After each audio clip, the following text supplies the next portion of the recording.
Time Warner Audiobooks presents A Darkness More Than Night by Michael Connelly, narrated by Richard M. Davidson. Chapter 22. Nat's was a railroad car-sized bar that was like a lot of Hollywood haunts, favored during daylight hours by hardcore drinkers, during early evening hours by casual hookers and their clientele, and late at night by the black leather and tattoo crowd. It was the kind of place where a person would stand out as a target if he tried to pay for drinks with a gold credit card. McCaleb had stopped at Musso's for dinner, his body clock demanding nourishment before a complete shutdown occurred, and didn't get to Nat's until after 10. While eating his chicken pot pie, he'd wondered whether going to the bar to ask questions about Gunn was even worth the time. The tip had come from the suspect. Would the suspect knowingly point the investigator in a true direction? It seemed not, but McCaleb factored in Bosch's drinking, and his being unaware of McCaleb's true mission during the visit to the house on the hill. The tip might very well be valid, and he decided he should leave no part of the investigation unexamined. As he walked in, it took him a few seconds to adjust to the dim, reddish lighting. When the room became clear, he saw it was half empty. It was the time between the early evening crowd and the late-night group.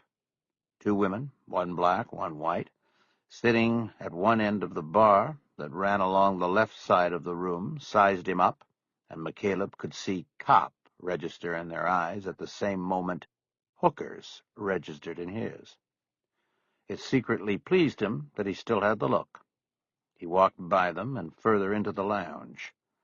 The booths lining the right side of the room were mostly full. No one in these bothered to give him a glance. He stepped up to the bar between 2 empty stools and signaled one of the bartenders. An old Bob Seger song, Night Moves, was blaring from a jukebox in the back. The bartender leaned over the bar so she could get McCaleb's order. She was wearing a buttoned black vest with no shirt underneath. She had long, straight, black hair, and a thin gold hoop pierced her left eyebrow. "What can I get you?" "Some information." McCaleb slid a driver's license picture of Edward Gunn across the counter. It was a 3x5 blow-up that had been in the files Winston had given him. The bartender looked at it for a moment, and then back up at McCaleb. "What about him? He's dead." "How do you know that?" She shrugged her shoulders. "I don't know. Word just got around, I guess. You a cop?" McCaleb nodded, lowered his voice so the music would cover it, and said, "Something like that." The bartender leaned further over the bar top so she could hear him. This position opened the top of her vest, exposing most of her small but round breasts. There was a tattoo of a heart wrapped in barbed wire on the left side. It looked like a bruise on a pear, not very appetizing. McCaleb looked away. "Edward Gunn," he said. "He was a regular, right?" "He came in a lot." McCaleb nodded. Her acknowledgment confirmed Bosch's tip. "You worked New Year's Eve?" She nodded. "You know if he came in that night?" She shook her head. "I can't remember. A lot of people were in here New Year's Eve. We had a party. I don't know if he was here or not. It wouldn't surprise me, though. People came and went." McCaleb nodded toward the other bartender, a Latino who also wore a black vest with no shirt beneath. "What about him? Think he'd remember?" "No, 'cause he only started last week. I'm breaking him in." A thin smile played on her face. McCaleb ignored it. Twisting the Night Away began playing, the Rod Stewart version. "How well did you know Gunn?" She let out a short burst of laughter. "Honey, this is the kind of place where people don't exactly like to let on who they are or what they are. How well did I know him? I knew him, okay? Like I said, he came in. But I didn't even know his name until he was dead and people started talking about him. Somebody said Eddie Gunn got himself killed, and I said, who the fuck is Eddie Gunn? They had to describe him. The whiskey rocks who always had the paint in his hair. Then I knew who Eddie Gunn was. McCaleb nodded. He reached inside his coat pocket and brought out a folded piece of newspaper. He slid it across the bar top.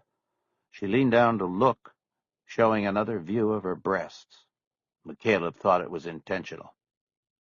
That's the cop. The one from the trial, right? McCaleb didn't answer the question. The newspaper had been folded to a photo of Harry Bosch that had run that morning in the Los Angeles Times as an advance on the testimony expected to begin in the Story trial. It was a candid shot of Bosch standing outside the courtroom door. He probably didn't even know it had been taken. You seen him in here? Yeah, he comes in. Why are you asking about him? McCaleb felt a charge go up the back of his neck. When does he come in? I don't know. From time to time. I wouldn't call him a regular, but he'd come in, and he wouldn't stay long. A one-timer. One drink and out. She pointed a finger up and cocked her head to the side as she rifled through her interior files. She then slashed her finger down as if making a notch. Got it. Bottled beer. Ask for Anchor Steam every time because he always forgets we don't carry it. Too expensive. We'd never sell it. He then settles for the old 33. McCaleb was about to ask what that was when she answered his unspoken question. Rolling Rock. He nodded. Was he in here New Year's Eve? She shook her head. Same answer. I don't remember. Too many people, too many drinks, too many days since then. McCaleb nodded and pulled the newspaper back across the bar and put it in his pocket. He in some kind of trouble, that cop? McCaleb shook his head. One of the women at the end of the bar tapped the corner of her empty glass on the bar top and called to the bartender. Hey, Miranda, you got paying customers over here. The bartender looked around for her partner. He was gone, apparently in the back room or the bathroom. Gotta go to work, she said. McCaleb watched her go to the end of the bar and make 2 fresh vodka rocks for the hookers. During a lull in the music, he overheard one of them tell her to stop talking to the cop so he would leave. As Miranda headed back toward McCaleb's position, one of the hookers called after her. And stop giving him the freebie or he'll never leave. McCaleb acted like he didn't hear it. Miranda exhaled like she was tired when she got to him. I don't know where Javier went. I can't be standing here talking to you all night. Let me ask you one thing, he said. You ever remember the cop being in here with Eddie Gunn at the same time, either together or apart? She thought a moment and leaned forward. Maybe it could have happened, but I don't remember. McCaleb nodded. He was pretty sure that was the best he could get out of her. He wondered if he should leave some money on the bar. He'd never been good at that sort of thing when he was an agent. He never knew when it would be appropriate and when it would be insulting. Can I ask you something now? Miranda asked. What? You like what you see? He felt his face immediately begin to color with embarrassment. I mean, you were looking enough. I just thought I'd ask. She glanced over at the hookers and shared a smile. They were all enjoying McCaleb's embarrassment. They're real nice, he said, as he stepped away from the bar, leaving a $20 bill for her. I'm sure they keep people coming back. Probably kept Eddie Gunn coming in. He headed toward the door, and she called after him, her words hitting him in the back all the way to the door. Then maybe you ought to come back and try him out sometime. Officer! As he went through the door, he heard the hookers whoop and slap hands in a high five. McCaleb sat in the Cherokee in front of Nat's and tried to shake off the embarrassment. He concentrated on the information he'd gotten from the bartender. Gunn was a regular and may or may not have been in there on the last night of his life. Secondly, she was familiar with Bosch as a customer. He, too, may or may not have been in there on the last night of Gunn's life. The fact that this information indirectly came from Bosch was puzzling. Again, he wondered why Bosch, if he was Gunn's killer, had given him a valid clue to follow. Was it arrogance, a belief that he would never be considered a suspect and therefore not be brought up during the questioning at the bar? Or could there be a deeper psychological motivation? McCaleb knew that many criminals make mistakes that assure their apprehension because subconsciously they do not want to get away with their crimes. The big wheel theory, McCaleb thought. Maybe Bosch was subconsciously making sure the wheel turned for him as well. He opened his cell phone and checked the signal. It was good. He called Jay Winston's home number. He checked his watch while the phone was ringing and thought that it wasn't too late to call. After 5 rings, she finally picked up. "It's me. I've got some stuff." "So do I, but I'm still on the phone. Can I call you when I'm done?" "Yeah, I'll be here." He clicked off and sat in the car waiting and thinking about things. He watched through the windshield as the white hooker from the bar stepped through the door with a man in a baseball cap in tow. They both lit cigarettes and headed down the sidewalk toward a motel called the Skylark. His phone chirped. It was Winston. "It's coming together, Terry. I'm a believer." "What'd you get?" "You first. You said you got some stuff." "No, you. What I got is minor. Sounds like you hooked something big." "Okay, listen to this. Harry Bosch's mother was a prostitute in Hollywood. She got murdered when he was a little kid, and whoever did it got away with it. How's that for psychological underpinnings, Mr. Profiler?" McCaleb didn't answer. The new information was stunning and provided many of the missing pieces in the working theory. He watched the hooker and her customer at the window of the motel office. The man passed cash through and received a key. They went in through a glass door. "Gunn kills a prostitute and walks away," Winston said when he didn't respond. "Just like what happened with his mother." "How'd you find this out?" McCaleb finally asked. "I made that call we talked about to my friend Kiz. I acted like I was interested in Bosch and asked her if she knew if he was, over his divorce yet. She told me what she knew about him. The stuff about his mother apparently came out a few years ago in a civil trial when Bosch got sued for a wrongful death. The doll maker. You remember that one?" "Yeah, the LAPD refused to call us in on that one. That was also a guy who killed prostitutes. Bosch killed him. He was unarmed." There's a psychology going on here. A goddamn pattern. "What happened to Bosch after his mother was killed?" Kiz didn't really know. She called him an institutional man. It happened when he was 10 or 11. After that, he grew up in youth halls and foster homes. He went into the service and then the department. The point is, this is the thing we were missing. The thing that turned a no-count case into something Bosch wouldn't let go. McCaleb nodded to himself. "And there's more," Winston said. "I went through all the accumulated files, extraneous things I didn't put in the murder book. I looked at the autopsy on the woman Gunn killed 6 years ago. Her name was Frances Weldon, by the way. There was one thing in there that now seems significant in light of what we now know about Bosch. Examination of the uterus and hips showed that at some point she'd had a child." McCaleb shook his head. Bosch wouldn't have known that. He pushed his lieutenant through a window and was on suspension by the time there was an autopsy. True. But he could and probably did look at the case files after he came back. He would have known that Gunn did to some other kid what was done to him. You see, it's all fitting. 8 hours ago, I thought you were grasping at straws.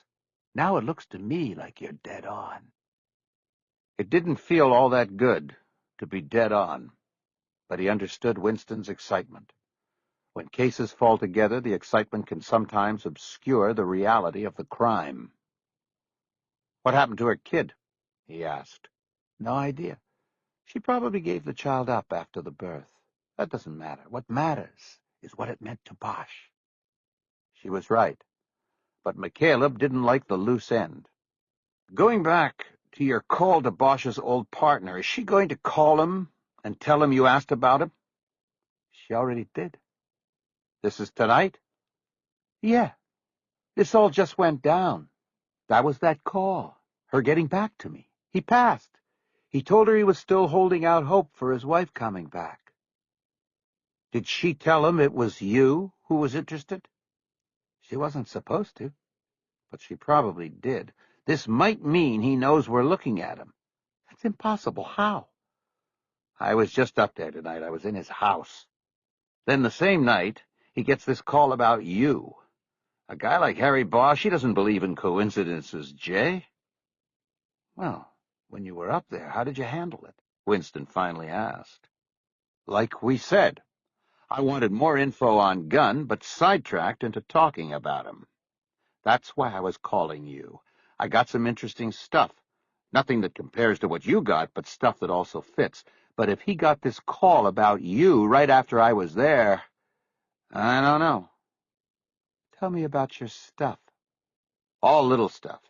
He's got the photo of the estranged wife prominently displayed in the living room. I was there less than an hour, and the guy downed 3 beers. So there's the alcohol syndrome, symptomatic of interior pressures. He also spoke of something he called the big wheel.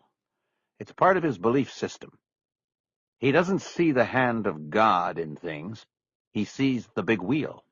What goes around comes around. He said guys like Gunn don't really get away. Something always catches up to them. The wheel. I used some specific phrases to see if I could draw a reaction or disagreement. I called the world outside his door the plague. He didn't disagree. He said he could deal with the plague as long as he got his shots at the carriers. It's all very subtle, Jay, but it's all there. He's got a Bosch print on the wall in the house's hallway. The Garden of Earthly Delights. It's got our owl on it. So, he's named after the guy. If my name was Picasso, I'd have a Picasso print on the wall. I acted like I'd never seen it before and asked him what it meant. All he said was that it was the big wheel turning. That's what it meant to him. Little pieces that fit. There's still work to be done. Well, are you still on it? Or are you going back? For the time being, I'm on it. I'll be staying over tonight, but I have a charter Saturday. I have to go back for that. She didn't say anything. You got anything else? He finally asked. Yeah, I almost forgot. What? The owl from Bird Barrier. It was paid for with a money order from the Postal Service. I got the number from Cameron Riddell and ran a trace on it. It was bought December 22nd at the post office on Wilcox in Hollywood. It's about 4 blocks from the police station where Bosch works. He shook his head. The law of physics. What do you mean? For every action, there is an equal and opposite reaction. When you look into the abyss looks into you. You know, all the cliches. They're cliches because they're true. You don't go into the darkness without it going into you and taking its piece. Bosch may have gone in too many times. He's lost his way. They were silent for a little while after that, and then made plans to meet the following day. As he hung up, he saw the hooker leaving the Skylark by herself and heading back up toward Nat's. She was wearing a denim jacket, which she pulled tight around her against the cool night air. She adjusted her wig as she walked toward the bar, where she would seek another customer. Watching her and thinking about Bosch, McCaleb was reminded of all he had and how lucky in life he'd been. He was reminded that luck could be a fleeting thing. It had to be earned and then guarded with everything you had. He knew he wasn't doing that now. He was leaving things unguarded while he went into the dark. Chapter 23. Trial resumed 25 minutes after the scheduled 9 o'clock start, because of the prosecution's unsuccessful bid to seek both sanctions against the defense for witness intimidation and a delay while the statements of Annabelle Crowe were fully investigated. Sitting behind his cherrywood desk in chambers, Judge Houghton encouraged the investigation, but said the trial wouldn't be delayed to accommodate it, and no sanctions or other penalties would be issued unless evidence corroborating the witnesses' statements could be found. He warned the prosecutors and Bosch, who had taken part in the closed-door meeting, by recounting his interview with Crowe, not to leak word of the witness accusations to the media. 5 minutes later, they were convened in the courtroom, and the jurors were brought to their 2 rows of seats. Bosch returned to the witness stand and was reminded by the judge that he was still under oath. Janice Langweiser went back to the lectern with her legal pad. "Now, Detective Bosch, we left off yesterday with your conclusion in regard to the death of Jody Kremens being determined to be a homicide. Is that correct?" "Yes." "And that conclusion was based not only on your investigation, but the investigation and autopsy conducted by the coroner's office as well, correct?" "Correct." "Could you please tell the jurors how the investigation proceeded once you had established the death as a homicide?" Bosch turned in his seat so that he was looking directly at the jury box as he spoke. The movement was jarring. He had a pounding headache on the left side of his head that was so intense he wondered if people could actually see his temple throbbing. "Well, my 2 partners, Jerry Edgar and Kisman Ryder, and I began to sift through the physical evidence we'd accumulated. We also began conducting extensive interviews with those who knew the victim and were known to have been with her in the last 24 hours of her life." "You mentioned physical evidence. Please explain to the jury what physical evidence you had accumulated." "Actually, there wasn't a whole lot gathered. There were fingerprints throughout the house that we needed to run down. And there also was a quantity of fiber and hair evidence gathered from on and about the victim's body." J. Reason Folks quickly objected before Bosch could continue his answer. "Objection to the phrase on or about as being vague and misleading." "Your Honor," Langweiser countered, "I think if Mr. Folks gave Detective Bosch a chance to finish the answer to the question, there would be nothing vague or misleading. But interrupting a witness in mid-answer to say the answer is vague or misleading is not appropriate." "Overruled," Judge Houghton said, before Folks could get in a rejoinder. "Let the witness complete his answer, and then we'll see how vague it is. Go ahead, Detective Bosch." Bosch cleared his throat. "I was going to say that several samples of pubic hair not—" "What is several, Your Honor?" Folks said. "My ongoing objection is to the lack of preciseness this witness is offering the jury." Bosch looked at Langweiser and saw how mad she was getting.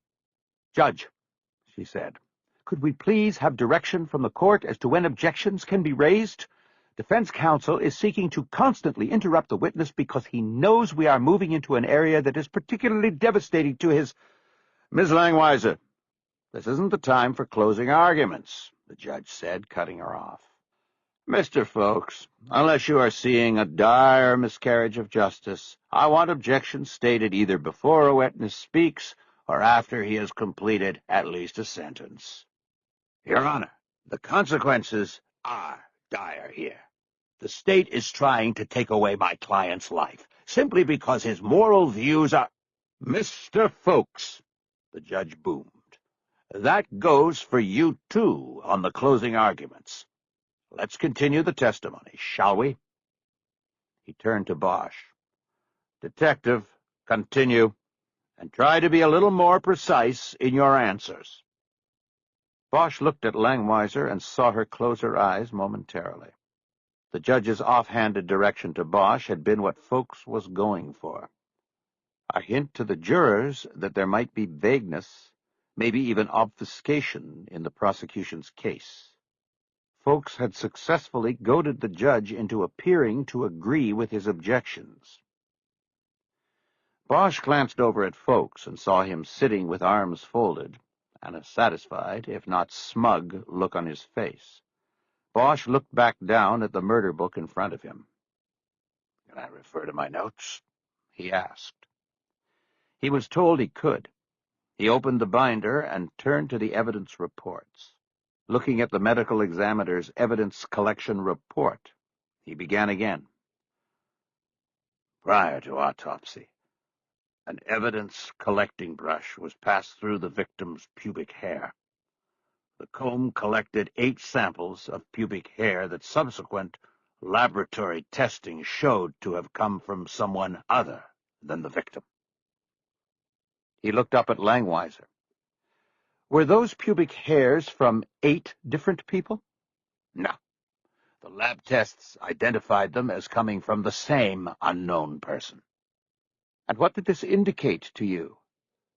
That the victim likely had sexual relations with someone between the time of her last bathing and her death. Langweiser looked down at her notes. Was there any other hair evidence collected on the victim or at the scene of the crime, Detective? Bosch turned a page in the murder book. Yes, a single strand of hair measuring 2 1/2 inches long was found entangled on the clasp of a gold necklace the victim wore around her neck. The clasp was located at the back of the victim's neck.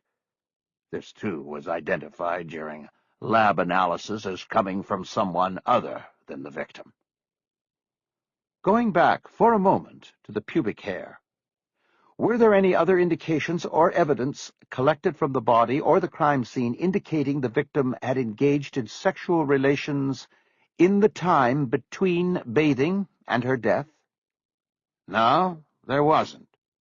No semen was collected from the vagina. Is there a conflict between that and the finding of the pubic hair? No conflict. It was simply an indication that a condom could have been used during the sex act. Okay, moving on, Detective. Fingerprints. You mentioned fingerprints were found in the house. Please tell us about that area of the investigation. Bosch turned to the fingerprint report in the binder. There were a total of 68 exemplars of fingerprints gathered inside the house where the victim was found. The victim and her roommate accounted for 52 of these. It was determined that the remaining 16 were left by a total of 7 people. And who were these people? Bosch read the list of names from the binder. Through questioning from Langweiser, he explained who each person was and how the detectives traced down when and why they had been in the house. They were friends of the roommates as well as family members, a former boyfriend, and a prior date. The prosecution team knew that the defense would attempt to go to town on the prints, using them as red herrings to bait the jury away from the facts of the case. So the testimony moved slowly as Bosch tediously explained the location and origin of each fingerprint found and identified in the house. He ended with testimony about a full set of fingerprints found on the headboard of the bed in which the victim was found. He and Langweiser knew that these were the prints that folks would get the most yardage out of, so Langweiser attempted to minimize the potential damage by having it revealed during her examination of the witness. How far from the victim's body were these prints located? Bosch looked at the report in the binder. 2.3 feet. Exactly where on the headboard? On the outside facing, between the headboard and the wall. Was there a lot of space there? About 2 inches. How would someone get their fingerprints there? Folks objected, saying it was outside Bosch's realm of expertise to determine how a set of fingerprints got anywhere, but the judge allowed the question. Only 2 ways I can think of, Bosch answered. They got there when the bed was not pushed up to the wall, or the man who left the prints had reached his fingers through the opening in the slats of the headboard and left them while holding on to that particular crossboard. Langweiser introduced a photo taken by a fingerprint technician as an exhibit, and it was shown to the jury. To accomplish the latter explanation you offered, the person would have to be lying in the bed, would he not? It would seem that way. Face down? Yes. Folks stood to object, but the judge sustained it before the lawyer uttered a word. You're going too far afield with suppositions, Miss Langweiser. Move on. Yes, Your Honor. She referred to her pad for a moment. This print on the victim's bed, didn't that make you think the person who left it should be considered a prime suspect? Not initially. It's impossible to tell how long a print has been at a specific location. Plus, we had the additional factor that we knew the victim had not been killed in her bed, but rather taken to the bed after being killed elsewhere. It appeared to us that the location of the print was not a place that would have been touched by the killer when he put the body in the bed. Who did these prints belong to? A man named Alan Weiss, who had dated Miss Crements on 3 prior occasions, the most recent date being 3 weeks before her death. Did you interview Alan Weiss? Yes, I did, along with Detective Edgar.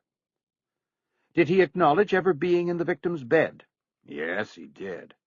He said he slept with her on that last occasion that he saw her, 3 weeks prior to her death. Did he say he touched the bedboard in the location you have shown us where the fingerprints were located? He said he could have done it, but he did not specifically remember doing it. Did you investigate Alan Weiss's activities on the night of Jody Crements' death? Yes, we did. He had a solid alibi. And what was that? He told us he was in Hawaii at a real estate seminar. We checked airline and hotel records, as well as with the seminar's producers. We confirmed he was there. Langweiser looked at Judge Houghton and said that it would be a good time to take the morning break. The judge said it was a little early, but granted the request and ordered the jurors back in 15 minutes. Bosch knew she wanted the break now because she was about to move into questions about David's story and wanted them clearly separated from all the other testimony. As he stepped off the witness stand and went back to the prosecution table, Langweiser was flipping through some files. She spoke to him without looking up. What's wrong, Harry? What do you mean? You're not crisp, not like yesterday. Are you nervous about something? No. Are you? Yeah, the whole thing. We've got a lot riding on this. I'll be crisper. I'm serious, Harry. So am I, Janice. He then walked away from the prosecution table and out through the courtroom. He decided he would get a cup of coffee at the second-floor cafeteria. But first he stepped into the restroom next to the elevators and went to one of the sinks to splash cold water on his face. He bent fully over the sink, careful not to get water on his suit. He heard a toilet flush, and when he straightened up and looked in the mirror, he saw Rudy Tefero pass behind him and go to the sink furthest away. Bosch bent down again and brought more water up and held it. Its chill felt good against his eyes and eased his headache. "What's it like, Rudy?" he asked without looking at the other man. "What's what like, Harry?" "You know, doing the devil's bidding. You get any sleep at night?" Bosch walked over to the paper towel dispenser and tore off several sheets to dry his hands and face. Tefero came over and tore off a towel and began drying his hands. "It's funny," Tefero said. "The only time in my life I had trouble sleeping was when I was a cop. I wonder why that was."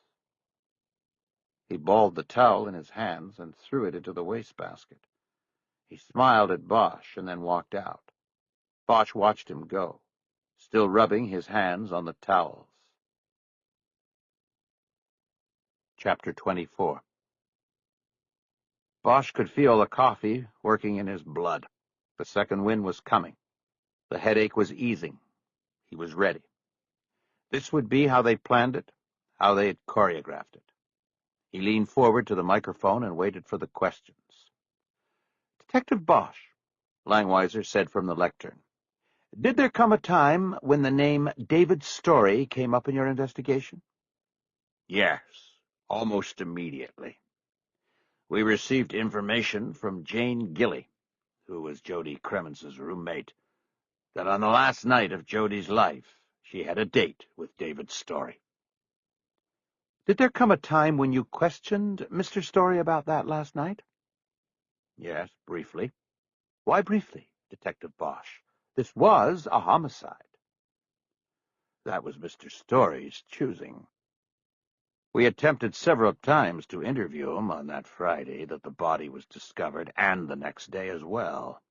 He was difficult to locate.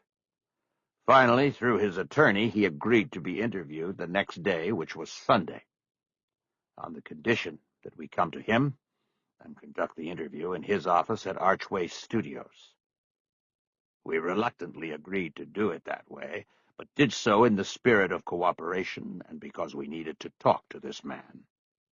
At that point, we were 2 days into the case and hadn't been able to talk to the last person known to have seen the victim alive. When we arrived at the office, Mr. Story's personal attorney, Jason Fleer, was there. We began interviewing Mr. Story, but in less than 5 minutes, his attorney terminated the interview." "Was this conversation tape-recorded?" "Yes, it was." Langweiser made the motion to play the recording, and it was approved by Judge Houghton over Folk's objection. Folks had asked the judge to simply allow jurors to read his already prepared transcripts of the short interview. But Langweiser objected to that, saying that she hadn't had time to check the transcripts for accuracy, and that it was important for the jurors to hear David Story's tone and demeanor. With the wisdom of Solomon, the judge ruled that the tape would be heard, and that the transcripts would be handed out anyway as an aid to the jurors. He encouraged Bosch and the prosecution team to read along as well, so they could check the transcript for accuracy. "Bosch. My name is Detective Hieronymus Bosch of the Los Angeles Police Department. I am accompanied by my partners, Detectives Jerry Edgar and Kisman Ryder. We are interviewing David Story in his offices at Archway Studios in regard to case number 00897. Mr. Story is accompanied by his attorney, Jason Fleer. Mr. Story, Mr. Fleer, any questions before we begin?" "Fleer, no questions." "Bosch. Oh, and obviously we are recording this statement." "Mr. Story, did you know a woman named Jody Cremence, also known as Donatella Spears?" "Story, you know the answer to that." "Fleer, David." "Story, yes, I knew her. I was with her last Thursday night." "It does not mean I killed her." "Fleer, David, please answer only the questions they ask you." "Story, whatever." "Bosch, can I continue?" "Fleer, by all means, please." "Story, yes, by all means, please." "Bosch, you mentioned that you were with her on Thursday evening. This was a date?" "Story, why ask things you already know the answer to? Yes, it was a date, if you want to call it that." "Bosch, what do you want to call it?" "Story, doesn't matter." Pause. "Bosch, could you give us a framework of time that you were with her?" "Story, picked her up at 7:30, dropped her off about midnight." "Bosch, did you enter her home when you came to pick her up?" "Story, matter of fact, I didn't. I was running very late and called on my cell phone to tell her to come outside because I didn't have time to come in. I think she wanted me to meet her roommate, another actress, no doubt, but I didn't have the time." "Bosch, So when you pulled up, she was waiting outside. Story. That's what I said. Bosch. 7:30 until midnight. That's 4.5 hours. Story. You're good at math. I like that in a detective. Fleer. David, let's try to get this done. Story. I am. Bosch. Could you tell us what you did during the time period you were with Jody Kremens? Story. We covered the 3 Fs. Film, food, and a fuck. Bosch. Excuse me. Story. We went to the premiere of my movie. Then we went to the reception and had something to eat. Then I took her to my place and we had sex. Consensual sex, detective. Believe it or not, people do it on dates all the time. And not just Hollywood people. It happens across this great country of ours. It's what makes it great. Bosch. I understand. Did you take her home when you were finished? Story. Always the gentleman. I did. Bosch. Did you enter her house at this time? Story. No, I was in my fucking bathrobe. I just drove up, she got out and went inside. I then drove back home. Whatever happened after that, I don't know. I am not involved in this in any way, shape, or form. You people are— Fleer. David, please. Story. Completely full of shit. If for one fucking moment you think— Fleer. David, stop. Pause. Fleer. Detective Bosch, I think we need to stop this. Bosch. We're in the middle of an interview here, and— Fleer. David, where are you going? Story. Fuck these people. I'm going out for a smoke. Bosch. Mr. Story has just left the office. Fleer. I think at this point he is exercising his rights under the First Amendment. This interview is over. The tape went blank, and Langweiser turned it off. Bosch looked at the jury. Several of them were looking at Story. His arrogance had come through loud and clear on the tape. This was important, because they would soon be asking the jury to believe that Story had privately boasted to Bosch about the murder and how he would get away with it. Only an arrogant man would do that. The prosecution needed to prove Story was not only a murderer, but an arrogant one at that. Okay, then, Langweiser said. Did Mr. Story return to continue the interview? No, he did not, Bosch answered, and we were asked to leave. Did Mr. Story's denial of any involvement in the murder of Jody Kremens end your interest in him?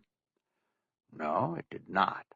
We had an obligation to investigate the case fully, and that included either ruling him in or ruling him out as a suspect. Was his behavior during the short interview cause for suspicion? You mean his arrogance? No, he— Folks jumped up with an objection. Your Honor, one man's arrogance is another man's confidence in his innocence. There is no— You're right, Mr. Folks, Houghton said. He sustained the objection, struck Bosch's answer, and turned to the jurors and told them to ignore the remark. But everybody knew you can't unring a bell. His behavior during the interview was not cause for suspicion. Bosch began again. His being the last known person to be with the victim was cause for our immediate attention and focus. His lack of cooperation was suspicious, but at this point we were keeping an open mind about everything. My partners and I have a combined total of more than 25 years' experience investigating homicides. We know that things are not always what they seem. Where did the investigation go next? We continued all avenues of investigation. One of those avenues was obviously Mr. Story. Based on his statement that he and the victim had gone to his home on their date, my partners filed a search warrant application in municipal court and received approval to search David Story's home. Langweiser brought the search warrant forward to the judge, and it was received into evidence. She took it back with her to the lectern. Bosch then testified that the search of the home on Mulholland Drive was conducted at 6 a.m., 2 days after the initial interview with Story. The search warrant authorized you to seize any evidence of Jody Cremence's murder, any evidence of her belongings, and any evidence of her presence having been in that location. Is that correct? Correct. Who conducted the search? Myself, my partners, and a two-man forensics team. We also had a photographer for video and stills, a total of 6. How long did the search last? Approximately 7 hours. Was the defendant present during the search? For most of it. He had to leave at one point for a meeting with a movie actor he said he couldn't postpone. He was gone approximately 2 hours. During that time, his personal attorney, Mr. Fleer, remained in the house and monitored the search. We were never left alone in the house, if that is what you're asking. Langweiser flipped through the pages of the search warrant, coming to the end of it. Now, Detective, when you seize any items during a court-approved search, you are required by law to keep an inventory on the search warrant receipt, correct? Yes. This receipt is then filed with the court, correct? Yes. Can you tell us, then, why is this receipt blank? We didn't take any items from the house during the search. You found nothing that indicated that Jody Cremence had been inside Mr. Story's house, as he had told you she had been? Nothing. This search took place how many days after the evening Mr. Story told you he had taken Ms. Cremence to his house and engaged in sexual relations with her?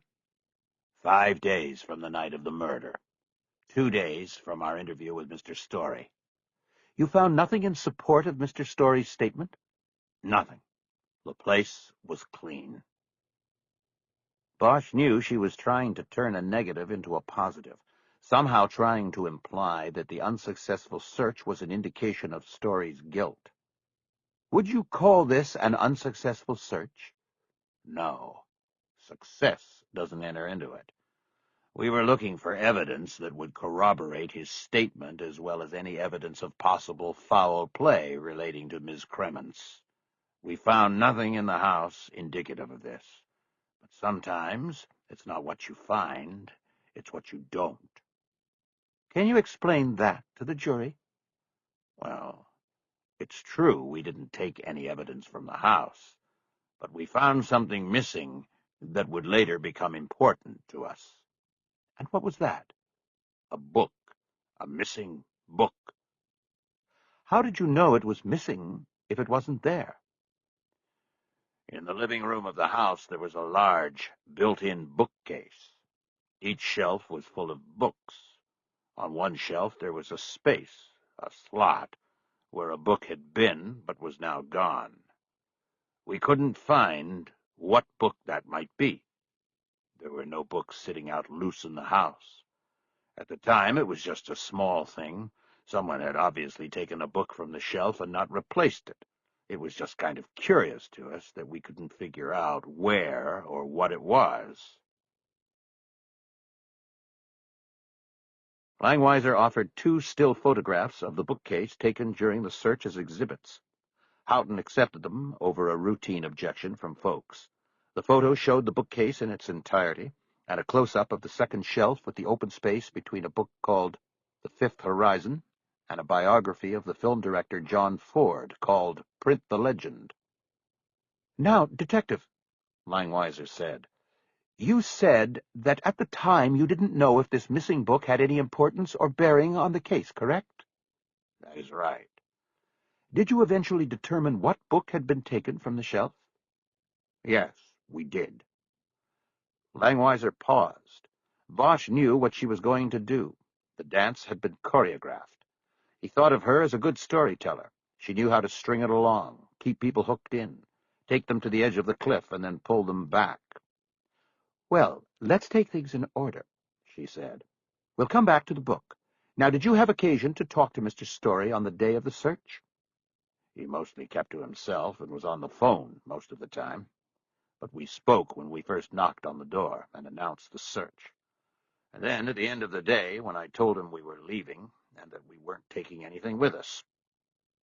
Did you wake him up when you came at 6 in the morning? Yes, we did. Was he alone in the house? Yes. Did he invite you in? Not at first. He objected to the search. I told him, Excuse me, Detective. We might make this easier if we show it.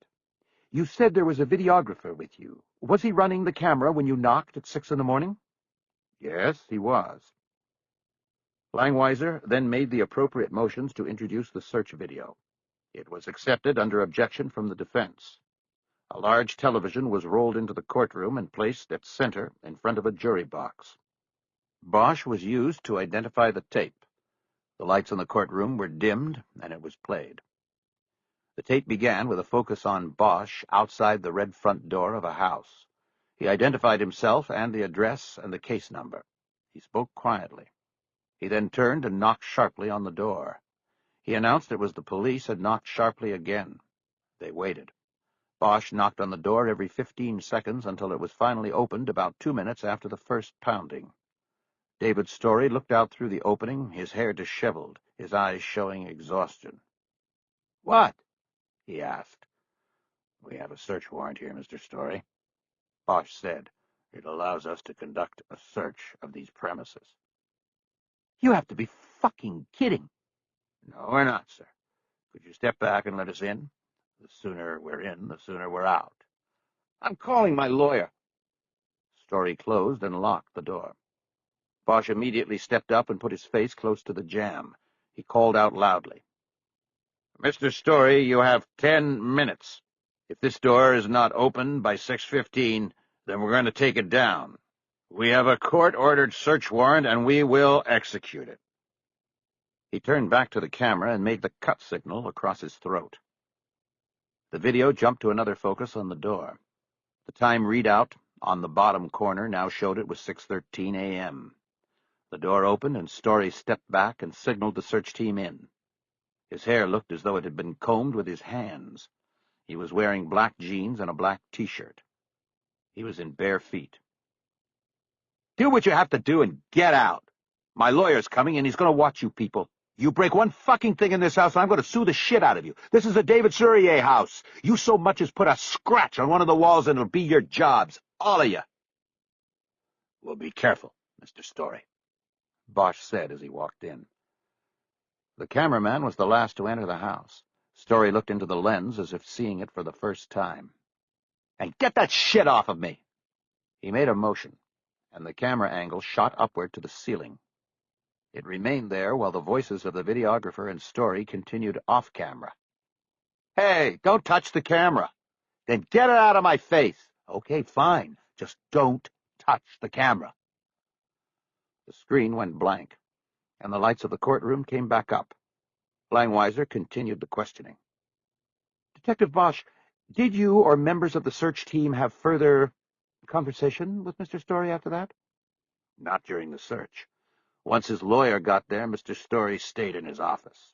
When we searched his office, he moved into the bedroom. When he was leaving for his appointment, I questioned him briefly about that, and he left. That was about it, as far as it went during the search, and while we were inside the house. What about at the end of the day, 7 hours later, when the search was completed? Did you speak to the defendant again?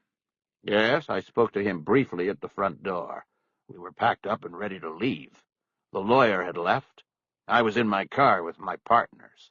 We were backing out when I realized I had forgotten about giving Mr. Story a copy of the search warrant. It's required by law, so I went back to his door and knocked on it. Did Mr. Story answer the door himself? Yes, he answered after about 4 hard knocks. I gave him the receipt and told him it was required. Did he say anything to you? Folks stood up and objected for the record, but the issue had already been disposed of in pretrial motions and rulings. The judge noted the objection for the record and overruled it for the record. Langweiser asked the question again. Can I refer to my notes? Please. Bosch turned to the notes he had taken in the car right after the conversation. "First," he said, "you didn't find a goddamn thing, did you?" And I told him he was right, that we weren't taking anything with us. He then said, "Because there was nothing to take." I nodded and was turning to leave when he spoke again. He said, "Hey, Bosch." I turned back, and he leaned toward me and said, "You'll never find what you're looking for." I said, "Oh, really? What is it that I am looking for?" He didn't respond. He just looked at me and smiled. After a pause, Langweiser asked, "Was that the end of it?" "No." I sensed at that point that I might be able to bait him into saying more. I said to him, "You did it, didn't you?" He continued to smile, and then he slowly nodded, and he said, "And I'll get away with it." He said, "I'm a bullshit! You're a fucking liar!" It was Story. He had stood up and was pointing at Bosch. Folks had his hand on him and was trying to pull him back into his place. A deputy sheriff, who'd been positioned at a desk to the rear of the defense table, was up and moving towards Story from behind. "The defendant will sit down!" The judge boomed from the bench. At the same moment, he brought the gavel down. "He's fucking lying!" "Deputy, sit him down." The deputy moved in, put both hands on Story's shoulders from behind, and roughly pulled him back down into his seat. The judge pointed another deputy toward the jury. "Remove the jury." While the jurors were quickly hustled into the deliberation room, Story continued to struggle with the deputy and folks. As soon as the jurors were gone, he seemed to relax his efforts, and then calmed. Bosch looked over at the reporters, trying to see if any of them had noted how Story's demonstration ended as soon as the jurors were out of sight. "Mr. Story," the judge yelled from a standing position, "that behavior and language is not acceptable in this courtroom. Mr. Folks, if you can't control your client, my people will. One more outburst, and I will have him gagged and chained to that chair. Am I clear on this?" "Absolutely, Your Honor. I apologize." "That is a zero-tolerance rule. Any outburst from here on out, and he'll be shackled. I don't care who he is or who his friends are." "Yes, Your Honor. We understand." "I am taking 5 minutes, and then we'll start again." The judge abruptly left the bench, his feet resounding loudly as he quickly took the 3 steps down. He disappeared through a door to the rear hallway that led to his chambers. Bosch looked over at Langweiser, and her eyes betrayed her delight at what had just happened. To Bosch, it was a trade-off. On one hand, the jurors saw the defendant acting angrily and out of control, possibly exhibiting the same rage that had led to murder. But on the other hand, he was registering his objection to what was happening to him in the courtroom, and that could register an empathic response from the jurors. Story only had to reach one of them in order to walk.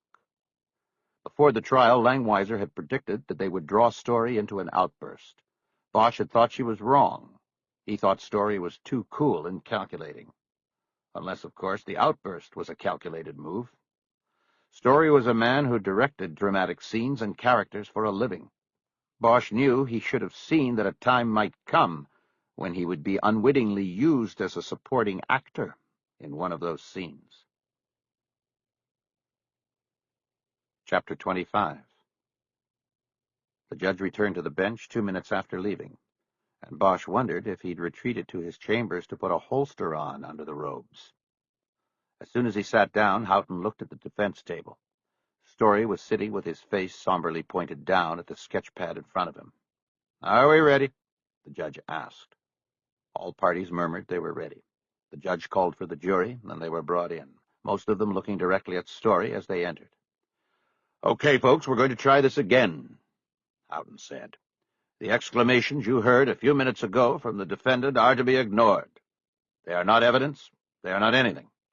If Mr. Story wants to personally deny the charges or anything else said about him in testimony, he'll get that chance." Bosch watched Langweiser's eyes dance. The judge's comments were his way of slapping back at the defense.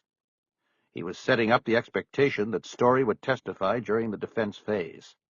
If he didn't, then it could be a letdown for the jurors. The judge turned it back over to Langweiser, who continued her questioning of Bosch. "Before we were interrupted, You were testifying about your conversation with the defendant at the door to his house. Yes, You quoted the defendant as saying, "And I'll get away with it." Is that correct? correct. And you took this comment to be referring to the death of Judy Cremens, correct?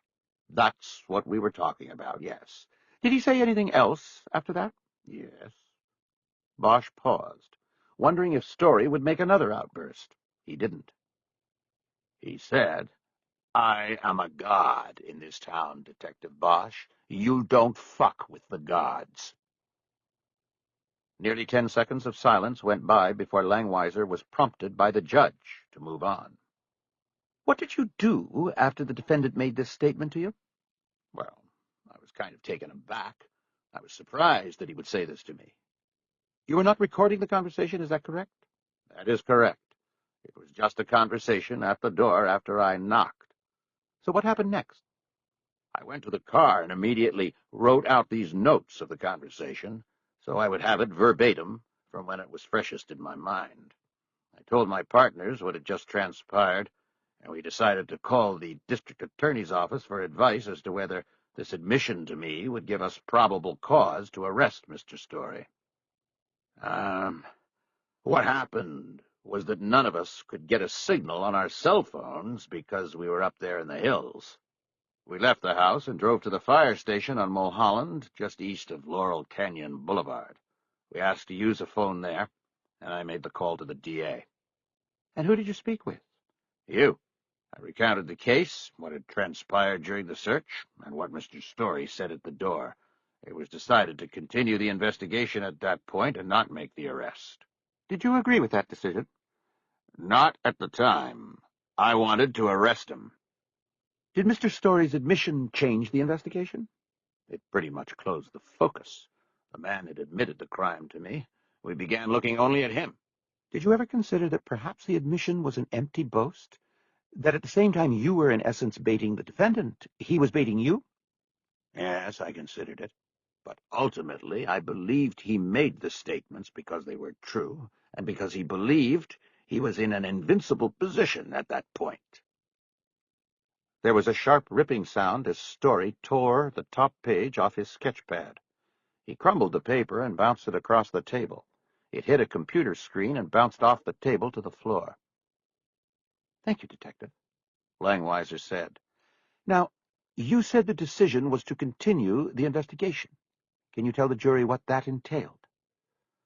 Bosch described how he and his partners interviewed dozens of witnesses who had seen the defendant and the victim at the film premiere or at the reception that followed in a circus tent erected in a nearby parking lot.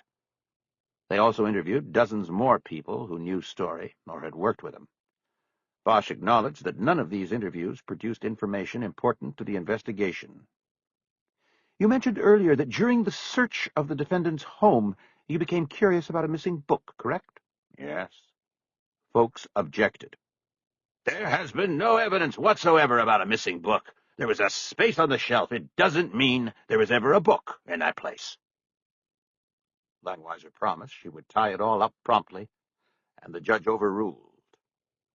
Did there come a time when you determined what book had been in that space on the shelf in the defendant's home? Yes.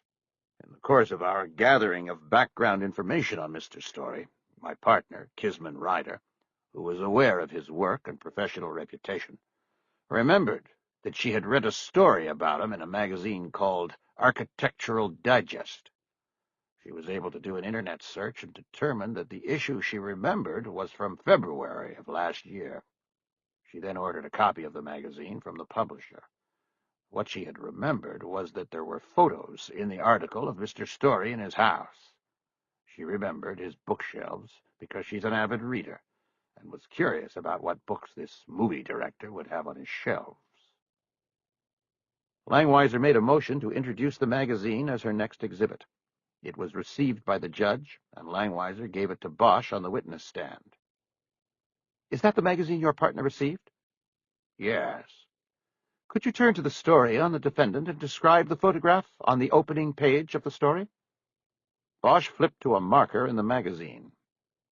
It's a photograph of David Story sitting on the couch in the living room of his house. To his left are the bookshelves. Can you read the titles of the books on the spines of the books? Some of them. They are not all clear. When you received this magazine from the publisher, what did you do with it? We saw that not all of the books were clear. We contacted the publisher again and attempted to borrow the negative of this photo. We dealt with the editor-in-chief, who wouldn't allow the negatives out of the office. He cited media law and free press restraints. So what happened next? The editor said he would even fight a court order. An attorney from the city attorney's office was called in and began negotiating with the magazine's lawyer. The result was that I flew to New York City and was allowed access to the negative in the photo lab in the Architectural Digest offices. For the record, what date were you there? I took a red-eye on October 29th. I was at the magazine's office the following morning. It was a Monday, October 13th. And what did you do there? I had the magazine's photo lab manager make blow-ups of the shot containing the bookshelves. Langweiser introduced 2 large blow-up photographs on hard backing as her next exhibits. After they were approved over unsustained objection, she put them on easels set in front of the jury. One showed the bookcase in full, while the other was a blow-up of one shelf. The image was grainy, but the titles on the spines of the books could be read. Detective, did you compare these photos with those taken during the search of the defendant's house? Yes, we did. Langweiser asked permission to set up a 3rd and 4th easel, and to put blow-up photos taken during the search of the full bookcase and the shelf with the space for a missing book. The judge approved. She then asked Bosch to step down from the witness stand and use a pointer to explain what he found during his comparison study. It was obvious to anyone looking at the photos what he found, but Langweiser was painstakingly going through the motions so that no juror could be confused. Bosch put the pointer on the photo showing the open space in the shelved books. He then brought it over and put the tip on a book that was in the same spot. When we searched the house on October 14th, there was no book here between The Fifth Horizon and Print the Legend. Here in this photo, taken 10 months before, there is a book between The Fifth Horizon and Print the Legend. And what is the title of that book? Victims of the Night. Okay. And did you look at photos you had from the search of the full bookcase in order to see if this book, Victims of the Night, had been shelved elsewhere? Bosch pointed to the October 14th blow-up of the entire bookcase. We did. It's not there. Did you find this book anywhere in the house? No, we did not. Thank you, Detective. You can return to the witness stand now. Langweiser introduced a copy of Victims of the Night as an exhibit and handed it to Bosch. Can you tell the jury what that is, Detective? It is a copy of Victims of the Night. Is that the book that was on the defendant's shelf when his photograph was taken for Architectural Digest in January of last year? No, it's not. It's a copy of the same book. I bought it. Where? A place called the Mysterious Bookshop on Beverly Boulevard in Los Angeles. Why did you buy it there? I called around. It was the only place I could find that had it in stock. Why was it so hard to find? The man at Mysterious Bookshop told me it was a small printing by a small publisher. Did you read this book? Parts of it. It's mostly photographs of unusual crime scenes and accident scenes, that sort of thing. Is there anything in there that struck you as unusual or perhaps relating to the killing of Jody Kremens? Yes. There's a photograph of a death scene on page 73 that immediately drew my attention. Describe it, please. Bosch opened the book to a marker. He spoke as he looked at the full-page photograph on the right side of the book. It shows a woman in a bed. She's dead. A scarf is tied around her neck and looped over one of the bars of the headboard. She's nude from the waist down. Her left hand is between her legs, and 2 of her fingers have penetrated the vagina. Can you read the caption beneath the photo, please? It says, autoerotic death. This woman was found in her bed in New Orleans, a victim of autoerotic asphyxia. It's estimated that around the world more than 500 people die from this accidental misadventure each year. Langweiser asked and received permission to place 2 more blow-up photos on the easels as exhibits. She placed them right over 2 of the bookshelf photos. Side by side, the photos were of Jody Cremence's body in her bed and the photo from Victims of the Night. Detective, did you make a comparison between the photo of the victim in this case, Jody Cremence, and the photo from the book? Yes, I did. I found them to be very similar. Did it appear to you that the body of Miss Cremence could have been staged, using the photo from the book as a model or baseline? Yes, it did. Did you ever have occasion to ask the defendant what happened to his copy of the book, Victims of the Night? No. Since the day of the search of his home, Mr. Story and his attorneys have refused repeated requests for an interview. Langweiser nodded and looked at the judge. Your Honor, may I take these exhibits down and offer them to the court clerk? Please do, the judge responded. Langweiser made a show of taking the photos of the 2 dead women down first by folding them in toward each other like 2 sides of a mirror closing. It was a little thing, but Bosch saw the jurors watching. Okay, Detective Bosch, Langweiser said, when the easels were cleared. Did you make any inquiries or do any further investigation into autoerotic deaths? Yes. I knew that if this case ever moved to a trial, that the classification of the death as a homicide staged to look like this sort of accident might be challenged. I was also curious about what that caption in the book said. Frankly, I was surprised by the figure of 500 deaths a year. I did some checking with the FBI and found that the figure was actually accurate, if not low. And did that cause you to do any further research? Yes, on a more local level. With Langweiser prompting, Bosch testified that he had checked through records at the medical examiner's office for deaths due to autoerotic asphyxia. His search went back 5 years. And what did you find? In those 5 years, 16 deaths in Los Angeles County classified as accidental death by misadventure had been attributed specifically to autoerotic asphyxia. And how many of these cases involved female victims? Only one case involved a female. Did you examine this case? Folks was up with an objection and this time asked for a sidebar conference. The judge allowed it, and the attorneys gathered at the side of the bench. Bosch couldn't hear the whispered conversation, but knew that Folks was most likely trying to stop the direction of the testimony. Langweiser and Kretzler had anticipated he would move once more to block any mention of Alicia Lopez in front of the jurors. It would likely be the pivotal decision in the trial, for both sides. After 5 minutes of whispered argument, the judge sent the lawyers back to their places and told the jurors that the issue before the court would take longer than anticipated. He adjourned for another 15-minute break. Bosch returned to the prosecution table. Something new? Bosch asked Langweiser. No, the same old argument. For some reason, the judge wants to hear it again. Wish us luck. The lawyers and the judge retreated to chambers to argue the point. Bosch was left at the table. He used his cell phone to check messages at his home and office. There was one message at work. It was from Terry McCaleb. He thanked Bosch for the tip from the night before. He said he got some good information at Nat's and that he'd be in touch. Bosch erased it and closed the phone, wondering what it was that McCaleb had picked up. When the lawyers returned through the rear door of the courtroom, Bosch read the judge's decision in their faces. Folks looked dour with his eyes downcast. Kretzler and Langweiser came back smiling. After the jurors were brought back and the trial resumed, Langweiser went directly in for the hit. She asked the court reporter to read back the last question before the objection. Did you examine this case? The reporter read. Let's strike that, Langweiser said. Let's not confuse the issue. Detective, the one female case of the 16 you found in the medical examiner's records, what was the name of the deceased in that case? Alicia Lopez. Can you tell us a little bit about her?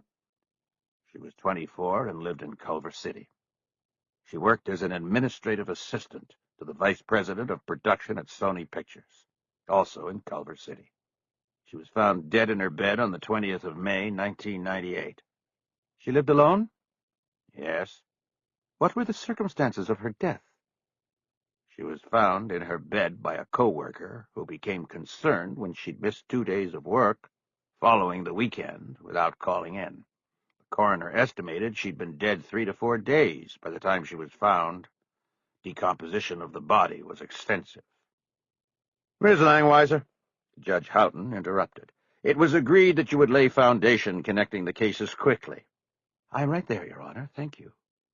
Detective, did anything about this case alert you or draw your attention in any way? Several things. I looked at photos taken at the death scene, and though decomposition was extensive, I was able to note that the victim in this case was in a posture closely paralleling that of the victim in the present case. I also noted that the ligature in the Lopez case was also used without a buffering, which was the same with the present case. I also knew from our backgrounding investigation of Mr. Story that at the time of Ms. Lopez's death, he was making a film for a company called Cold House Films, a company which was being financed in part by Sony Pictures. In the moment following his answer, Bosch noticed that the courtroom had become unusually still and silent. No one was whispering in the gallery or clearing their throat. It was as if everyone, jurors, lawyers, spectators, and media, all decided to hold their breath at once. Bosch glanced at the jurors and saw that almost all of them were looking at the defense table. Bosch looked there as well and saw Story, his face still aimed downward, silently seething. Langweiser finally broke the silence. Detective, did you make further inquiries about the Lopez case? Yes, I spoke to the detective who handled it for the Culver City Police Department. I also made inquiries about Ms. Lopez's job at Sony. And what did you learn about her that would have bearing on the present case? I learned that at the time of her death she was acting as a liaison between the studio and the field production of the film David Story was directing. Do you recall the name of that film? The Fifth Horizon. Where was it being filmed? In Los Angeles, mostly in Venice. And as a liaison, would Ms. Lopez have had any direct contact with Mr. Story? Yes. She spoke with him by phone, or in person, every day of the shoot. Again, the silence seemed to be roaring. Langweiser milked it for as long as she could, and then started driving home the nails. Let me see if I have all of this straight, Detective. Your testimony is that in the past 5 years there has been only one death of a female in Los Angeles County attributed to autoerotic asphyxia, and that the present case involving the death of Jody Kremens was staged to appear as an autoerotic asphyxia? Objection, folks interjected. Asked and answered. Overruled, Houghton said without argument from Langweiser. The witness may answer. Yes, Bosch said. Correct. And that both of these women knew the defendant, David Story? Correct. And that both of these deaths show similarities to a photograph of an autoerotic death contained in a book known at one time to be in the defendant's collection at home? Correct. Bosch looked over at Story as he said it, hoping he would look up so that they could lock eyes one more time. What did the Culver City Police Department have to say about this, Detective Bosch? Based upon my inquiries, they've reopened the case, but they're hampered. Why is that? The case is old. Because it was originally ruled an accidental death, not all the records were kept in archives. Because decomposition was advanced at the time of the body's discovery, it's hard to make definitive observations and conclusions, and the body cannot be exhumed because it was cremated. It was? By who? Folks stood and objected, but the judge said the argument had already been heard and overruled. Langweiser prompted Bosch before folks had even sat back down. By who, Detective Bosch? By her family. But it was paid for. The cremation, the service, everything was paid for by David Story as a gift in Alicia Lopez's memory. Langweiser loudly flipped up a page on her legal tablet. She was on a roll, and everybody knew it. It was what cops and prosecutors called being in the tube. It was a surfing reference. It meant they'd ridden the case into the water tunnel where everything was going smoothly and perfectly and was surrounding them in glorious balance. Detective, subsequent to this part of the investigation, did there come a time when a woman named Annabelle Crowe came to see you? Yes. A story had broken in the Los Angeles Times about the investigation and how David's story was the focus. She read the story and came forward. And who is she? She's an actress. She lives in West Hollywood. And what bearing did she have on this case? She told me that she had dated David Story at one time last year, and he choked her while they were having sex.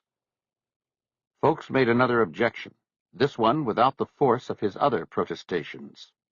But again, he was overruled as the testimony had been cleared by the judge in earlier motions.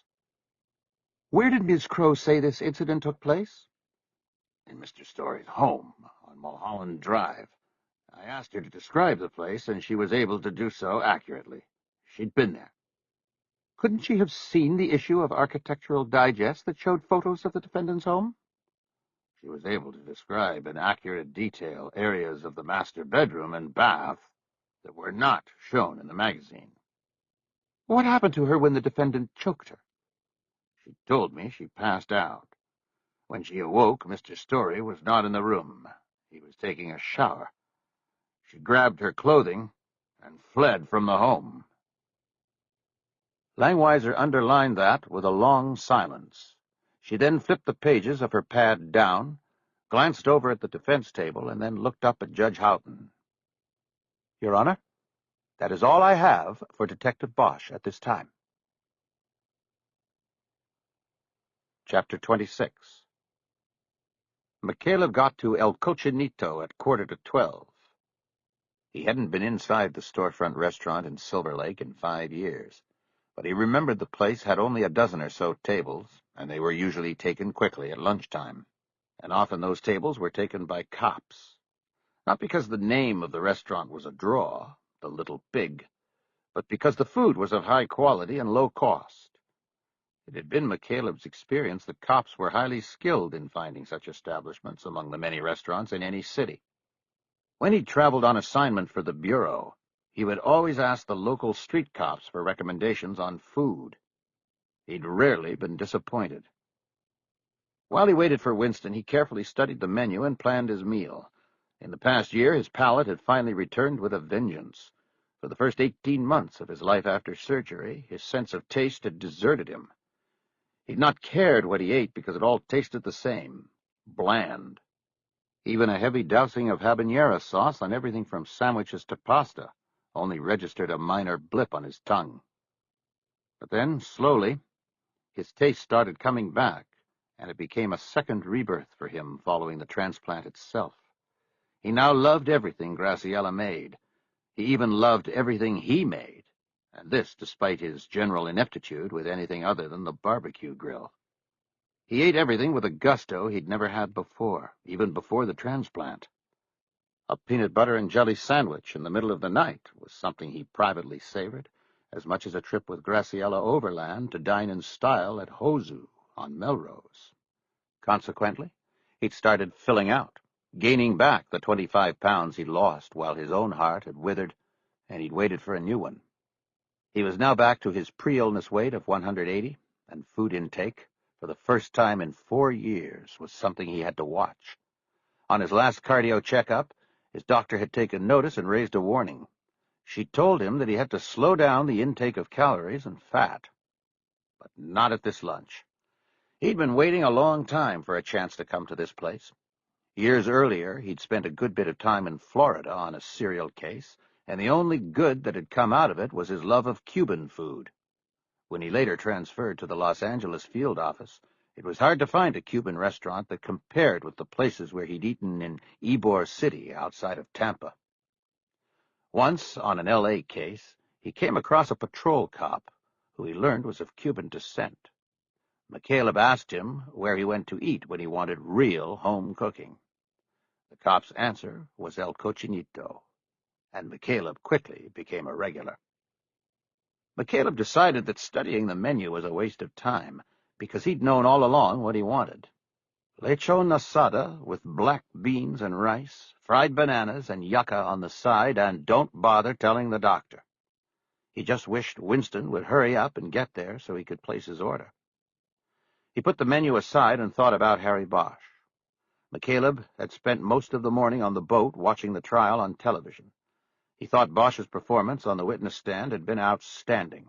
The revelation that Story had been linked to another death was shocking to McCaleb and apparently to the media horde as well. During the breaks, the talking heads in the studio were beside themselves with excitement over the prospect of this new fodder. They cut at one point to the hallway outside the courtroom, where J. Reason Folks was being peppered with questions about these new developments. Folks, for probably the only time in his life, was not commenting. The talking heads were left to speculate about this new information and to comment on the methodical yet thoroughly gripping procession of the prosecution's case. Still, watching the trial only caused uneasiness within McCaleb. He had a difficult time coming to terms with the idea that the man he watched so capably describe the aspects and moves of a difficult investigation was also the man he was investigating, the man his gut instincts told him had committed the same kind of crime he was now involved in prosecuting. At noon, their agreed-upon meeting time, McCaleb looked up from his thoughts to see Jay Winston come through the restaurant's front door. She was followed by two men. One was black and one was white, and that was the best way to differentiate between them because they wore almost identical gray suits and maroon ties. Before they even got to his table, McCaleb knew they were bureau men. Winston had a look of washed-out resignation on her face. "Terry," she said before sitting down, "I want you to meet a couple guys." She indicated the black agent first. "This is Don Twilley, and this is Marcus Friedman. They're with the Bureau." All three of them pulled out chairs and sat down. Friedman sat next to McCaleb, Twilley directly across from him. Nobody shook hands. "I've never had Cuban food before," Twilley said as he pulled a menu from the napkin stand. "Is it good here?" McCaleb looked at him. "No, that's why I like to eat here." Twilley's eyes came up from the menu, and he smiled. "I know, stupid question." He looked down at the menu and then back up at McCaleb. "You know I know about you, Terry. You're a fucking legend in the F.O. Not because of the art, because of the cases. I'm glad to finally meet you." McCaleb looked over at Winston with a look that said, "What the hell is going on?" "Terry, Mark and Don are from the Civil Rights section." "Yeah? That's great. Did you guys come all the way from the field office to meet the legend and try Cuban food, or is there something else?" Twilley began. "Terry, the shit's hit the fan," Winston said. "A reporter called my captain this morning to ask if we were investigating Harry Bosch as a suspect in the gun case." McCaleb leaned back in his seat, shocked by the news. He was about to respond when the waiter came to the table. "Give us a couple minutes," Twilley said gruffly to the man, waving him off with a dismissive gesture which annoyed McCaleb. Winston continued. "Terry, before we go further with this, I have to know something. Did you leak this?" McCaleb shook his head in disgust. "Are you kidding me? You're asking me that? Look, all I know is that it didn't come from me, and I didn't tell anyone, not Captain Hitchens and not even my own partner, let alone a reporter." "Well, it wasn't me. Thanks for asking." He glanced at Twilley and then back at Winston. He hated having this dispute with Jay in front of them. "What are these guys doing here?" he asked. Then looking at Twilley again, he added, "What do you want?" "They're taking over the case, Terry," Winston answered. "And you're out." McCaleb looked back at Winston. His mouth opened a little before he realized how he looked, and closed it. "What are you talking about? I'm out? I'm the only one in. I've been working this as—" "I know, Terry, but things are different now. After the reporter called Hitchens, I had to tell him what was happening, what we'd been doing. He threw a fit, and after he was done throwing a fit, he decided the best way to handle this was to go to the Bureau with it."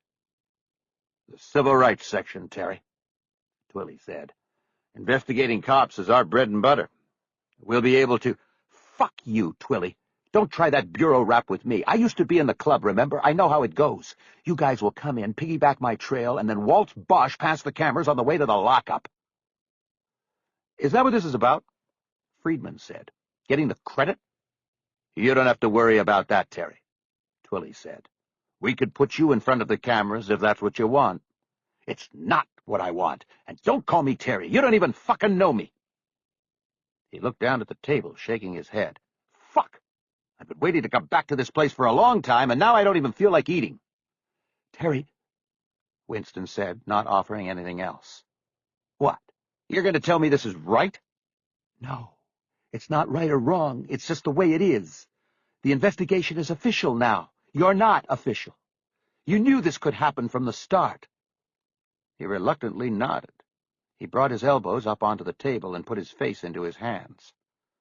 Who was the reporter? When Winston didn't answer, he dropped his hands and looked pointedly at her. Who?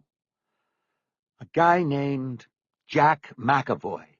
He works for the New Times, an alternative weekly that likes to stir up shit. I know what it is. You know McAvoy? Twilly asked. McCaleb's cell phone began to chirp. It was in the pocket of his jacket, draped over his chair.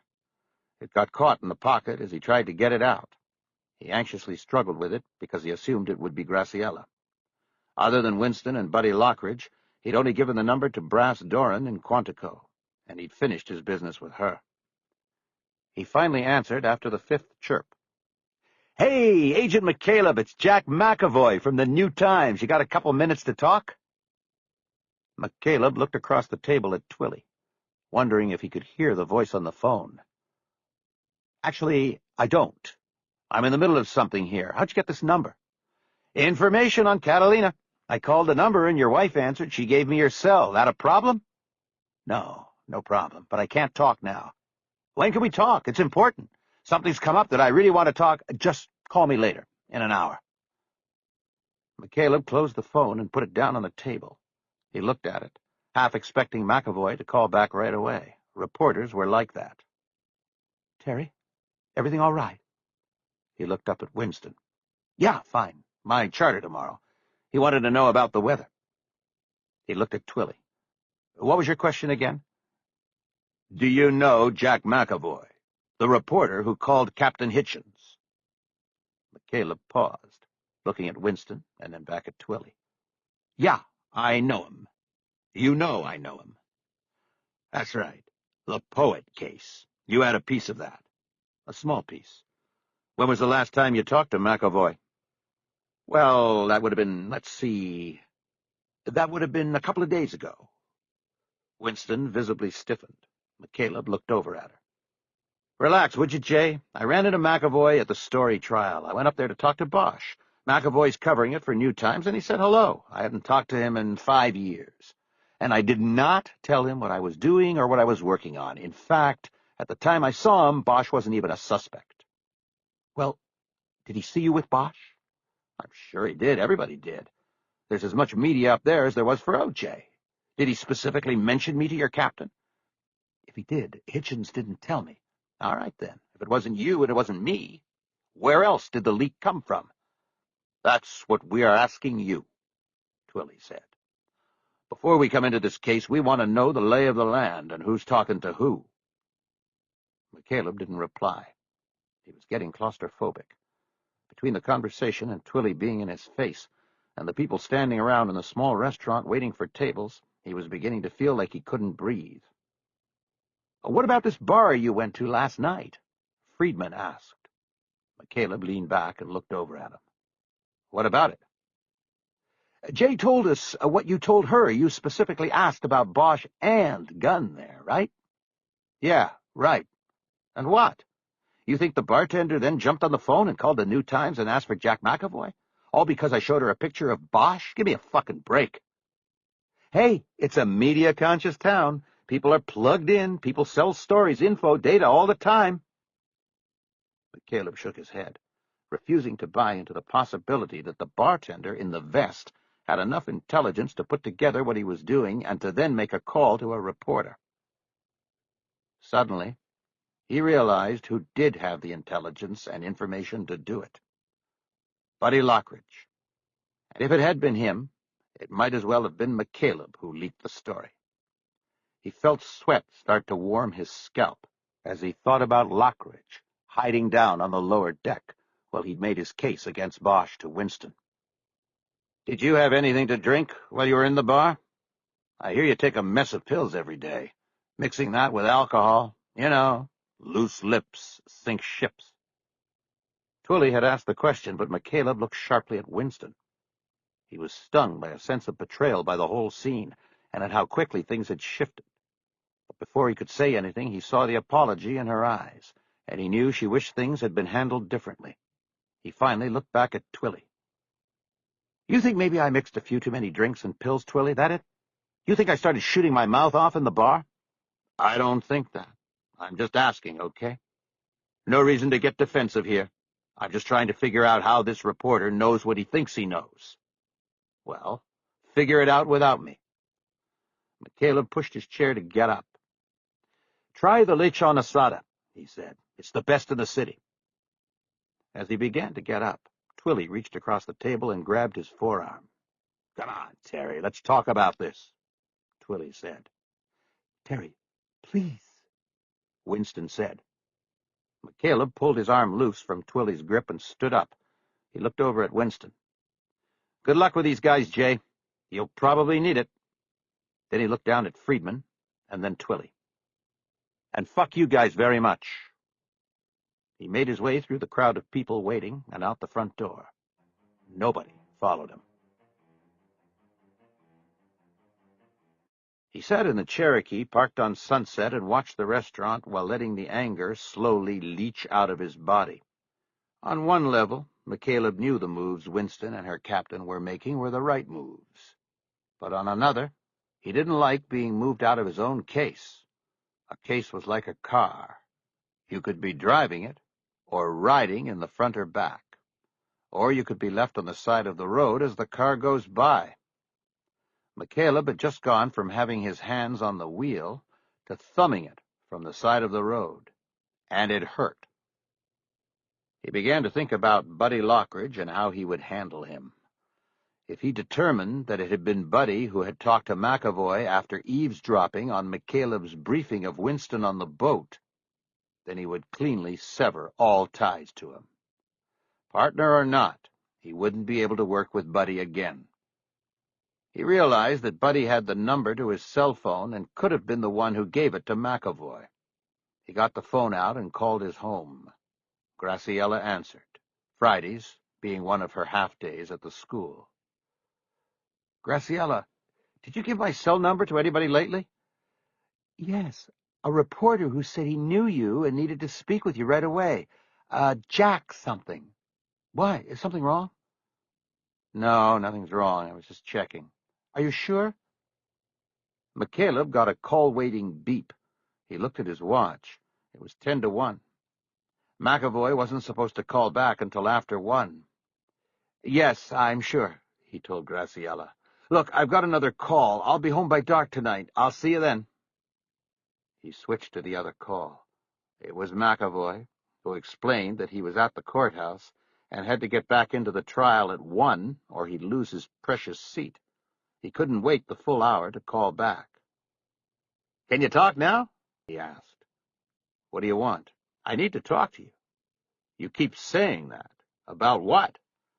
"Harry Bosch. I'm working on a story about—" "I don't know anything about the story case. Only what's on TV. It's not that. It's about the Edward Gunn case." McCaleb didn't answer. He knew this was not good. Dancing with a reporter over something like this could only lead to trouble.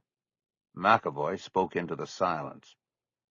"Is that what you wanted to see Harry Bosch about the other day when I saw you here? Are you working on the gun case?" "Listen to me. I can honestly tell you that I am not working on the Edward Gunn case, okay?" Good, McCaleb thought. So far he hadn't lied.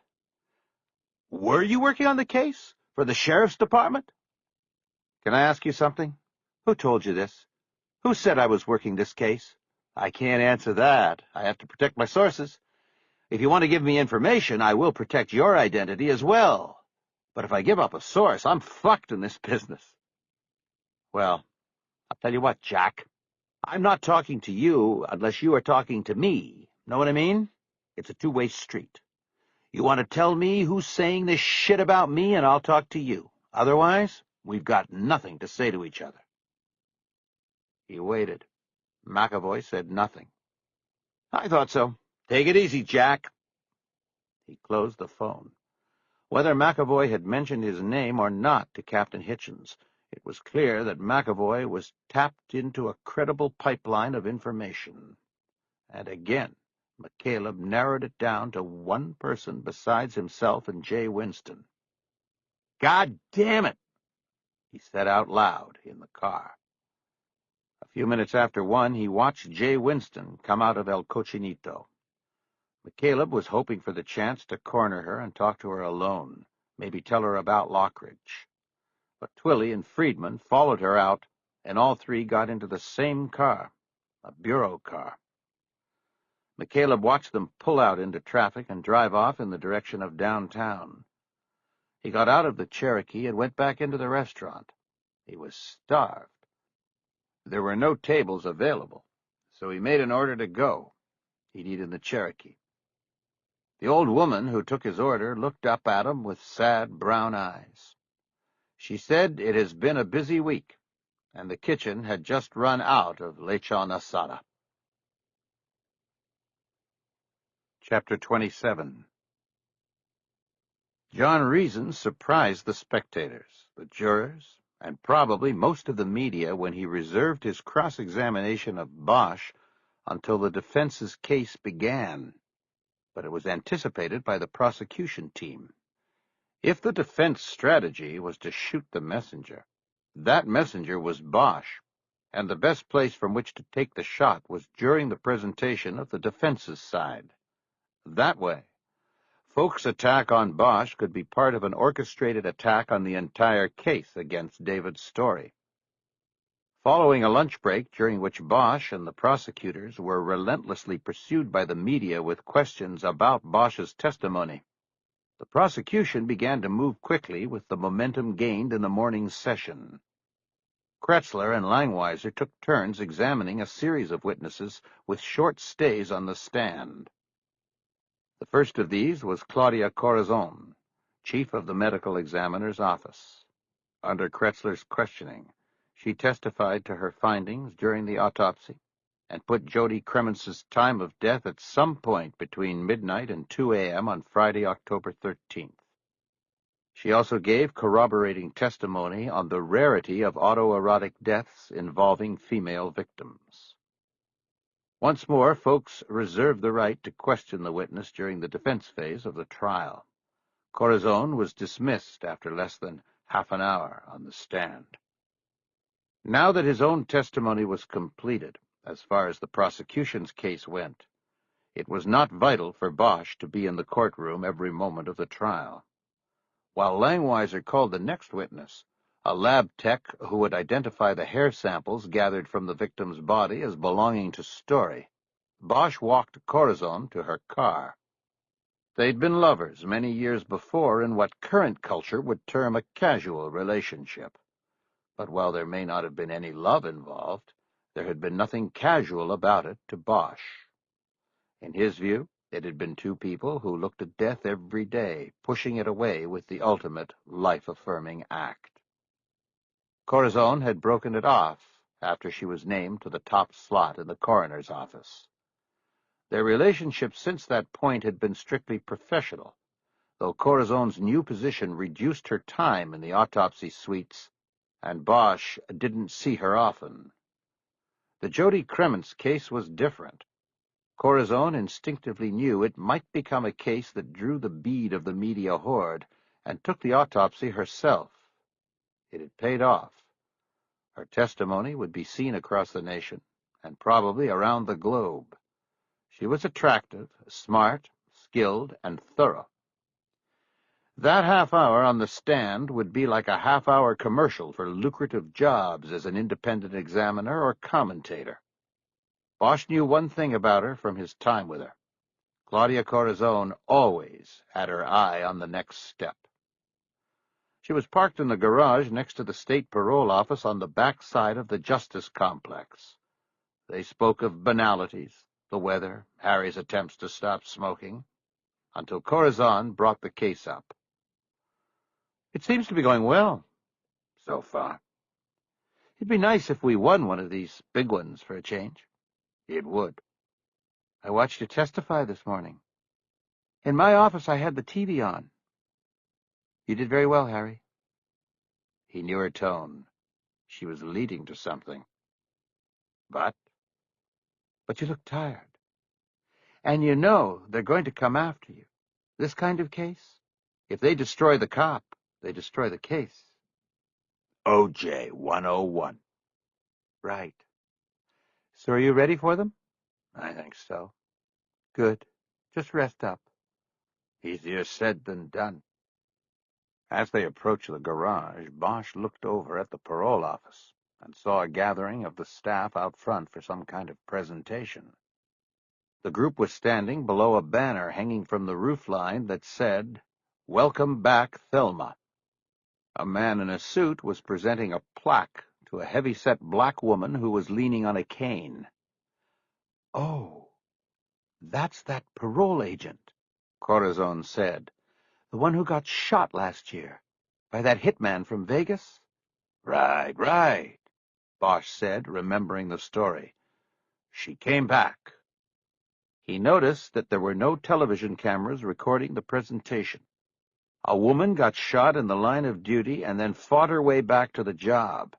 It apparently wasn't worth wasting a videotape over. Welcome back, he said.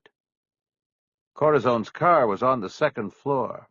It was a two-seat, shining black Mercedes. I see the outside work must be going pretty well, Bosch said. Corazon nodded. In my last contract, I got 4 weeks of professional leave. I'm making the most of it. Trials, TV, that sort of thing. I did a case on that autopsy show on HBO, too. It airs next month.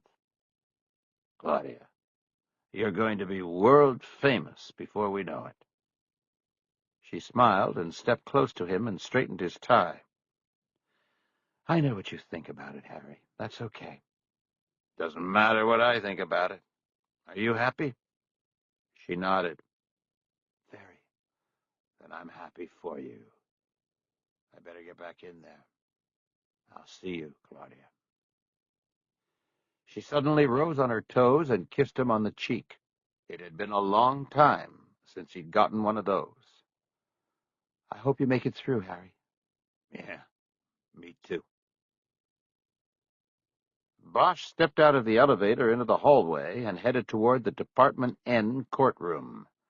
He saw a line of people cordoned off by the courtroom door, people waiting for a spectator seat to possibly open.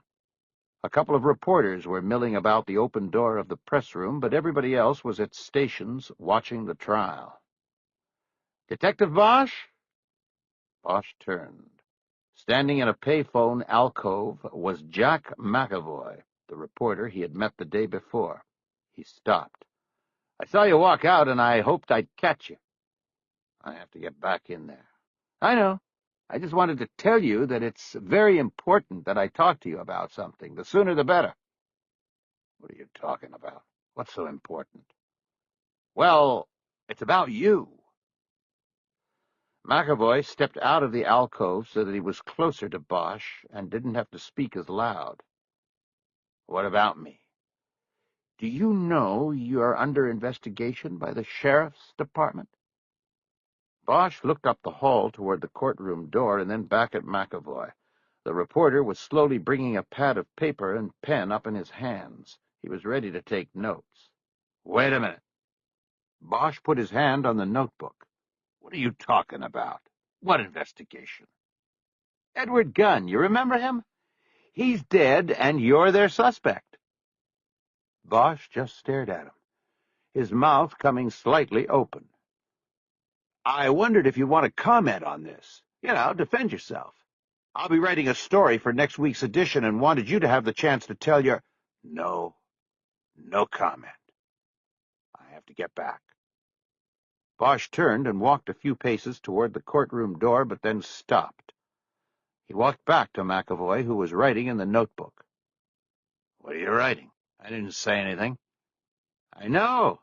That's what I'm writing." McAvoy looked up from the notebook to him. "You said next week," Bosch said. "When does it come out?" "New Times is published every Thursday morning." "So until when do I have if I decide to talk to you?" "About Wednesday lunch, but that will be pressing it.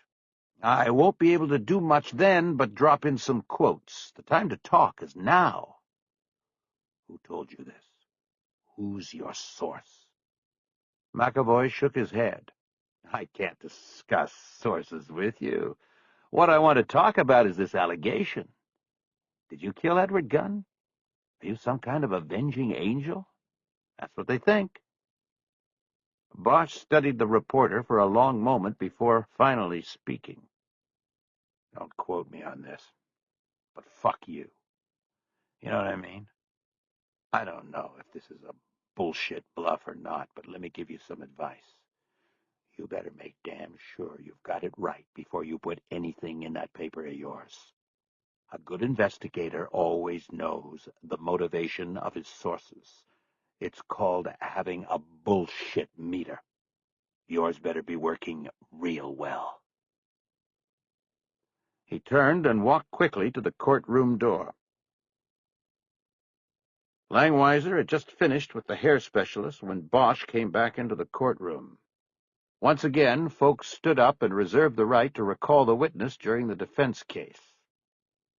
While the witness came through the gate behind the attorney's lectern, Bosch slipped past him and went to his seat at the prosecution table. He didn't look at or say anything to Langweiser or Kretzler. He folded his arms and looked down at the notepad he'd left on the table. He realized he'd adopted the same position and posture he'd seen David Story take at the defense table, the posture of a guilty man.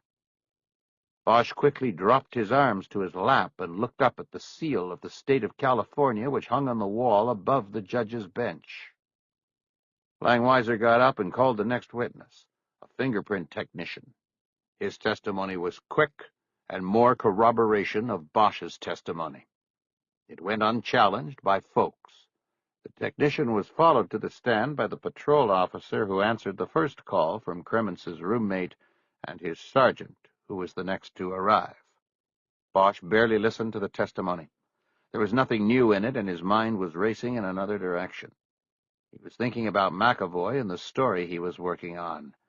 He knew he should inform Langweiser and Kretzler, but wanted time to think about things. He decided to hold off until after the weekend. The victim's roommate, Jane Gilly, was the first witness to appear who was not part of the law enforcement community. She was tearful and sincere in her testimony, confirming details of the investigation already revealed by Bosch, but also adding more personal bits of information. She testified about how excited Jody Kremens had been at the prospect of dating a major Hollywood player, and how the both of them had spent the day before her date getting manicures, pedicures, and hairstylings. "She paid for me," Gilly testified. "That was so sweet." Her testimony put a very human face on what so far had been an almost antiseptic analysis by law enforcement professionals of a murder. When Gilly's examination by Langweiser was concluded, folks finally broke with his pattern and announced he had a few questions for the witness. He stepped to the lectern without any notes. He clasped his hands behind his back and leaned slightly forward to the microphone. "Now, Miss Gilly, your roommate was an attractive young woman, wasn't she?" "Yes, she was beautiful." "And she was popular. In other words, did she date a lot of fellows?" Gilly nodded hesitantly. "She went out?" "A lot, a little. How often?" "It would be hard to say. I wasn't her social secretary, and I have my own boyfriend." "I see. Then let's take, say, the 10 weeks prior to her death. How many of those 10 weeks would you say went by without Jody going out on a date? Langweiser stood up and objected. Your Honor, this is ridiculous. It has nothing to do with the night of October 12th going into the morning of the 13th. Ah, but, Your Honor, I think it does, folks responded. And I think Ms. Langweiser knows it does. Now, if you allow me a little bit of string here, I will be able to quickly tie it up. Houghton overruled the objection and told folks to ask the question again. In the 10 weeks prior to her death, how many weeks went by without Jody Cremens having a date with a man? I don't know. Maybe one, maybe none. Maybe none, folks repeated. And, Miss Gilly, how many of those weeks would you say your roommate had at least 2 dates? Langweiser objected again, but was overruled again. I don't know the answer, Gilly said. A lot of them. A lot of them, folks repeated. Langweiser rose and asked the judge to direct folks not to repeat the witness's answer unless it was in the form of a question. The judge complied, and folks went on as if he'd not been corrected at all. Were these dates all with the same fella? No, different guys, mostly. A few repeats. So she liked to play the field, is that correct? I guess so. Is that a yes or no, Miss Gilly? It's a yes. Thank you. In the 10 weeks prior to her death, weeks in which you said she most often had at least 2 dates, how many different men did she see? Gilly shook her head in exasperation. I have no idea. I didn't count them. Besides, what does this have to do? Thank you, Miss Gilly. I would appreciate it if you would just answer the questions I posed to you. He waited. She said nothing. Now, did Jody ever encounter difficulties when she stopped dating a man, when she moved on to the next? I don't know what you mean. I mean, were all the men happy not to have a return engagement? Sometimes they'd get mad if she didn't want to go out again. Nothing serious. No threats of violence? She wasn't afraid of anyone? Not that she told me about. Did she tell you about every man she dated? No. Now, on these dates, did she often bring the men back to the home you two shared? Sometimes. Did they stay over? Sometimes, I don't know. You often weren't there. Is that correct? Yes. I often stayed at my boyfriend's. Why is that? She made a short laugh. Because I love him. Well, did you ever stay together overnight at your home? I don't remember him ever staying over. Why is that? I guess because he lives alone. It was more private. Isn't it true, Miss Gilly, that you stayed overnight several times a week at your boyfriend's home? Sometimes. So what? And that this was because you were unhappy with your roommate's constant procession of overnight guests? Langweiser stood up. Your Honor, that's not even a question. I object to its form and content. Jody Cremens' lifestyle is not on trial here. David's story is on trial for her murder, and it's not fair for the defense to be allowed to go after someone who— Okay, Miss Langweiser, that's enough, Judge Houghton said. He looked over at Folks. Mr. Folks, that's about all the string I'm going to allow you to run with in that direction. Miss Langweiser makes her point. I want you to move on with this witness. Folks nodded. Bosch studied him. He was a perfect actor. In his demeanor, he was able to convey the frustration of a man being pulled back from a hidden truth. He wondered if the jury would see it as an act. Very well, Your Honor, he said, putting the frustration into the inflection of his voice. I have no further questions for this witness at this time. The judge adjourned for the afternoon break of 15 minutes. Bosch ushered Gilly through the reporters, down the elevator and out to her car. He told her she'd done very well and handled Folks' cross-examination perfectly. He then joined Kretzler and Langweiser in the second-floor DA's office where the prosecution team had a temporary office during the trial. There was a small coffee maker in the room, and it was half filled with coffee brewed during the morning break. There wasn't enough time for a fresh brew, so they all drank the stale coffee while Kretzler and Langweiser considered the progress of the day. "I think the she's a whore defense is going to backfire on them big time," Langweiser said. "They have to have more than that." "He's just trying to show there were a lot of men," Kretzler said. "And it could have been any of them. The shotgun defense. You shoot a lot of pellets, and one's bound to hit the target. It's still not going to work. I'll tell you one thing. With John Reason reserving on all of these wits, we're moving really quickly. He keeps this up, we're going to finish our case Tuesday or Wednesday." "Good. I can't wait to see what they've got." "I can," Bosch interjected. Langweiser looked at him. "Oh, Harry, you've weathered these storms before." "Yeah, but I've got a bad feeling about this one." "Don't worry about it," Kretzler said. "We're going to kick their ass across the courtroom. We're in the tube, man, and we ain't coming out." They put their 3 styrofoam cups together in a toast. Bosch's current partner, Jerry Edgar, and former partner, Kisman Ryder, testified during the afternoon session. Both were asked by the prosecutors to recall the moments after the search of David Story's home when Bosch got into the car and reported to them that Story had just bragged of committing the crime. Their testimony was solidly in tandem with Bosch's own testimony and would act to buttress the case against defense assaults on Bosch's character. Bosch also knew that the prosecutors hoped to gain additional credence with the jury because both Edgar and Ryder were black. 5 members of the jury and 2 alternates were black.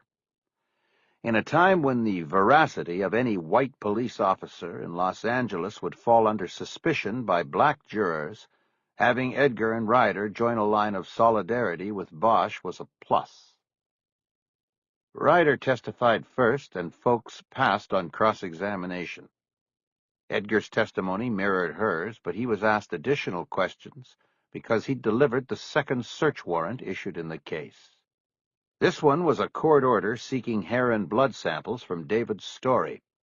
It was approved and signed by a judge while Bosch was in New York, following the Architectural Digest lead, and Ryder was on a Hawaiian vacation planned before the murder. With a patrol officer in tow, Edgar once again appeared at Story's house at 6 a.m. with the warrant. He testified that Story kept them waiting outside while he contacted his lawyer, who by now was the criminal defense attorney J. Reason Folks. Once Folks was apprised of the situation, he told Story to cooperate, and the suspect was taken to Parker Center in downtown, where samples of his pubic hair, scalp hair, and blood were collected by a lab nurse. "Did you at any point during this traveling time and collection process question the defendant about the crime?" Kretzler asked. "No, I did not," Edgar responded. "Before we left his residence, he gave me his phone, and I spoke to Mr. Folks. He told me his client did not wish to be questioned or harassed, as he put it, in any way.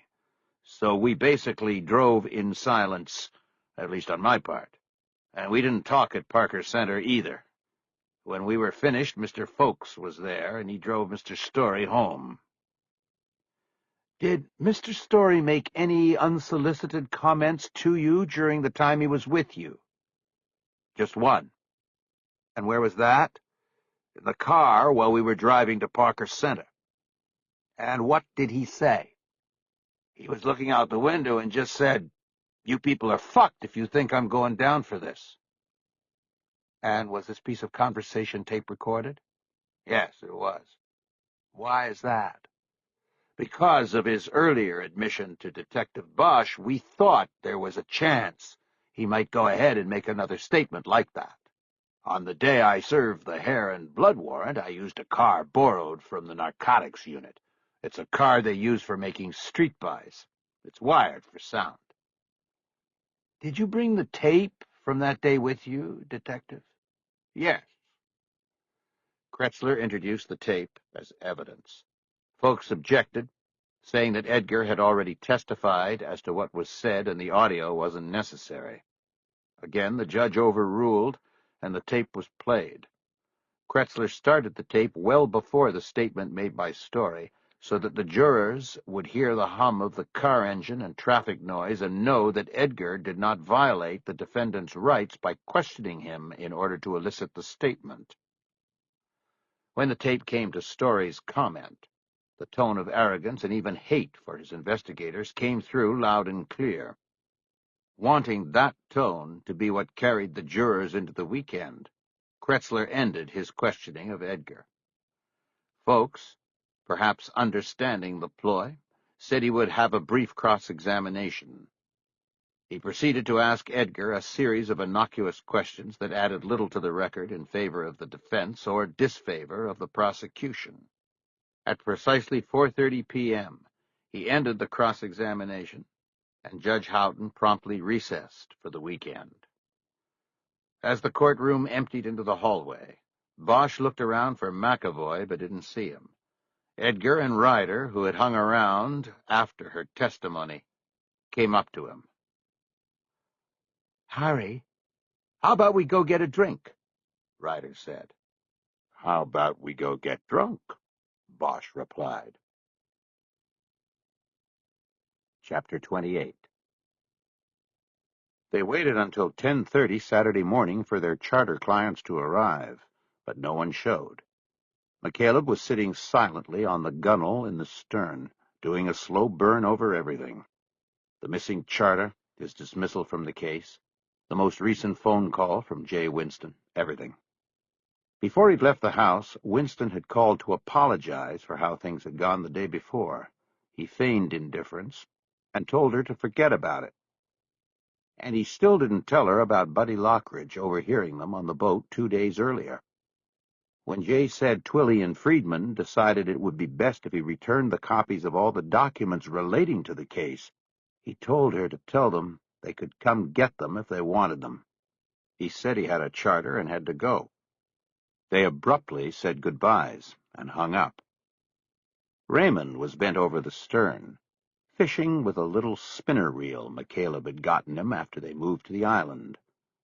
He was looking through the clear water at the moving shapes of the orange Garibaldi fish 20 feet below. Buddy Lockridge was sitting in the fighting chair reading the Metro section of the Los Angeles Times. He seemed as relaxed as a summer wave. McCaleb hadn't yet confronted him with his suspicions that he was the leak. He'd been waiting for the right moment. "Hey, Terror, you see this story?" Lockridge said. "About Bosch giving his testimony yesterday in Van Nuys court?" Nope. "Man, what they're hinting at here is that this director's a serial killer. Sounds like one of your old cases. And here the guy on the witness stand putting the finger on him is a—" Buddy, I told you don't talk about that. Or did you forget what I said? Okay, sorry. I was just saying if this ain't irony, I don't know what is, that's all. Fine, leave it at that. McCaleb checked his watch again. The client should have been there at 10. He straightened up and went to the salon door. "I'll make some calls," he said. "I don't want to be waiting around all day for these people." At the little chart table in the boat's salon, he opened a drawer and took out the clipboard where they attached the charter reservations. There were only 2 pages on it, the current day's charter and a reservation for the following Saturday. The winter months were slow. He looked at the information on the top sheet. He was unfamiliar with it because Buddy had taken the reservation. The charter was for 4 men from Long Beach. They were supposed to come over Friday night and stay at the Zane Grey. A 4-hour charter, 10 to 2 on Saturday, and then they'd take a late ferry back to Overland. Buddy had taken the organizer's home number and the name of the hotel, as well as a deposit of half the charter fee. He looked on the list of hotels and phone numbers taped to the chart table and called the Zane Grey first. He quickly learned that no one with the charter organizer's name, the only one of the 4 names McCaleb had, was staying at the hotel. He then called the man's home number and got his wife. She said her husband wasn't home. Well, we're kind of waiting for him on a boat over here on Catalina. Do you know if he and his friends are on their way? There was a long silence. Ma'am, you there? Yes. It's just that they're not going fishing today. They told me they canceled that trip.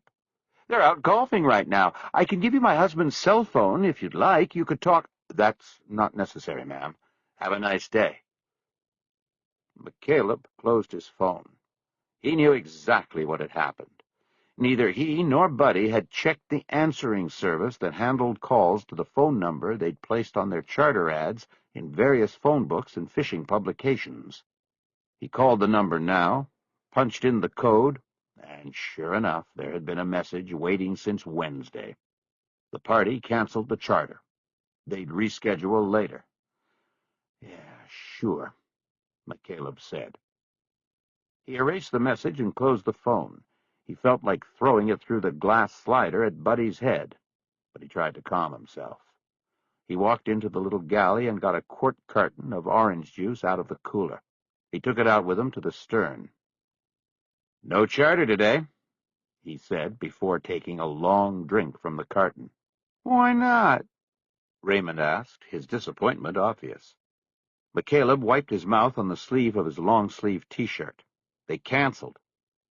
Lockridge looked up from the newspaper, and McCaleb hit him with a laser stare. "Well, we keep the deposit, right?" Buddy asked. "I took a $200 deposit on Visa." "No, we don't keep the deposit because they canceled on Wednesday. We've both been too busy, I guess, to check the charter line like we're supposed to." "Ah, fuck! That's my fault." "Buddy, not in front of the boy. How many times do I have to tell you that?" Sorry. McCaleb continued to stare at him. He hadn't wanted to talk about the leak to McAvoy until after the charter because he needed Buddy's help running a four-man fishing party. Now it didn't matter. Now was the time. "Raymond," he said while still staring at Lockridge, "do you still want to earn your money?" "Yeah." "You mean yes, don't you?" "Yeah, I mean yes. Okay, then reel in, hook your line, and start taking these rods in and put them in the rack. Can you do that?" "Sure." The boy quickly reeled in his line, took off his bait, and threw it into the water. He attached the hook to one of the rod's eyelets and then leaned it in the corner of the stern so he could take it home with him. He liked to practice his casting technique on the rear deck of the house, dropping a rubber practice weight onto the roofs and backyards below. Raymond started taking the deep-sea rods out of the holders, where Buddy had placed them in preparation for the charter. 2 by 2, he took them into the salon and put them in the overhead racks. He had to stand on the couch to do it, but it was an old couch in dire need of a new slipcover, and McCaleb didn't care about it. "Something wrong, Tara?" Buddy tried. "It's just a charter, man. We knew it was going to be slow this month." "It's not the charter, Bud." "Then what? The case?" McCaleb took a smaller gulp of juice and put the carton down on the gunnel. "You mean the case I'm not on anymore?" "I guess. I don't know. You're not on it anymore. When did that—" "No, Buddy. I'm not on it. And there's something I want to talk to you about." He waited for Raymond to move another set of rods into the salon. "You ever read the New Times, Buddy?" "You mean that free weekly?" "Yeah, that free weekly. The New Times, Buddy. Comes out every Thursday. There's always a stack in the laundry building at the marina. In fact, why am I asking this? I know you read the New Times."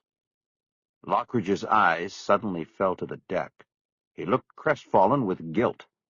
He brought one hand up and rubbed his face. He kept it over his eyes when he spoke. "Terry, I'm sorry. I never thought it would get back to you. What happened?" "What's the matter, Uncle Buddy?" It was Raymond in the door of the salon. "Raymond, would you go inside and close that door for a few minutes?" McCaleb said. "You can put on the TV. I need to talk to Buddy by myself." The boy hesitated, staring the whole time at Buddy covering his face. "Raymond, please, and take this back to the cooler." The boy finally stepped out and took the orange juice carton. He went back in and slid the door closed. McCaleb looked back at Lockridge. "How could you not think it would get back to me?" "I don't know. I just thought nobody would know." "Well, you were wrong, and it's caused me a lot of trouble. But most of all, it's a fucking betrayal, buddy. I just can't believe you would do something like this." McCaleb glanced at the glass door to make sure the boy wasn't in earshot. There was no sign of Raymond. He must have gone down to one of the staterooms. McCaleb realized his breathing was way up. He was so angry he was hyperventilating. He had to end this and calm down. "Does Graciela have to know about it?" Buddy asked in a pleading voice. "I don't know. It doesn't matter what she knows. What matters is that we had this relationship and then you do something like this behind my back." Lockridge still hid his eyes behind his hand. "I just didn't think it would mean that much to you, even if you found out. It was no big deal. Don't try to mitigate it or tell me what kind of deal it is, okay? Don't even talk to me in that pleading, whiny voice. Just shut up." McCaleb walked to the stern, pressing his thighs against the padded coaming. His back to Lockridge, he looked up the hillside above the commercial part of the little town. He could see his house. Graciela was on the deck holding the baby. She waved and then held Cielo's hand up in a baby wave. McCaleb waved back. "What do you want me to do?" Buddy said from behind him. His voice was more controlled now. "What do you want me to say? I won't do it again? Fine, I won't do it again." McCaleb didn't turn around. He continued looking up at his wife and his daughter. "It doesn't matter what you won't do again. The damage is done. I have to think about this. We're partners as well as friends, or we were, at least. All I want now is for you to just go. I'm going inside with Raymond. Take the skiff and go back to the pier. Take a ferry back tonight. I just don't want you around here, buddy, not now." "How will you guys get back to the pier?" It was a desperate question with an obvious answer. "I'll call the water taxi. But we've got a charter next Saturday. It's 5 people, and I'll worry about Saturday when I come to it. I can cancel it if I have to, or turn it over to Jim Hall's charter." "Terry, are you sure about this? All I did was—" "I'm sure. Go on, buddy. I don't want to talk any more." McCaleb turned from the view and walked past Lockridge and out to the salon door. He opened it and stepped in, then slid the door closed behind him. He didn't look back at Buddy. He went to the chart table and got an envelope out of the drawer. He slipped a $5 bill from his pocket into it, sealed it, and wrote Raymond's name on it. "Hey, Raymond, where are you?" he called out. For dinner they had grilled cheese sandwiches and chili. The chili was from the Busy Bee. McCaleb had picked it up on his way up from the boat with Raymond. McCaleb sat across the table from his wife, with Raymond to his left and the baby to his right, in a jumper seat perched on the table. They were eating inside, as an evening fog had enshrouded the island in a chilly grip. McCaleb remained morosely quiet through the meal, as he'd been through much of the day. When they'd come back early, Graciela decided to keep her distance. She took Raymond for a hike in the Wrigley Botanical Garden in Avalon Canyon. McCaleb was left with the baby, who fussed most of the day. He didn't mind, though. It took his mind off of things. Finally, at dinner, there was no avoiding each other. McCaleb had made the sandwiches, so he was the last to sit down. He'd barely begun eating when Graciela asked him what his trouble was. "Nothing," he said. "I'm fine." "Raymond said you and Buddy had an argument." Maybe Raymond should mind his own business. He looked at the boy as he said this, and Raymond looked down at his food. "That's not fair, Terry," Graciela said. She was right. McCaleb knew it. He reached over and tousled the boy's hair. It was so soft. He liked doing it. He hoped the gesture conveyed his apology. "I'm off the case because Buddy leaked it to a reporter." "What?" I came up with a suspect, a cop. Buddy overheard me telling Jay Winston about my findings. He turned around and told a reporter. The reporter turned around and started making calls. Jay and her captain think I was the leak. That doesn't make sense. Why would Buddy do that? I don't know. He didn't say. Actually, he did say. He said he didn't think I'd care or that it mattered, words to that effect. That was today on the boat. He gestured toward Raymond, meaning this was the tense conversation he had caught part of and told Graciela about. Well, did you call Jay and tell her it was him? No, it doesn't matter. It came through me. I was dumb enough to let him on the boat. Can we talk about something else? I'm tired of thinking and talking about this. Fine, Terry. What else do you want to talk about? He was silent. She was silent. After a long moment, he started to laugh. I can't think of anything right now. Graciela finished eating a bite of her sandwich. McCaleb looked over at Cielo, who was looking at a blue and white ball that was suspended over her on a wire attached to the side of her bouncer seat. She was trying to reach for it with her tiny hands, but couldn't quite make it. McCaleb could see her getting frustrated, and he understood the feeling. Raymond, tell your father what you saw today in the gardens, Graciela said. She had recently begun referring to McCaleb as Raymond's father.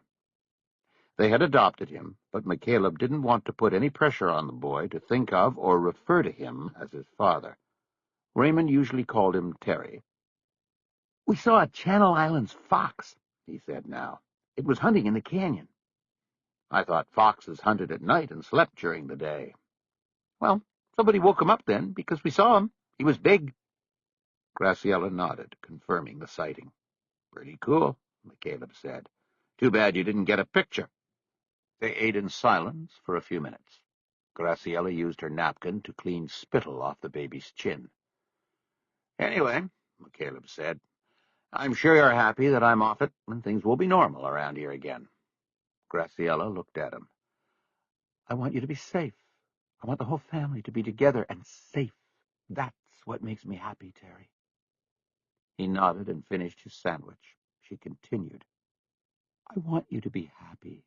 But if that means working these cases, then that's a conflict with your personal well-being as far as your health is concerned, and the well-being of this family.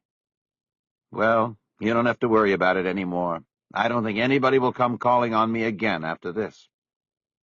He got up to clear the table, but before picking up plates, he leaned over his daughter's chair and bent the wire so that the blue and white ball would be within her reach. It's not supposed to be like that, Graciela said. McCaleb looked at her. Yes, it is. Chapter 29. McCaleb stayed up into the early morning hours with the baby. He and Graciela alternated nights on duty so that at least one of them got a decent night of sleep. Cielo seemed to have an almost hourly feed clock. Each time she awoke, he would feed her and walk her through the dark house. He would gently pat her back until he heard her burp, and then he would put her down again. In an hour, the process would begin again.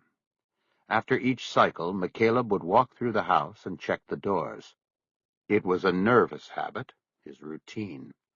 The house, by virtue of being up on the hillside, was fogged in tight.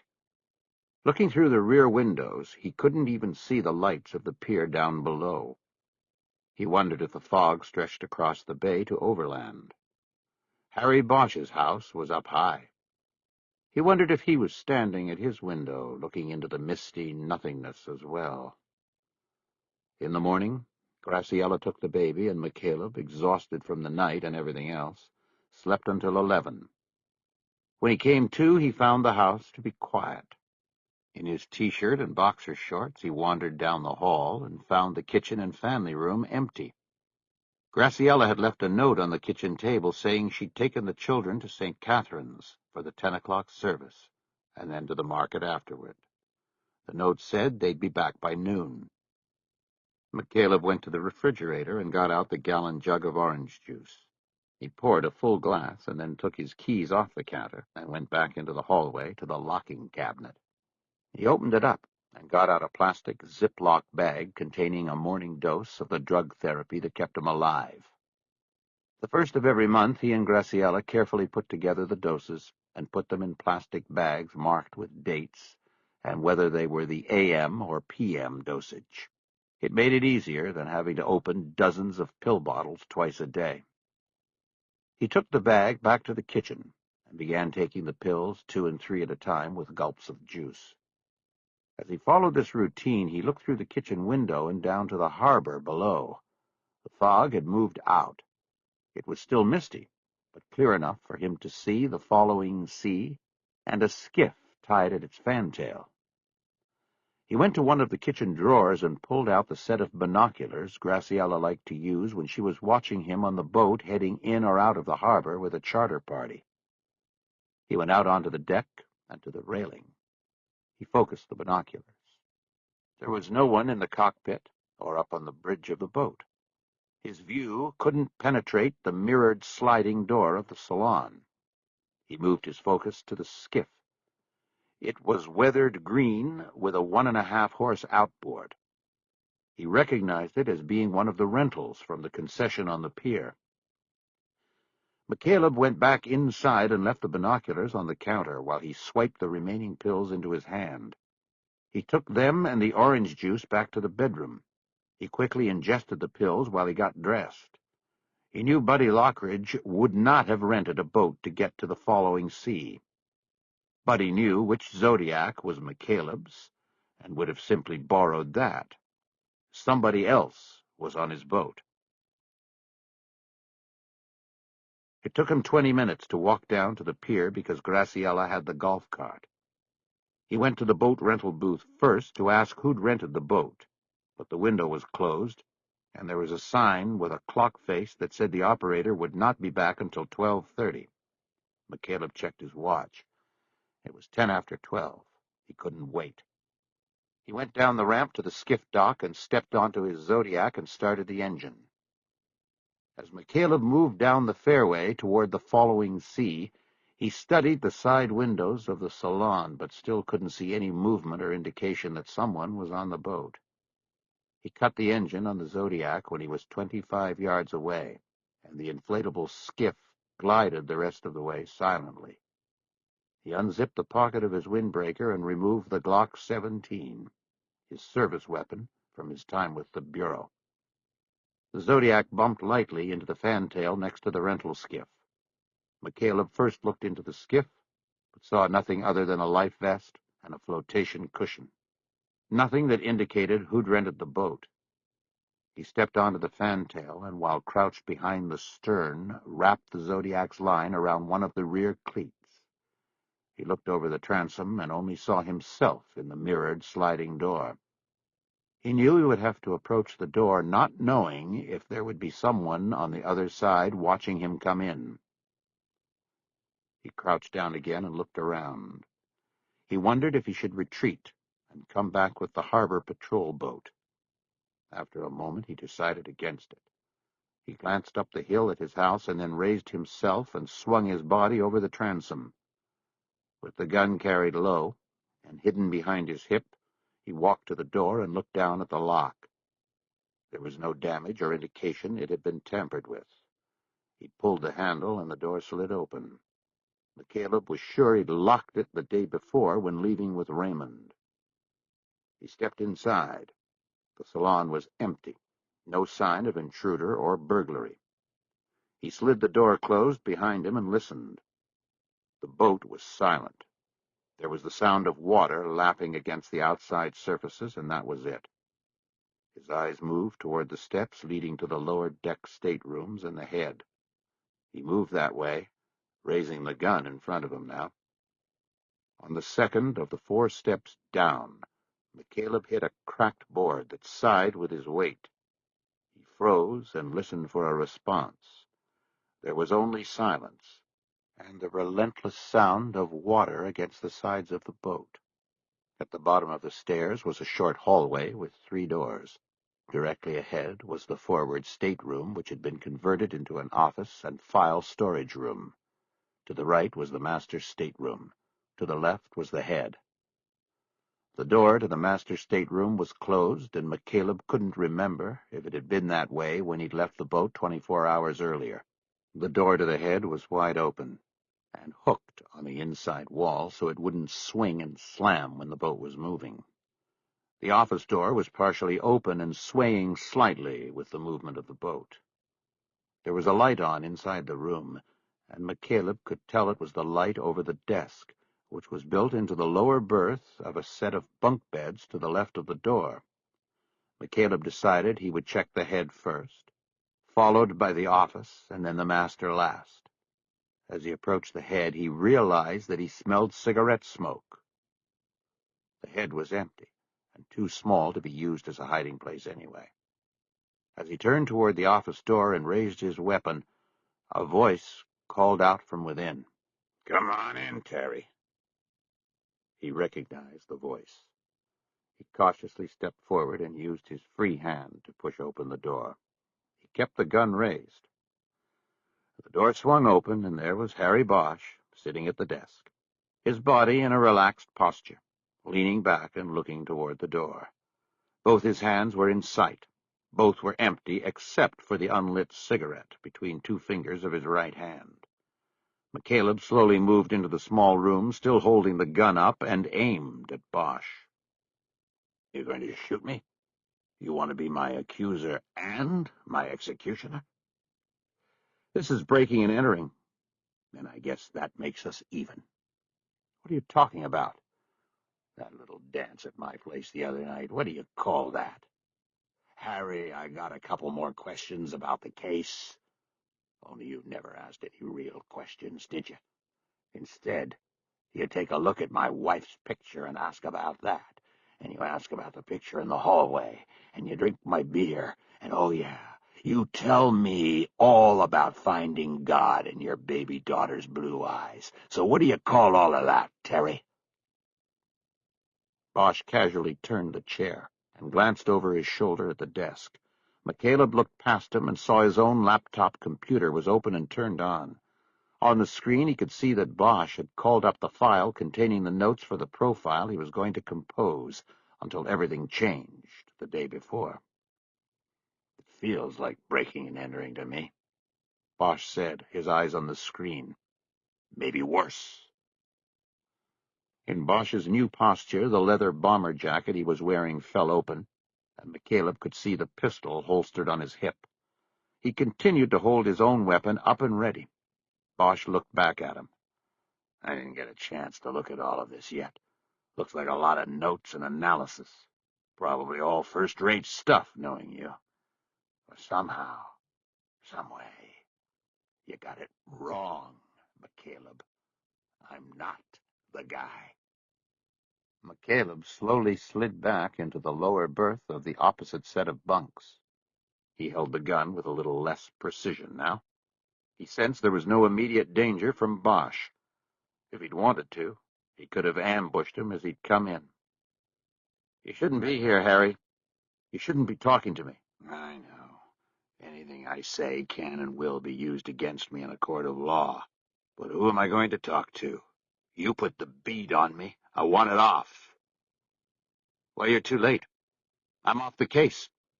And you don't want to know who's on it." Bosch just stared at him and waited. "The Bureau's Civil Rights Division. You think internal affairs has been a pain in your ass? These people live and breathe for one thing, taking scalps. And an LAPD scalp is worth more than Boardwalk and Park Place put together." "How'd that happen? The reporter?" McCaleb nodded. "I guess that means he talked to you, too." Bosch nodded. "Tried to. Yesterday." Bosch looked around himself, noticed the cigarette in his hand, and put it in his mouth. "You mind if I smoke?" "You already have been." Bosch pulled a lighter out of his jacket pocket and lit the cigarette. He pulled the trash can out from beneath the desk and next to his seat to be used as an ashtray. "Can't seem to quit these." Addictive personality. A good and bad attribute in a detective. "Yeah, whatever." He took a hit off the cigarette. "We've known each other for what is it, 10, 12 years?" More or less. "We work cases, and you don't work a case with somebody without taking some kind of measure. Know what I mean?" McCaleb didn't answer. Bosch flicked the cigarette on the side of the trash can. And you know what bothers me, even more than the accusation itself? It's that it came from you. It's how and why you could think this. You know, what was the measure you took of me that allowed you to make this jump? McCaleb gestured with both hands as if to say the answer was obvious. People change. If there was anything I learned about people from my job, it's that any one of us are capable of anything given the right circumstances, the right pressures, the right motives, the right moment. That's all psycho bullshit. It doesn't. Bosch's sentence trailed off and he didn't finish. He looked back at the computer and the papers spread across the desk. He pointed the cigarette at the laptop screen. You talk about darkness. A darkness more than night. What about it? When I was overseas. He dragged deeply on the cigarette and exhaled, tilting his head back and shooting the smoke toward the ceiling. I was put into the tunnels, and let me tell you, you want darkness? That was darkness, down in there. Sometimes you couldn't see your fucking hand 3 inches in front of your face. It was so dark it hurt your eyes from straining to see just anything at all. He took another long hit off the cigarette. McCaleb studied Bosch's eyes. They were staring blankly at the memory. Then suddenly he was back. He reached down and ground the half-finished cigarette into the inside edge of the can and dropped it in. This is my way of trying to quit.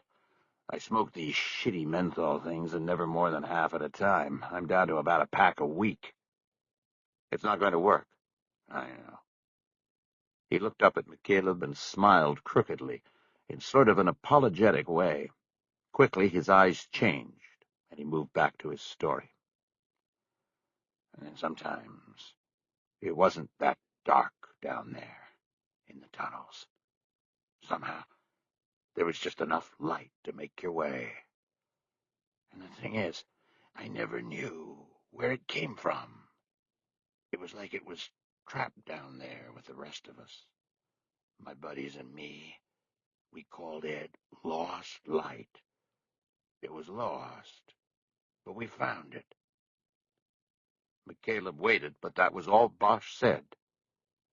What are you telling me, Harry? That you missed something. I don't know what it is, but you missed something. He held McCaleb with his dark eyes. He reached back to the desk and picked up the stack of copied documents from J. Winston. He tossed them across the small room onto McCaleb's lap. McCaleb made no move to catch them, and they spilled to the floor in a jumble. Look again. You missed something, and what you did see added up to me. Go back in and find the missing piece. It will change the addition. I told you, man, I'm off it. I'm putting you back on it. It was said with a tone of permanence, as if there was no choice for McCaleb. You've got till Wednesday. That's right, his deadline. You have to stop his story with the truth. You don't, and you know what J. Reason folks will do with it. They sat in silence for a long moment looking at each other. McCaleb had met and talked with dozens of killers in his time as a profiler. Few of them readily admitted their crimes. So in that, Bosch was no different. But the intensity with which he stared unblinkingly at him was something McCaleb had never seen before in any man, guilty or innocent. Story's killed 2 women, and those are just the 2 we know about. He's the monster you spent your life chasing, McCaleb. And now you're giving him the key that unlocks the door to the cage. He gets out, he'll do it again. You know his kind. You know he will. McCaleb could not compete with Bosch's eyes. He looked down at the gun in his hands. What made you think I would listen? That I would do this? He asked. Like I said, you take somebody's measure. I got yours, McCaleb. You'll do this, or the monster you set free will haunt you the rest of your life. If God is really in your daughter's eyes, how will you be able to look at her again? McCaleb unconsciously nodded, and immediately wondered what he was doing. I remember you once told me something. Bosch said, you said, if God is in the details, so is the devil. Meaning, the person you're looking for is usually right there in front of us, hiding in the details all the time. I always remember that. It still helps me.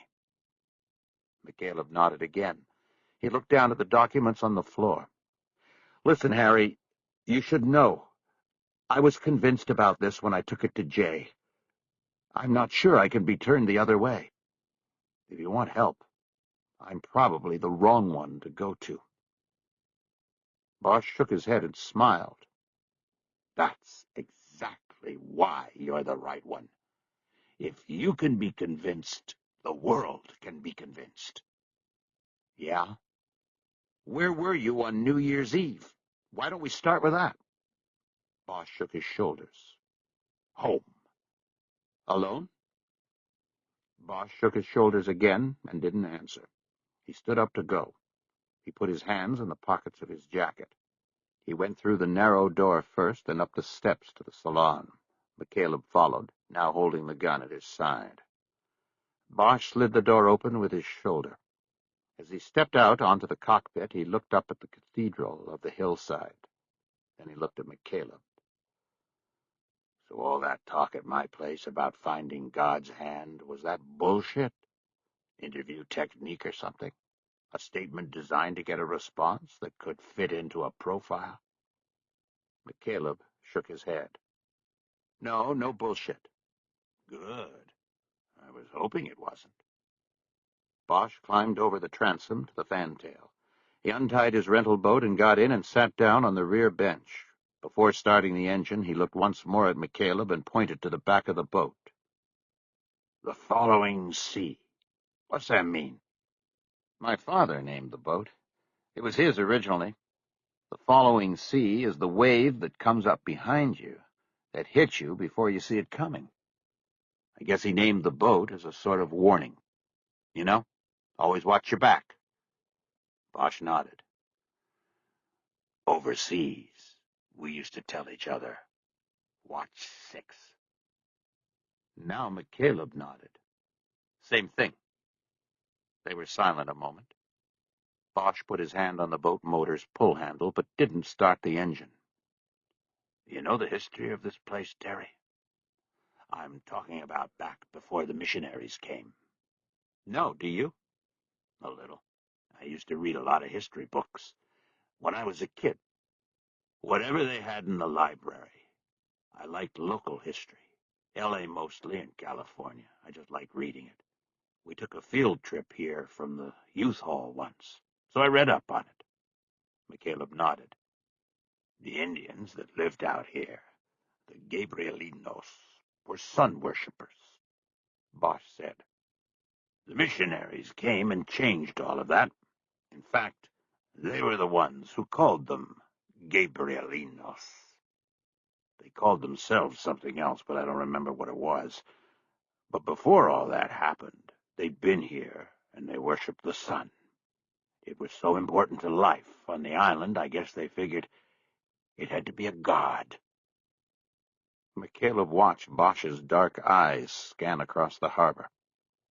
And the mainland Indians thought of the ones out here as these fierce wizards who could control weather and waves through worship and sacrifices to their god. I mean, they had to be fierce and strong to be able to cross the bay so they could trade their pottery and sealskins on the mainland. McCaleb studied Bosch, trying to get a bead on the message he was sure the detective was trying to convey. What are you saying, Harry? Bosch shrugged his shoulders. I don't know. I guess I'm saying that people find God where they need him to be, In the sun, in a new baby's eyes, in a new heart. He looked at McCaleb, his eyes as dark and as unreadable as the painted owls. And some people, McCaleb began, find their salvation in truth, in justice, in that which is righteous. Now Bosch nodded and offered his crooked smile again. That sounds good. He turned and started the engine with one pull. He then mock-saluted McCaleb and pulled away, angling the rental boat back toward the pier. Not knowing the etiquette of the harbor, he cut across the fairway and between unused mooring buoys. He didn't look back. McCaleb watched him all the way. A man all alone on the water in an old wooden boat. And in that thought came a question. Was he thinking about Bosch or himself? Chapter 30. On the ferry ride back, Bosch bought a Coke at the concession stand and hoped it would settle his stomach and prevent seasickness. He asked one of the stewards where the steadiest ride on the boat was, and he was directed to one of the middle seats on the inside. He sat down and drank some of the Coke, then pulled the folded pages he'd printed in McCaleb's office out of his jacket pocket. He'd printed 2 files before he'd seen McCaleb approaching in the Zodiac. One was titled Scene Profile, and the other was called Subject Profile. He'd folded them into his jacket and disconnected the portable printer from the laptop before McCaleb entered the boat. He'd only had time to glance at them on the computer and now began a thorough reading. He took the scene profile first. There was only 1 page. It was incomplete and appeared to be simply a listing of McCaleb's rough notes and impressions from the crime scene video. Still, it gave an insight into how McCaleb worked. It showed how his observations of a scene turned into observations about a suspect. Scene. 1. Ligature. 2. Nude. 3. Head wound. 4. Tape/gag. Cave. 5. Bucket. 6. Owl. Watching over. Highly organized. Detail-oriented. Statement. The scene is his statement. He was there. He watched the owl. Exposure equals victim humiliation equals victim hatred, contempt. Bucket, remorse. Killer, prior knowledge of victim. Personal knowledge, previous interaction. Personal hatred. Killer inside the wire. What is the statement? Bosch reread the page and then thought about it. Though he didn't have full knowledge of the crime scene from which McCaleb's notes were drawn, he was impressed by the leaps in logic McCaleb had made. He'd carefully gone down the ladder to the point that he concluded that Gunn's killer was someone he knew, that it was someone who would be found inside the perimeter wire that circled Gunn's existence. It was an important distinction to make in any case. Investigative priorities were usually set upon the determination of whether the suspect being sought had intersected with the victim only at the point of the killing or before. McCaleb's read on the nuances of the scene were that the killer was someone known to Gunn, that there was a prelude to this final and fatal crossing of killer and victim. The second page continued the listing of shorthand notes that Bosch assumed McCaleb planned to turn into a fleshed-out profile. As he read, he realized that some of the word groupings were phrases McCaleb had taken from him. Suspect. Bosch. Institutional. Youth Hall, Vietnam, LAPD. Outsider. Alienation. Obsessive. Compulsive. Eyes. Lost. Loss. Mission man. Avenging angel. the big wheel always turning? Nobody walks away. What goes around comes around. Alcohol. Divorce. Wife? Why? Alienation/obsession. Mother. Cases. Justice system? Bullshit. Carriers of the plague. Guilt? Harry equals Hieronymus. Owl equals evil. Evil equals gun. Death of evil equals release stressors. Paintings, demons, devils, evil. Darkness and light, the edge. Punishment. Mother, justice, gun. God's hand, police, Bosch. Punishment equals God's work. A darkness more than night, Bosch. Bosch wasn't sure how to interpret the notes. His eyes were drawn to the last line, and he repeatedly read it, unsure what it was that McCaleb was saying about him. After a while, he carefully folded the page closed and sat still for a long moment. It felt somehow surrealistic to be sitting there on the boat, having just tried to interpret someone else's notes and reasons as to why he should be considered a murder suspect.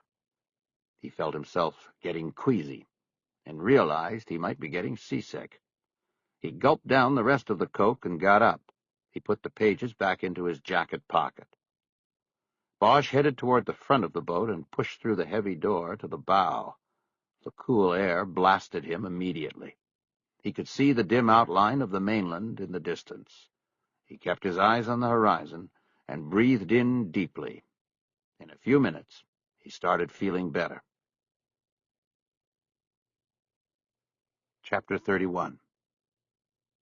McCaleb sat on the old couch in the salon thinking about his encounter with Bosch for a long time. It was the first time, in all his experiences as an investigator, that a murder suspect had come to him to enlist his aid. He had to decide if it had been the act of a desperate or sincere man, or possibly something else. What if McCaleb hadn't noticed the rental skiff and come to the boat? Would Bosch have waited for him? He went down to the front stateroom and looked at the documents spread on the floor. He wondered if Bosch had intentionally tossed them so that they would fall to the floor and become mixed up. Had Bosch taken something? He went to the desk and studied his laptop. It was not attached to the printer, but he knew that didn't mean anything. He closed the file that was on the screen and opened the Print Manager window. He clicked the Jobs file and saw that 2 files had been printed that day, the scene and suspect profiles. Bosch had taken them. McCaleb imagined Bosch riding on the express back across, sitting by himself, and reading what McCaleb had written about him. It made him feel uncomfortable. He didn't think any suspect he'd ever profiled had read the report McCaleb had put together on him. He shook it off and decided to occupy his mind with something else. He slid off the chair to his knees and began picking up the murder book reports, putting them into a neat pile first before worrying about putting them back in order. Once he had the mess cleaned up, he sat down at the desk, the reports in a squared-off pile in front of him. McCaleb took a blank page of typing paper out of a drawer and wrote on it with the thick black marker he used for labeling cardboard boxes containing his files. You missed something. He took a piece of tape off a dispenser on the desk and taped the page to the wall behind the desk. He looked at it for a long time. Everything Bosch had said to him came down to that one line. He now had to decide if it was true, if it was possible, or if it was the last manipulation of a desperate man. He heard his cell phone begin to chirp. It was in his jacket pocket, which he'd left on the couch in the salon. He hustled up the stairs and grabbed the jacket. When he reached into the pocket, his hand closed around his gun. He then tried the other pocket and got the phone. It was Graciela. "We're home," she said. I thought you'd be here. I thought maybe we could all go down to lunch at El Encanto. McCaleb didn't want to leave the office or his thoughts about Bosch. But the last week had strained things with Graciela. He needed to talk to her about that, about how he saw things changing. "Tell you what," he finally said. "I'm just finishing some stuff here. Why don't you take the kids down, and I'll meet you there?" He looked at his watch. It was 1:15. "Is 1:30 too late?" "Fine," she said abruptly. "What stuff?" "Oh, I'm sort of wrapping up this thing for Jay." "I thought you told me you were off it." "I am, but I have all the reports, and I wanted to write up my final, Just wrap it up." "Don't be late, Terry." She said it with a tone that implied he would miss more than his lunch if he was. "I won't. I'll see you there." He closed the phone and went back down to the office. He looked at his watch again. He had about a half hour before he'd have to get on the skiff and go back to the pier. The El Encanto was about a 5-minute walk from there. It was one of the few restaurants that remained open on the island during the winter months. He sat down and started putting the stack of investigative documents in order. It was not a difficult task. Each page had a date stamp on the upper right-hand corner. But McCaleb stopped almost as soon as he started. He looked up at the message he had taped on the wall. He decided that if he was going to look for something he had not noticed before, that he had missed, he should come at the information from another angle. He decided not to put the documents in their correct order. Instead, he would read them in the random order they were now in. Doing it this way, he would avoid thinking about the flow of the investigation and how one step followed the other. He would simply have each report to consider as a single piece of the puzzle. It was a simple mind trick, but he'd done it before on cases with the Bureau. Sometimes it shook something new out, something he had previously missed. He checked his watch again and began with the first document on the pile. It was the autopsy protocol. Chapter 32. McCaleb walked briskly to the front steps of the El Encanto. He saw his golf cart parked at the curb. Mostly the carts on the island looked the same, but he could identify his because of the baby seat with the pink and white cushioning. His family was still here. He went up the steps, and the hostess, recognizing him as a local, pointed to the table where his family was seated. He hurried over and pulled out a chair next to Graciela. They were close to being finished. He noticed that the waitress had already left the check on the table. "Sorry I'm late." He took a chip out of the basket at the center of the table and dragged it through the salsa and guacamole bowls before shoving it into his mouth. Graciela looked at her watch and then pierced him with her deep brown eyes. He weathered it and got ready for the next one, which he surely knew was coming. "I can't stay." She loudly put her fork down on her plate. She was finished. "Terry, I know. But something's come up. I have to go across tonight." "What could have possibly come up? You're off the case. It's Sunday. People are watching football, not running around trying to solve murders that they're not even asked to."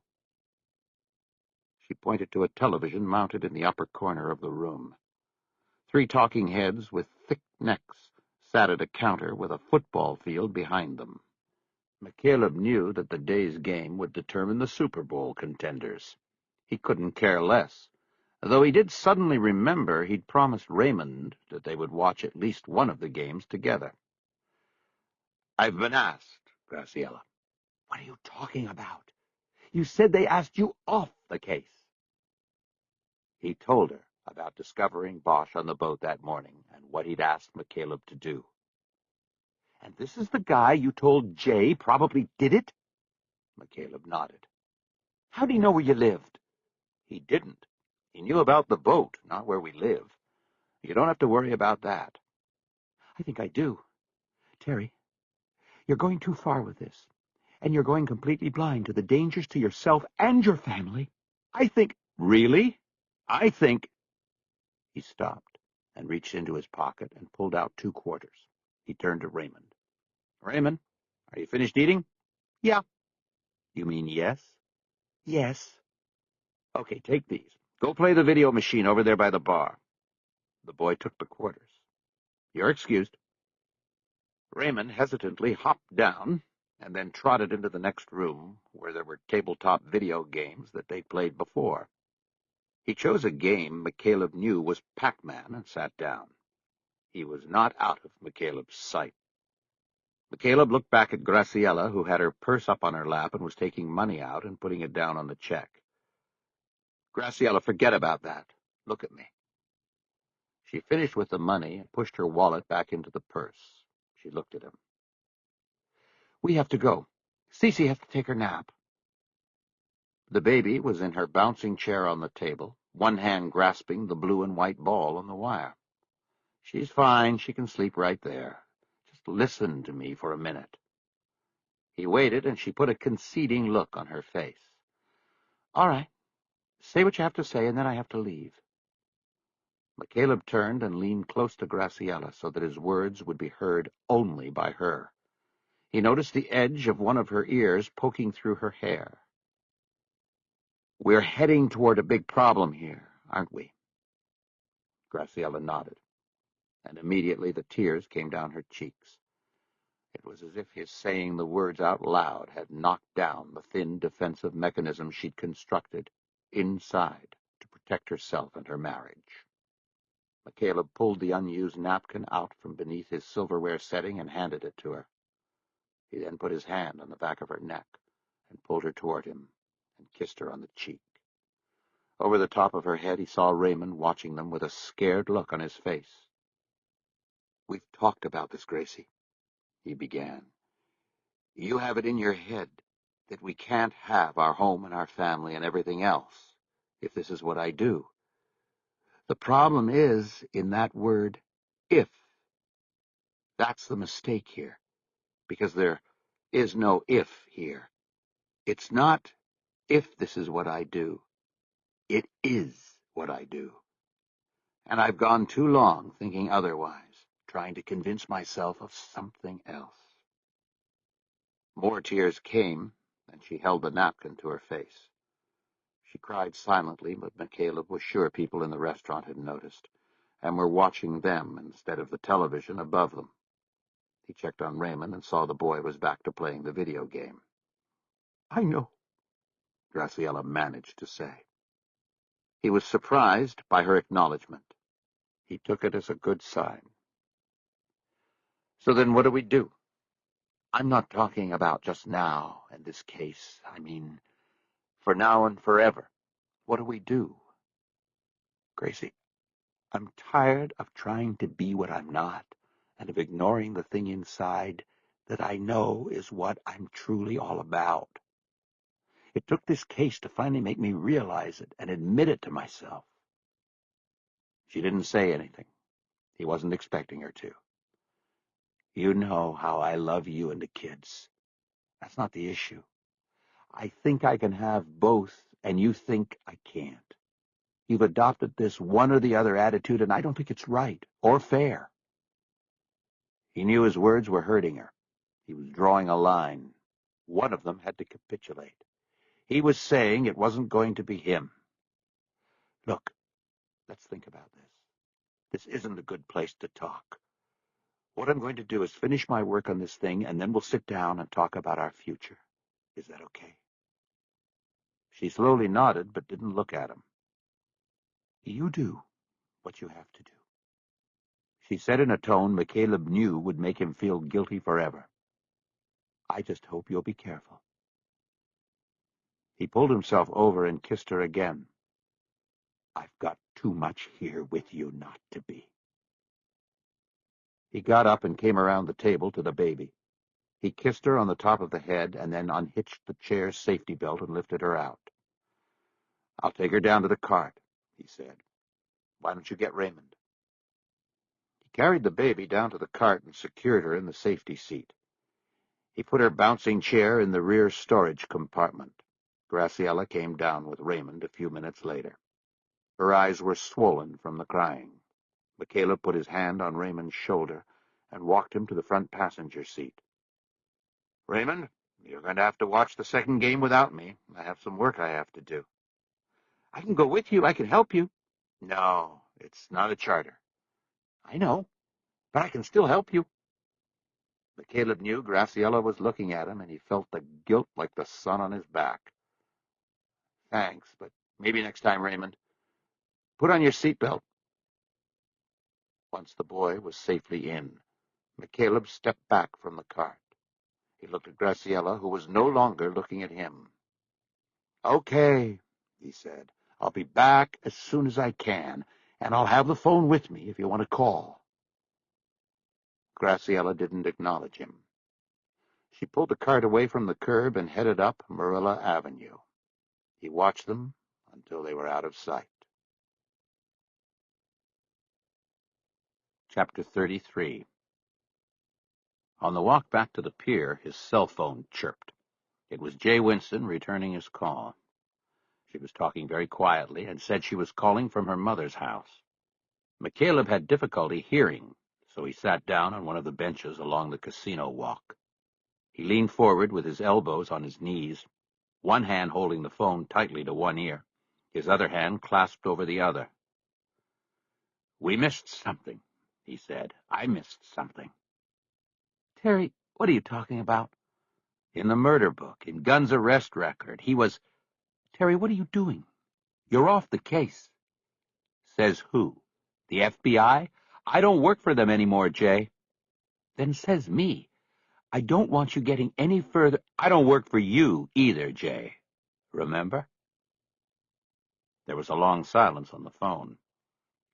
"Terry, I don't know what you're doing, but it's got to stop. You have no authority, no standing in this case anymore. If those guys, Twilly and Friedman, find out you're still snooping around on this, they can arrest you for interference, and you know they're just the type that will." "You want standing?" "I have standing." "What? I withdrew my authorization to you yesterday. You can't use me on this." McCaleb hesitated and then decided to tell her. "I have standing. I guess you could say I'm working for the accused."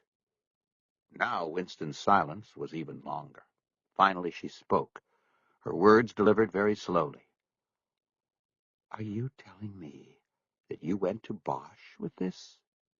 "No. He came to me. He showed up on my boat this morning. I was right about the other night. The coincidence. Me showing up at his place, then the call from his partner about you. He put it together. The reporter from the New Times called him, too. He knew what was going on without me having to tell him a thing. The point is, Jay, none of that matters. What matters is that I think I jumped on Bosch too soon. I missed something, and now I'm not so sure.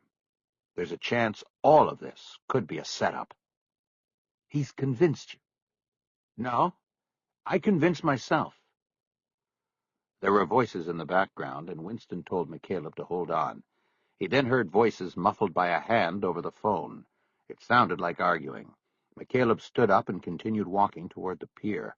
Winston came back on in a few seconds. "Sorry," she said. "This isn't a good time. I'm in the middle of something right now." "Can we meet tomorrow morning?" "What are you talking about?" Winston said, her voice almost shrill.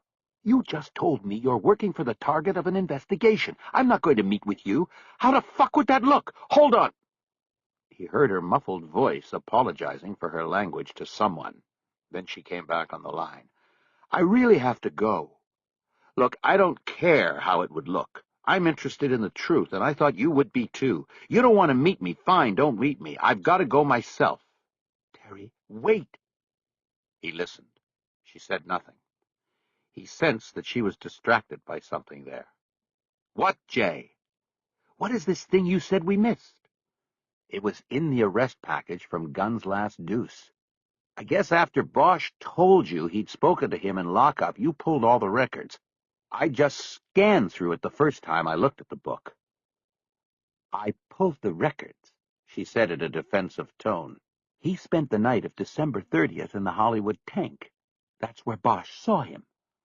And he bonded out in the morning, 7:30. Yeah. Okay? I don't get it. Look who bailed him out. Terry, I'm at my parents'. I don't have... Right. Sorry. He was bailed out by Rudy Tefero. Silence. Michaela was at the pier. He walked out toward the gangway that led down to the skiff dock and leaned on the railing. He cupped his free hand over his ear again. Okay. He was bailed out by Rudy Tefero, Winston said. I assume he's a licensed bail bondsman. What does that mean? You haven't been watching your TV. You're right. Tefero is a licensed bail bondsman. At least he put a license number on the bail sheet. But he's also a PI and security consultant. And, ready for this? He works for David Story. Winston didn't say anything, but McCaleb could hear her breathing into the phone. Terry, I think you better slow down. You're reading too much into this. No coincidences, Jay. What coincidence? The man's a bail bondsman. It's what he does. He gets people out of jail. I'll bet you a box of donuts his office is right across the street from Hollywood Station with all the others. He probably bails every third drunk and fourth prostitute out of the tank there. You don't believe it's that simple, and you know it. Don't tell me what I believe. This was when he was in the middle of preparing for Story's trial. Why would Tefero come over and write a juice ticket himself? Because maybe he's a one-man show, and maybe, like I said, all he had to do was cross the street. I don't buy it. And there's something else. On his booking slip, it says Gunn got his one phone call at 3 a.m. The number's on the slip. He called his sister in Long Beach. Okay, what about it? We knew that. I called her today and asked if she'd called a bondsman for him. She said no. She said she was tired of getting calls in the middle of the night and literally bailing him out all the time. She told him he was on his own this time. So he went with Tefero. What about it? How'd he get him? He already used his call. Winston had no answer for that. They were both silent for a while.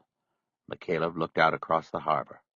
The yellow taxi boat was moving slowly down one of the fairways, empty except for the man at the wheel.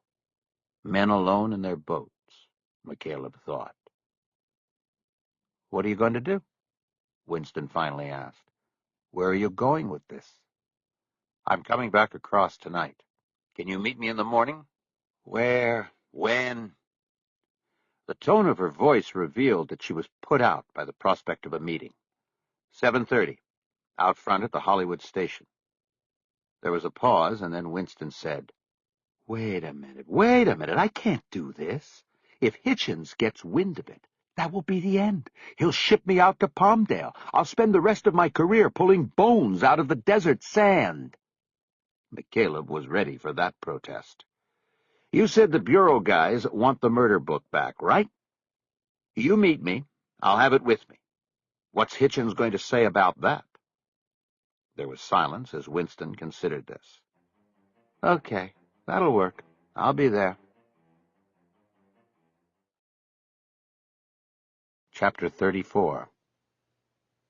When Bosch got home that evening, he found the message light on his phone machine was blinking. He pushed the button and listened to two messages, one from each of the prosecutors on the Story case. He decided to call Langweiser back first. As he punched her number into the phone, he wondered what urgency had caused both members of the prosecution team to call him. He thought maybe they'd been contacted by the FBI agents McCaleb had mentioned, or possibly by the reporter. "What's up?" he asked when Langweiser answered. "With both of you guys calling me, I know it must be big and bad." "Harry, how are you?" "Hanging in. What do you two have cooking?" "It's funny you should mention that. Roger's on his way over, and I'm going to cook tonight. We're going to go over Annabelle Crow's grand jury testimony one more time. You want to come by?" He knew she lived up in Aqua Dulce, an hour's drive north. You know what? I've been driving all day, down to Long Beach and back. You think you really need me there?" "Totally optional. Just didn't want you to feel left out. But that's not why we were calling." "What was the reason?" He was in the kitchen, sliding a six-pack of Anchor Steam onto a shelf in the refrigerator. He pulled one bottle out of its sleeve and closed the door. Roger and I have been conferencing all weekend about this. We also talked to Alice Short about it. Alice Short was a chief deputy who was in charge of major trials, their boss. It sounded as though they'd been contacted about the gun case. "What's the it you're talking about?" Bosch asked. He slid the bottle into the opener and yanked down, popping the cap.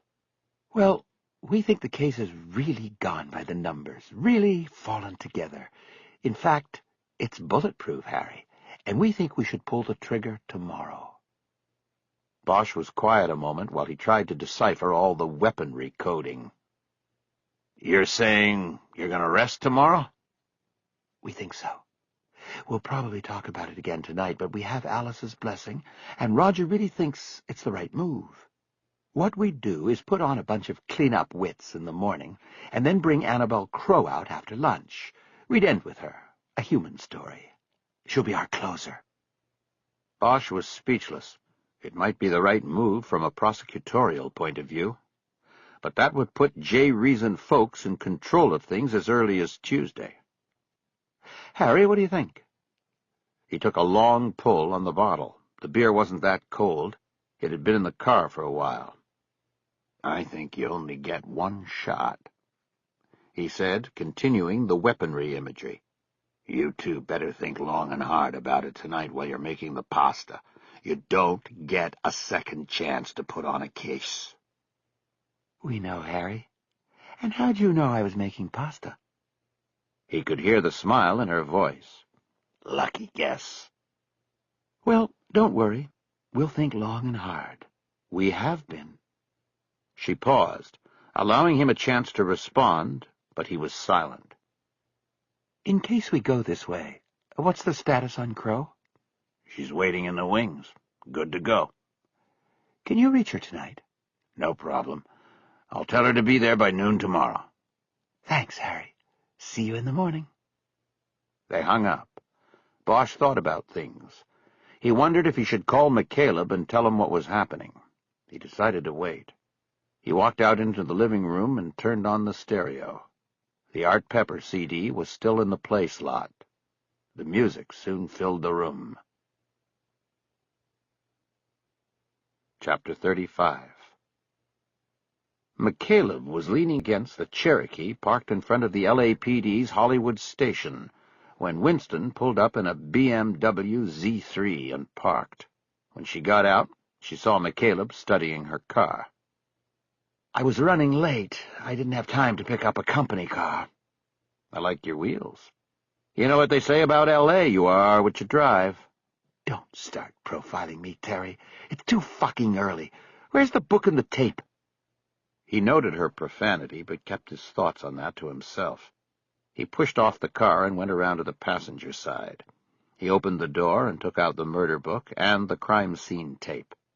He handed them to her, and she took them back to her car. McCaleb closed and locked the Cherokee, looking down through the window to the floor of the back seat where he'd covered the Kinko's box with the morning newspaper. Before coming to the rendezvous, he had gone to the 24-hour shop on Sunset and photocopied the entire murder book. The tape was a problem.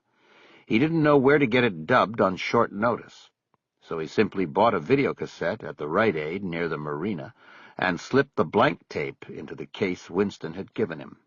It was his guess that she wouldn't check to make sure he'd returned the correct tape. When she came back from her car, he pointed with his chin across the street. "I guess I owe you a box of donuts." She looked. Across Wilcox from the station was a shabby two-story building with a handful of storefront bail bond operations, with phone numbers advertised in each window in cheap neon, maybe to help prospective clients memorize them from the back seat of passing patrol cars. The middle business had a painted sign above the window. Valentino Bonds. "Which one?" Winston asked. "Valentino, as in Rudy Valentino Tafero. That's what they used to call him when he worked this side of the street." McCaleb appraised the small business again and shook his head. I still don't see how a neon bondsman and David Story ever hooked up. Hollywood is just street trash with money. So what are we doing here? I don't have a lot of time. You bring your badge? She gave him a don't-fuck-with-me look, and he explained what he wanted to do. They went up the steps and into the station. At the front desk, Winston flashed her badge and asked for the AM watch sergeant. A man with Zucker on his nameplate and sergeant's stripes on the sleeve of his uniform came out from the small office. Winston showed her badge again, introduced herself, and then introduced McCaleb as her associate. Zucker knitted his healthy set of eyebrows together, but didn't ask what associate meant. "We're working a homicide case from New Year's Eve. The victim spent the night before in your tank. Edward Gunn." "Right. You knew him?" "He'd been in a few times, and of course I heard he won't be coming back." "We need to talk to whoever runs the tank on AM watch." "Well, that would be me, I guess. We don't have a specific duty. It's sort of catch-as-catch-can around here. What do you want to know?" McCaleb took a set of photocopies from the murder book out of his jacket pocket and spread them on the counter. He noticed Winston's look, but ignored it. "We're interested in how he made bail," he said. Zucker turned the pages around so he could read them. He put his finger on Rudy Tafero's signature. "Says it right here. Rudy Tafero. He's got a place across the street. He came over and bailed him out." "Did someone call him?" "Yeah, the guy did. Gunn." McCaleb tapped his finger on the copy of the booking slip. "It says here that when he got his call, he called this number. It's his sister." "Then she must have called Rudy for him." "So nobody gets two calls?" "Nope. Round here, we're usually so busy they're lucky if they get the one." McCaleb nodded. He folded the photocopies and was about to put them back in his pocket when Winston took them from his hand. "I'll hang on to those," she said. She slipped the folded copies into the back pocket of her black jeans. "Sergeant Zucker," she said, "you wouldn't be the kind of nice guy who would call Tafero, being that he's former LAPD, and tip him that he had a potential fish over here in the tank, would you?" Zucker stared at her for a moment, his face a stone. "It's very important, Sergeant. If you don't tell us, it could come back on you." The stone cracked into a humorless smile. "No, I'm not that kind of nice guy," Zucker said, "and I don't have any nice guys like that on AM watch. And speaking of which, I just got off shift, which means I don't have to be talking to you anymore. Have a nice day." He started to step away from the counter. "One last thing," Winston said quickly. Zucker turned back to her. "Were you the one who called Harry Bosch and told him Gunn was in the tank?" Zucker nodded. "I had a standing request from him. Any and every time Gunn was brought in here, Bosch wanted to know about it. He'd come in and talk to the guy, try to get him to say something about that old case. Bosch wouldn't give up on it." "It says Gunn wasn't booked until 2:30, McCaleb said. "You called Bosch in the middle of the night?" "That was part of the deal. Bosch didn't care what time it was, and actually the procedure was that I would page him and then he'd call in." "And that's what happened that last night?" "Yeah. I paged, and Bosch called in. I told him we had Gunn again, and he came down to try to talk to him. I tried to tell him to wait until morning because the guy was on his ass drunk. Gunn, I mean. But Harry came down anyway. Why are you asking so much about Harry Bosch?" Winston didn't answer, so McCaleb jumped in. "We're not. We're asking about Gunn." "Well, that's all I know. Can I go home now? It's been a long one." "Aren't they all?" Winston said. "Thank you, Sergeant." They stepped away from the counter and walked out to the front steps. "What do you think?" Winston asked. "He sounded legit to me, but you know what? Let's watch the employee lot for a few minutes." "Why?" "Humor me. Let's see what the sergeant drives home." "You're wasting my time, Terry." They got into McCaleb's Cherokee anyway and drove around the block until they came to the entrance-exit of the Hollywood Station employee parking lot. McCaleb drove 50 yards past it and parked in front of a fire hydrant. He adjusted the side view mirror so he could see any car that left the lot. They sat and waited in silence for a couple minutes until Winston spoke. "So, if we are what we drive, what's this make you?" McCaleb smiled. "Never thought about it. A Cherokee. I guess that makes me the last of a breed or something." He glanced at her, then looked back at the mirror. "Yeah. And what about this coating of dust on everything? What does that—" "Here we go. Think it's him." McCaleb watched a car leave the exit and turn left in their direction. Coming this way. Neither of them moved. The car drove up and stopped right next to them. McCaleb looked over casually, and his eyes met Zucker's. The cop lowered his passenger side window. McCaleb had no choice. He lowered his. "You're parked in front of a plug there, Detective. Don't get a ticket." McCaleb nodded. Zucker saluted with 2 fingers and drove off. McCaleb noted that he was driving a Crown Victoria with commercial bumpers and wheels. It was a second-hand patrol car, the kind you pick up at auction for $400 and slap on an $89.95 paint job. "Don't we look like a couple of assholes?" Winston said. "Yeah." "So what's your theory about that car?" "He's either an honest man, or he drives the beater to work because he doesn't want people to see the Porsche." He paused. "Or the Z3. He turned to her and smiled. "Funny, Terry. Now what? Eventually, I have to get some real work done today, and I'm supposed to meet with your bureau buddies this morning as well." "Stick with me, and they aren't my buddies." He started the Cherokee and pulled away from the curb. "You really think this car's dirty?" he asked.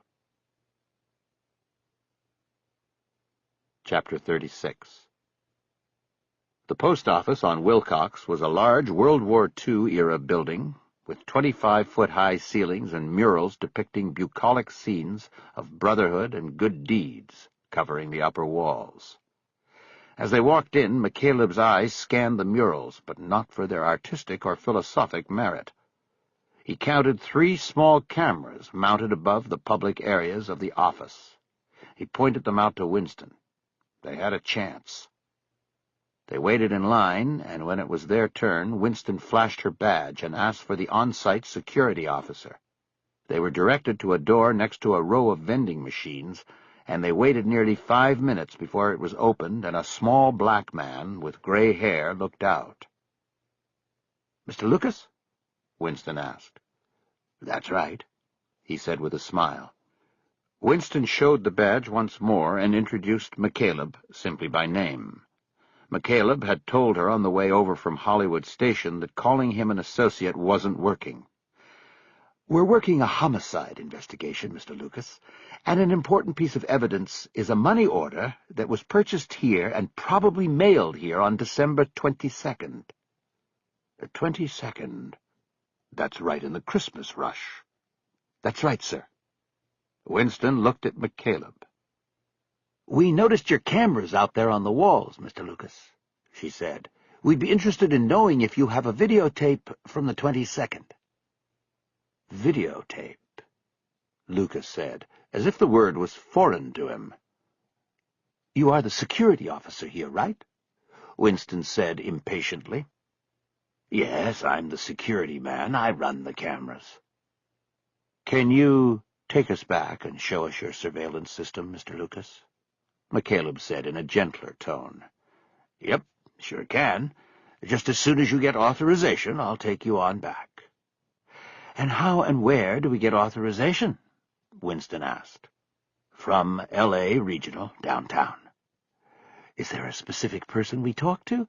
We're on a homicide investigation, Mr. Lucas. Time is of the essence." "That would be Mr. Preachner. He's a postal inspector you would talk to, yes." "Do you mind if we come back to your office and we call Mr. Preachner together?" McCaleb asked. It would save us a lot of time, and then Mr. Preachner could just talk directly to you." Lucas thought about this for a moment and decided it was a good idea. He nodded. "Let's see what we can do." Lucas opened the door and led them through a warren of huge mail baskets to a cubbyhole office with 2 desks squeezed together. On one of the desks was a video monitor with its screen cut into 4 camera views of the public area of the post office. McCaleb realized he had missed one of the cameras when he'd searched the walls earlier. Lucas ran his finger down a list of phone numbers taped to the top of the desk and made the call. Once he got a hold of his supervisor, he explained the situation and then turned the phone over to Winston. She went through their explanation again and then turned the phone back over to Lucas. She nodded to McCaleb. They got the approval. "Okay, then," Lucas said after hanging up. "Let's see what we've got here." He reached to his hip and pulled up a ring of keys on a retractable wire attached to his belt. He went to the other side of the office and unlocked a closet door. He opened it to reveal the closet to be stuffed with a rack of video recorders and 4 upper shelves of videotapes marked with the numbers 1 through 31 on each shelf. On the floor were 2 cartons containing fresh videotapes. McCaleb saw all of this and suddenly realized it was January 22nd, exactly 1 month from the day the money order was purchased.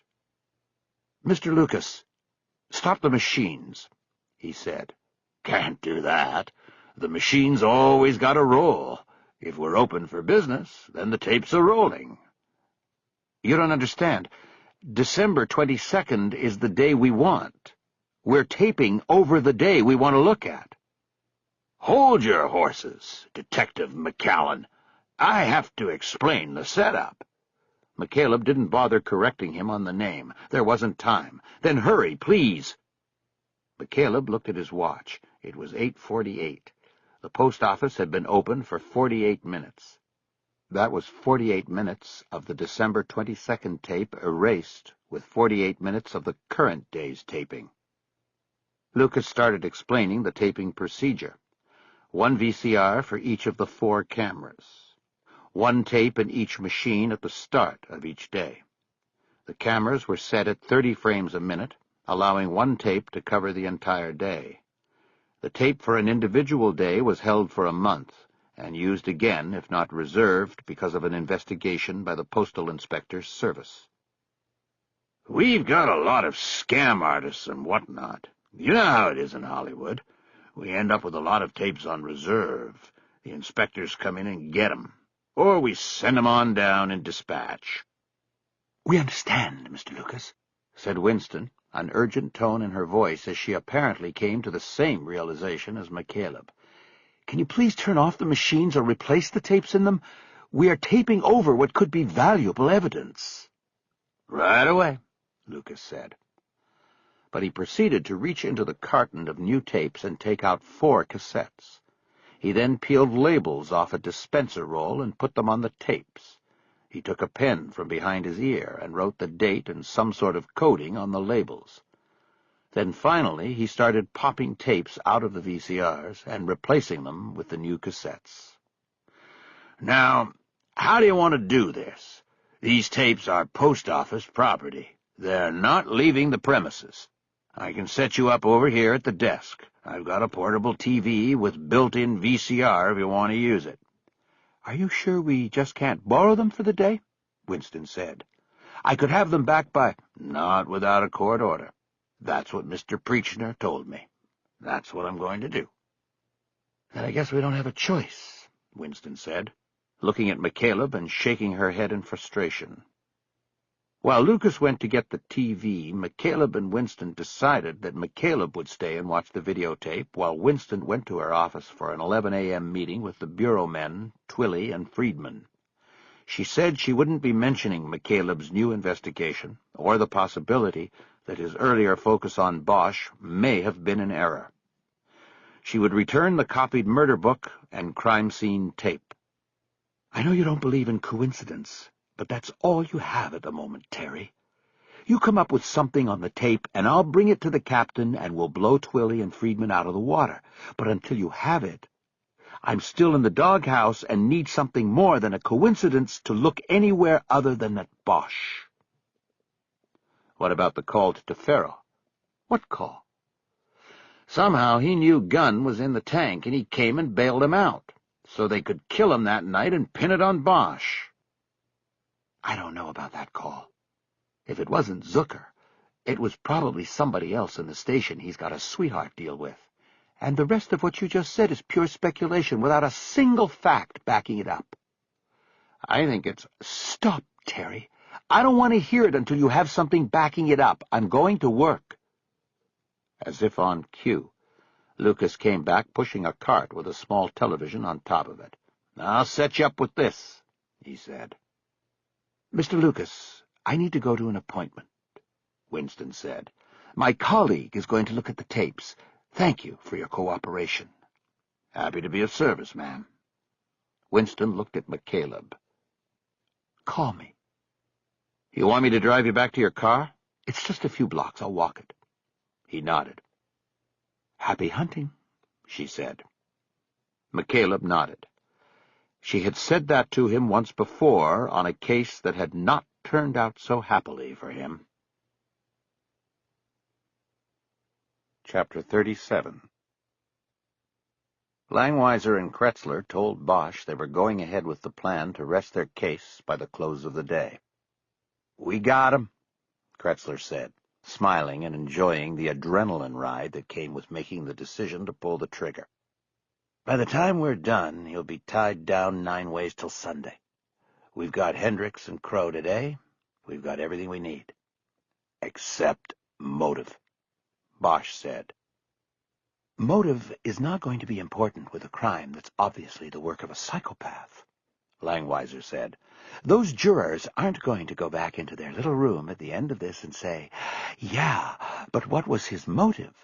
They're going to say this guy is a sick fuck and— Her voice dropped to a whisper when the judge entered the courtroom through the door behind the bench. "We're going to put him away." The judge called for the jury, and after a few minutes the prosecutors were putting on their last witnesses of the trial. The first 4 witnesses were film business people who'd attended the premiere party on the night of Jody Cremence's death. Each testified to having seen David Story at the film premiere and following party with a woman they identified from exhibit photos as Jody Cremence. The 4th witness, a screenwriter named Brent Wiggin, testified that he'd left the premiere party a few minutes before midnight, and that he waited at the valet stand for his car along with David Story and a woman he also identified as Jody Cremence. "Why are you so sure it was just a few minutes before midnight, Mr. Wiggin?" Kretzler asked. "It was, after all, a party. Were you watching the clock?" "One question at a time, Mr. Kretzler," the judge barked. "Sorry, Your Honor. Why are you so sure it was a few minutes before midnight, Mr. Wiggin?" "Because I was watching the clock, actually," Wiggin said. "My watch, that is. I do my writing at night. I'm most productive from midnight until 6, so I was watching the clock, knowing I had to get back to my house at close to midnight or I'd fall behind in my work." "Would that also mean you were not drinking alcoholic beverages at the premiere party?" "That is correct. I wasn't drinking because I didn't want to become tired or have my creativity dampened. People don't usually drink before they go to work at a bank or as a plane pilot. Well, I guess most of them don't." He paused until the titters of laughter subsided. The judge looked annoyed but didn't say anything. Wiggin looked like he was enjoying his moment of attention. Bosch started feeling uneasy. "I don't drink before I go on the job," Wiggin finally continued. "Writing is a craft, but it's also a job, and I treat it as such." "So are you crystal clear in your memory and identification of who David Story was with at a few minutes before midnight?" "Absolutely." "And David Story, you personally already knew him, correct?" "Yes, that's true. For several years." "Have you ever worked for David Story on a film project?" "No, I haven't, but not for lack of trying." Wiggin smiled ruefully. This part of the testimony, right down to the self-deprecating comment, had been carefully planned by Kretzler earlier. He needed to limit the potential for damage to Wiggins' testimony by walking him through the weak spots on direct. What do you mean by that, Mr. Wiggin? Oh, I would say that in the last 5 years or so I've pitched film projects to David directly, or to people in his production company maybe 6 or 7 times. He never bought any of them. He hiked his shoulders in a sheepish gesture. Would you say this created a sense of animosity between you two? No, not at all. At least not on my part. That's the way the Hollywood game is played. You keep pitching, and hopefully somebody eventually bites. It helps to have a thick skin, though. He smiled and nodded to the jury. He was giving Bosch a full set of the creeps. He wished Kretzler would end it before they lost the jury. "Thank you, that's all, Mr. Wiggin," Kretzler said, apparently getting the same vibes as Bosch. Wiggins' face seemed to fall as he realized his moment was ending. But then folks, who had passed on cross-examining the first 3 witnesses of the day, stood up and went to the lectern. "Good morning, Mr. Wiggin." "Good morning."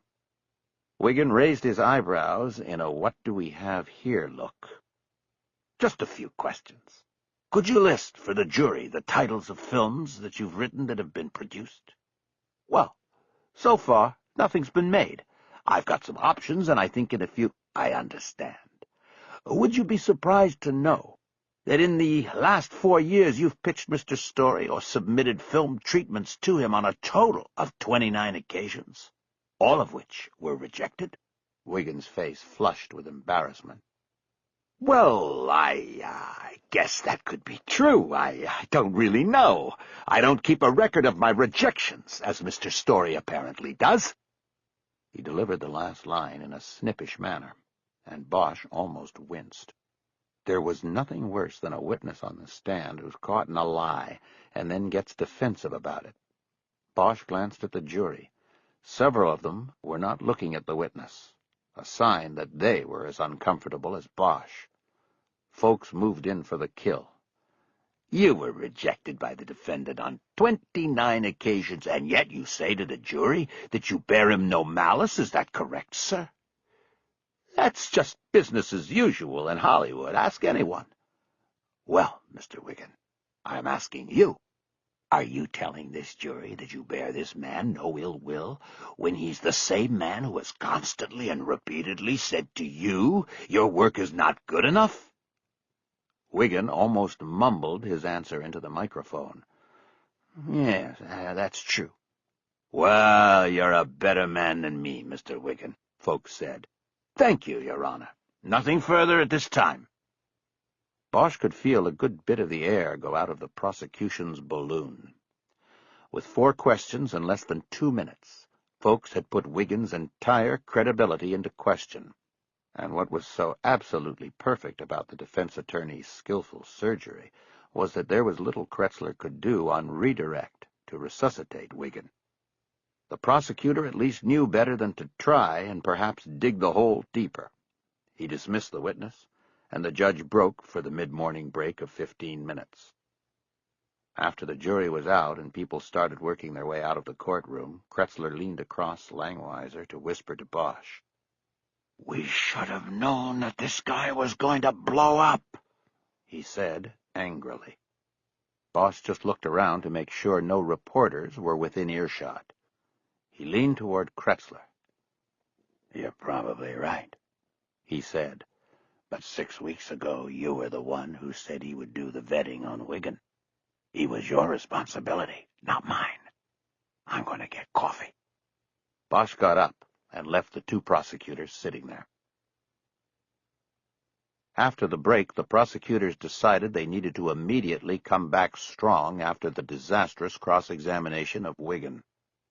They dropped plans to have another witness testify about seeing Story and the victim together at the premiere party, and Langweiser called a home security technician named Jamal Hendricks to the stand. Bosch walked Hendricks in from the hallway. He was a black man wearing blue pants and a light blue uniform top, his first name embroidered over one pocket, and the lighthouse security emblem over the other.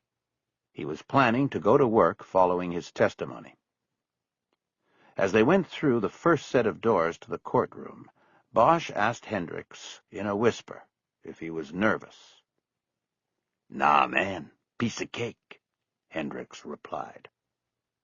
On the stand, Langweiser took Hendricks through his pedigree as a service technician for the home security company. She then moved specifically to his work on the security system at David Story's house. Hendricks said that 8 months earlier he'd installed a deluxe Millennium 21 system in the house on Mulholland. "Can you tell us what some of the features are on the deluxe Millennium 21 system?" "Well, it's top of the line. It's got everything. Remote sensing and operation, voice recognition command software, automatic sensor pulling, an innkeeper program. You name it, and Mr. Story got it." "What is the innkeeper program?" "Essentially, it's operation recording software.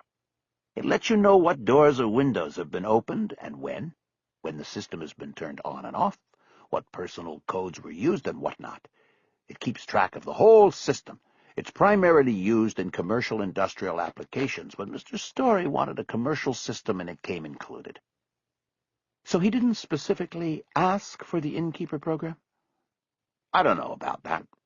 I didn't sell him the system. I only installed it." "But he could have had this program and not known about it." "Anything's possible, I guess." "Now, did there come a time when Detective Bosch called Lighthouse Security and asked for a technician to meet him at Mr. Story's home?" "Yeah, he made the call, and it was given to me because I'd installed the system. I met him there at the house.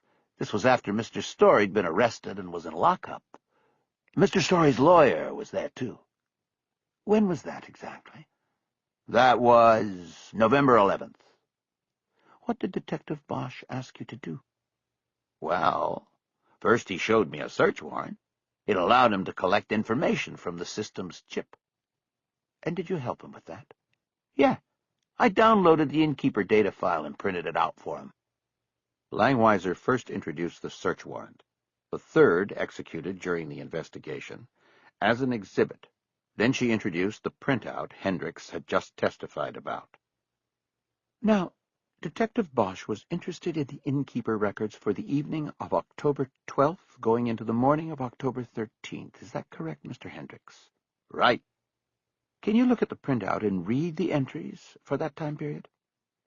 Hendricks studied the printout for several seconds before speaking. "Well, it says the interior door leading to the garage was opened and the alarm system was engaged by Mr. Story's voice print at 7:09 the night of the 12th. Then nothing happened until the next day, the 13th. At 12:12 a.m., the alarm system was disengaged by Mr. Story's voice print, and the interior garage door was opened again. He then put the alarm back on once he was in the house."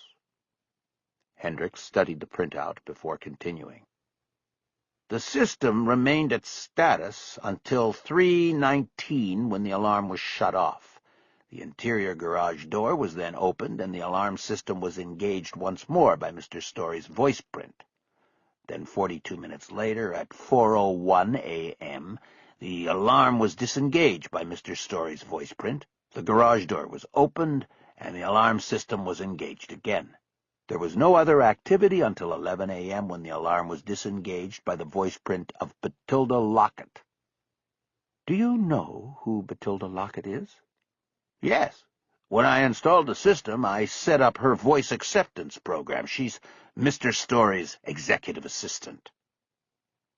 Langweiser asked permission to set up an easel with a board displaying the times and activities Hendricks had just testified to. It was approved over objection, and Bosch helped Langweiser set up the display. The poster board had 2 columns on it, showing the record of the house alarm's engagement and the usage of the door between the house and the garage. Alarm, October 12th, 7:09 p.m., engaged by D. Story. Interior garage door, opened, closed. Alarm, October 13th, 12:12 a.m., disengaged by D. Story. Interior garage door, opened, closed. October 13th, 12:12 a.m., engaged by D. Story. October 13th, 3:19 a.m., disengaged by D. Story. Interior garage door, opened, closed. October 13th, 3:19 a.m., engaged by D. Story. October 13th, 4:01 a.m., disengaged by D. Story.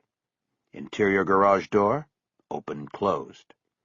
October 13th, 4:01 a.m., engaged by D. Story. Langweiser continued her questioning of Hendricks. Does this illustration accurately reflect your testimony about the alarm system in David Story's home on the evening of October 12, going into October 13? The technician looked at the poster carefully and then nodded. Is that a yes? It's a yes. Thank you. Now, because these activities were instigated with the system's recognition and approval of David Story's voice print, are you telling the jury that this is the record of David Story's comings and goings during the time period in question? Folks objected, saying the question assumed facts, not in evidence. Houghton agreed and told Langweiser to rephrase or ask another question. Her point made with the jury, she moved on. Mr. Hendricks, if I had a tape recording of David Story's voice, could I play it into the Millennium 21 station microphone and receive clearance to engage or disengage the alarm? No. There are two fail-safe mechanisms. You must use a password recognized by the computer, and you must say the date. So you need voice, password, correct date, or the system won't accept the command. What was David Story's password? I don't know. It's private. The system is set so that he can change his password as often as he likes. Langweiser looked at the poster on the easel. She went up and took a pointer off the easel's ledge. She used it to underline the entries for 3:19 and 4:01 in the morning.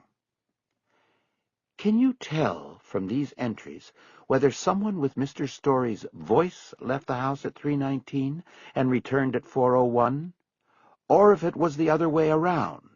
Someone came in at 3:19 and then left at 4:01? Yes, I can. How is that?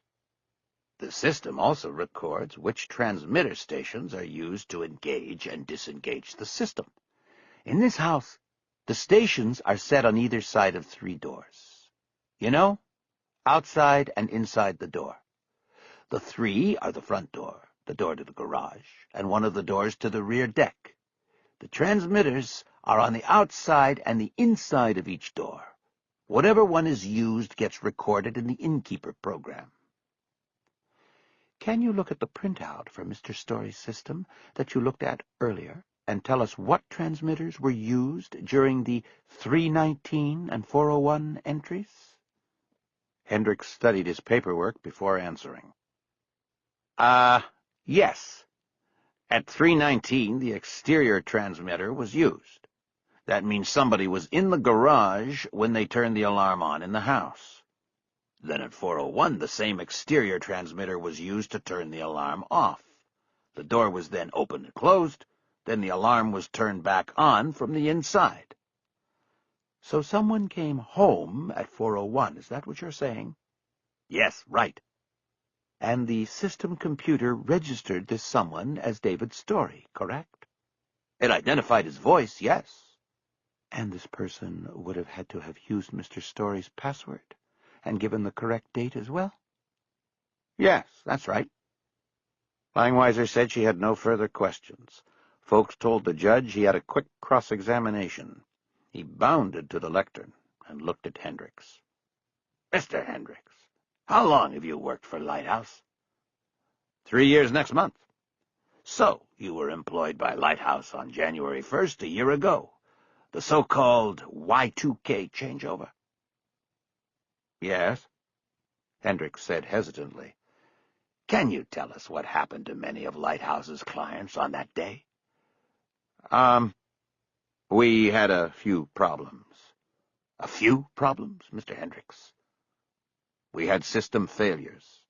"What system in particular?" "The Millennium Twos had a program malfunction, but it was minor. We were able to—" "How many clients with Millennium Twos were affected in the Los Angeles area?" "All of them. But we found the bug and—" "That's all, sir. Thank you." "We got it fixed." "Mr. Hendricks," the judge barked, "that's enough. The jury will disregard the last statement." He looked at Langweiser. "Redirect, Miss Langweiser?" Langweiser said she had a few quick questions. Bosch had known about the Y2K problems and reported them to the prosecutors. Their hope had been that the defense would not learn of them or raise them. "Mr. Hendricks, did Lighthouse fix the bug that infected the systems after Y2K?" "Yes, we did. It was fixed right away." "Would it in any way have affected data gathered from the defendant's system a full 10 months after Y2K?" "Not at all. The problem was resolved. The system was repaired." Langweiser said that was all she had for the witness and sat down. Folks then rose for recross.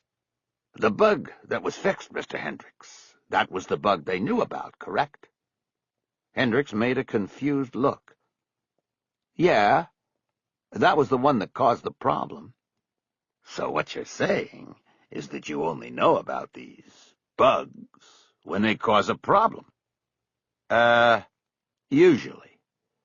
"So there could be a program bug in Mr. Story's security system, and you wouldn't know about it until it creates a problem, correct?" Hendricks shook his shoulders. "Anything's possible." Folks sat down, and the judge asked Langweiser if she had anything else. The prosecutor hesitated a moment, but then said she had nothing further. Hendricks was dismissed by Houghton, who then suggested an early break for lunch. "Our next witness will be very brief, Your Honor. I'd like to get him in before the break. We plan to concentrate on one witness during the afternoon session." "Very well, go on." "We recall Detective Bosch."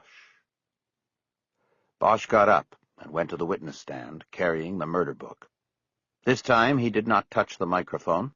He settled in and was reminded by the judge that he was still under oath. "Detective Bosch," Langweiser began, "at some point during your investigation of the murder of Jody Kremens, were you directed to drive from the defendant's home to the victim's home and then back again?" "Yes, I was. By you." "And did you follow that direction?" "Yes." "When?" "On November 16th at 3:19 a.m. "Did you time your drive?" "Yes, I did, both ways." "And can you tell us those times? You can refer to your notes if you wish." Bosch opened the binder to a previously marked page. He took a moment to study the notations, even though he knew them by heart. "From Mr. Story's house to Jody Kremens' house, it took 11 minutes and 22 seconds, driving within posted speed limits. Coming back, it took 11 minutes and 48 seconds. The round trip was 23 minutes, 10 seconds. "Thank you, Detective." That was it. Folks passed again on cross-examination, reserving the right to call Bosch back to the stand during the defense phase. Judge Houghton recessed the trial for lunch, and the crowded courtroom slowly drained into the outside hallway. Bosch was pushing and moving through the crowd of lawyers, spectators, and reporters in the hallway and looking for Annabelle Crowe, when a hand strongly grabbed his upper arm from behind. He swung around and looked into the face of a black man he didn't recognize. Another man, this one white, came up to them. The two men had on almost identical gray suits. Bosch knew they were bureau men before the first man said his first word. "Detective Bosch, I'm Special Agent Twilley with the FBI. This is Special Agent Friedman. Can we talk to you somewhere privately?" Chapter 38. It took 3 hours to go carefully through the videotape. At the end of it, McCaleb had nothing to show for his time except a parking ticket. Tefero had appeared nowhere in the video of the post office on the day the money order was purchased. Neither had Harry Bosch, for that matter. The missing 48 minutes of video, which had been taped over before McCaleb and Winston got there, now haunted him. If they'd gone to the post office first and Hollywood Station second, they might have had the killer on tape. Those 48 minutes might be the difference in the case, the difference in being able to clear Bosch or convict him. McCaleb was thinking about what-if scenarios when he got to the Cherokee and found the parking ticket under the wiper. He cursed and pulled it off and looked at it. He'd been so absorbed in watching the tape he'd forgotten he'd parked in a 15-minute zone in front of the post office. The ticket would cost him $40, and that stung. With few fishing charters in the winter months, his family had been living mostly off Graciella's small paycheck and his monthly pension from the Bureau. There wasn't a lot of leeway with expenses for the two kids. This, coupled with Saturday's canceled charter, would hurt. He slipped the ticket back into place on the windshield and started walking down the sidewalk. He decided he wanted to go into Valentino Bonds, even if he knew Rudy Tefero would likely be up in Van Nuys in court. It was in keeping with his practice of viewing the target subject in comfortable surroundings. The target might not be there this time, but the surroundings where he felt safe would.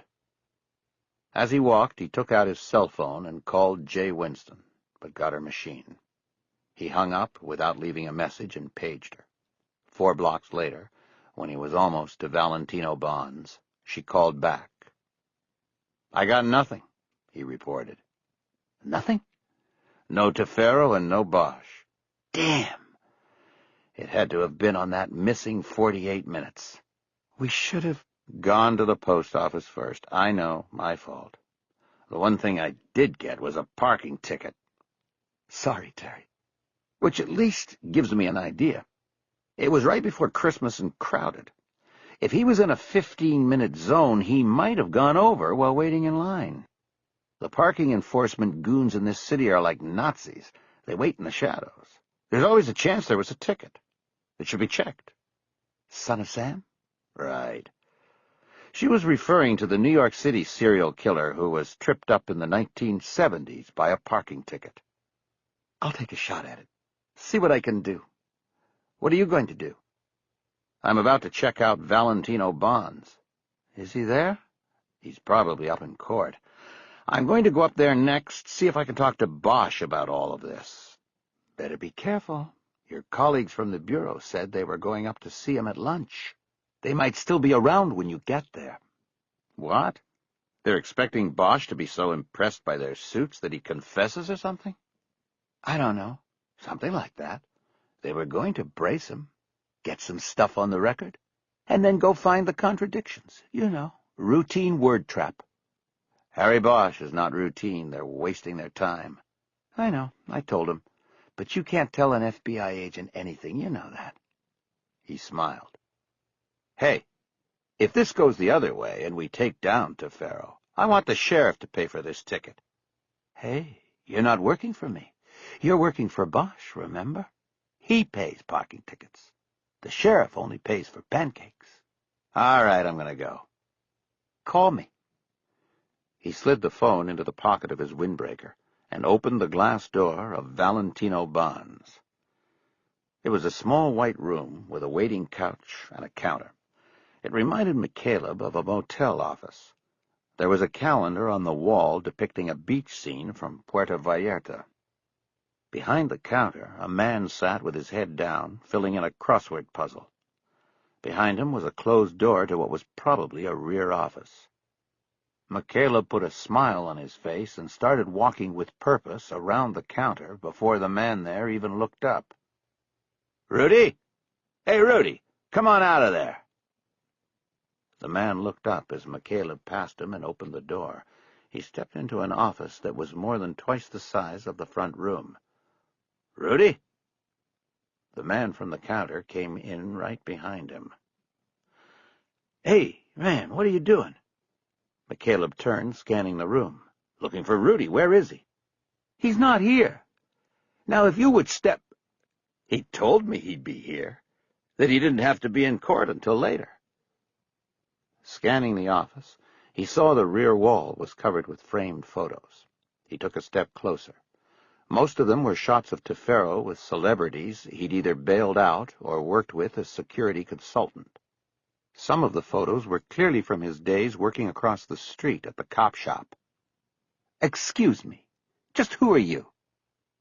McCaleb looked at the man as if insulted. He looked like he might be Tefero's younger brother, the same dark hair and eyes with rough good looks. "I'm a friend, Terry. We used to work together when he was across the street." McCaleb pointed to a group photo that was on the wall. It showed several men in suits and a few women standing in front of the brick facade of the Hollywood Division Station. The detective squad. McCaleb saw both Harry Bosch and Rudy Tefero in the back row. Bosch's face was turned slightly away from the camera. There was a cigarette in his mouth, and smoke rising from it partially obscured his face. The man turned and started looking at the photo. McCaleb's eyes took another swing around the office.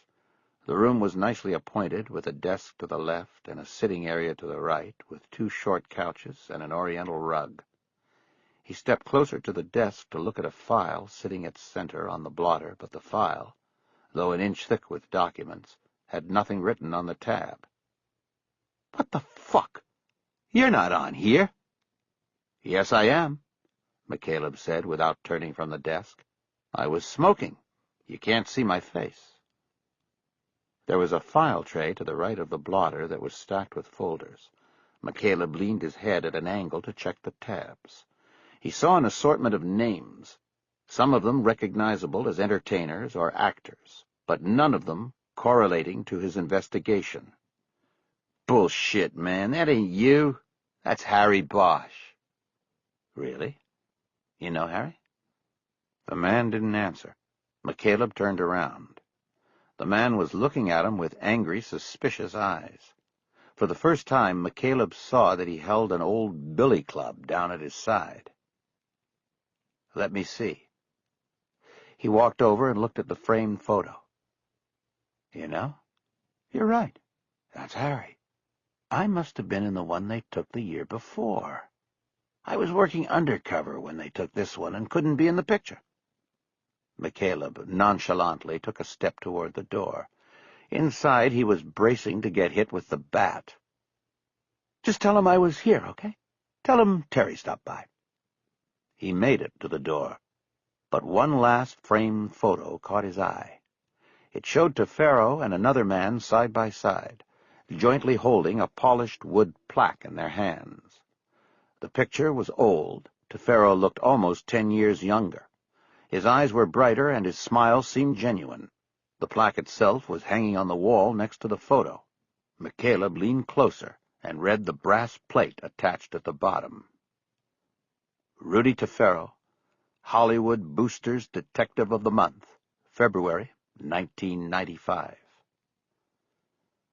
He glanced back at the photo again, and then moved through the door to the front room. "Terry what?" the man said as he passed. McCaleb walked to the front door before turning back to him. "Just tell him it was Terry, the undercover guy." He left the office and walked back up the street without looking back. McCaleb sat in his car in front of the post office. He felt uneasy, the way he always did when he knew the answer was within reach, but he just couldn't quite see it. His gut told him he was on the right track. Tefero, the PI who hid his upscale Hollywood practice behind a bail bond shack, was the key. McCaleb just couldn't find the door. He realized he was very hungry. He started the car and thought about a place to eat. He was a few blocks from Musso's, but had eaten there too recently. He wondered if they served food at Nat's, but figured if they did that, it would be dangerous to the stomach. Instead, he drove over to the In-N-Out on Sunset and ordered at the drive-thru. While he was eating his hamburger over the to-go box in the Cherokee, his phone chirped. He put the burger down in the box, wiped his hands on a napkin, and opened the phone.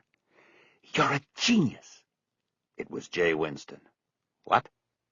Tefero got a ticket on his Mercedes, a black 430 CLK. He was in the 15-minute zone, right in front of the post office. The ticket was written at 8:19 a.m. on the 22nd. He hasn't paid it yet. He has till 5 today, and then it's overdue. McCaleb was silent as he considered this. He felt nerve synapses firing like dominoes running up his backbone. The ticket was a hell of a break. It proved absolutely nothing, but it told him that he was absolutely following the correct path. And sometimes knowing you are on the right path was better than having the proof. His thoughts jumped to his visit to Tefero's office and the photographs he'd seen. "Hey, Jay, did you get a chance to look up anything on the case with Bosch's old lieutenant?" "I didn't have to go looking. Twilly and Friedman already had a file on it with them today. Lieutenant Harvey Pounds. Somebody beat him to death about 4 weeks after he had that altercation with Bosch over gun. Because of the bad blood, Bosch was a likely suspect, but he apparently was cleared, by the LAPD at least. The case is open but inactive. The Bureau kind of watched from afar and has kept an open file, too. Twilly told me today that there are some people in the LAPD who think Bosch was cleared on it a little too quickly." "Oh, and I bet Twilly loves that." "He does. He already has Bosch down for it. He thinks gun is only the tip of the iceberg with Harry." McCaleb shook his head, but immediately moved on. He couldn't dwell on other people's foibles and motivations. There was a lot to think about and plan for with the investigation at hand. "By the way, do you have a copy of the parking ticket?" he asked. "Not yet. It was all phone work, but it's being faxed. The thing is, you and I know what it means, but it's a long way off from being proof of anything." "I know, but it will make a good prop when the time comes." "When the time comes for what?" "To make our play. We'll use Tefero to get to Story. You know that's where this is heading." "We? You've got it all planned out, don't you, Terry?" "Not quite, but I'm working on it." He didn't want to have an argument with her about his role in the investigation. "Listen, my lunch is getting cold here," he said. "Well, excuse me. Go ahead and eat." "Call me later. I'm going up to see Bosch later on. Anything from Twilly and Friedman on that?" "I think they're still up there with him." "All right, check you later." He closed the phone, got out of the car, and carried the food box to a trash can. He then jumped back in and started the engine. On the way back to the post office on Wilcox, he opened all the windows to air the smell of greasy food out of the car. Chapter 39. Annabelle Crowe walked to the witness stand, drawing all eyes in the courtroom. She was stunningly attractive, but had an almost awkward quality about her movements. This mixture made her seem old and young at the same time, and even more attractive. Langweiser would do the questioning. She waited until Crowe was seated before disturbing the room's vibe and getting up to go to the lectern. Bosch had barely noticed the entrance of the final witness for the prosecution. He sat at the prosecution table with his eyes down, deep in thought about his visit from the 2 FBI agents. He'd sized them up quickly. They smelled blood in the water and knew if they bagged Bosch on the gun case that there would be no end to the media ride they'd get from it. He expected them to make their move at any moment. Langweiser quickly moved through a series of general questions with Crowe, establishing that she was a neophyte actress with a few plays and commercials on her resume, as well as one line in a feature film that had yet to be released. Her story seemed to confirm the difficulties of making it in Hollywood, a knockdown beauty who was only one in a town full of them. She still lived on stipends sent from her parents in Albuquerque. Langweiser moved on to more salient testimony, keying in on the night of April 14th of the previous year, when Annabelle Crowe went out on a date with David Story.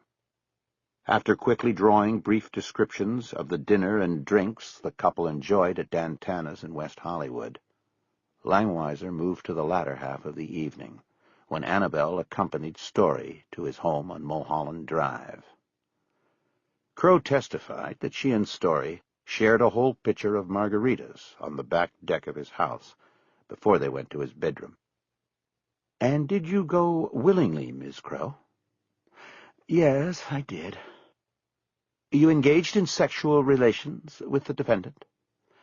"Yes, I did." "And this was consensual sexual intercourse?" "Yes, it was." "Did anything happen that was unusual once you began having sexual relations with the defendant?" "Yes.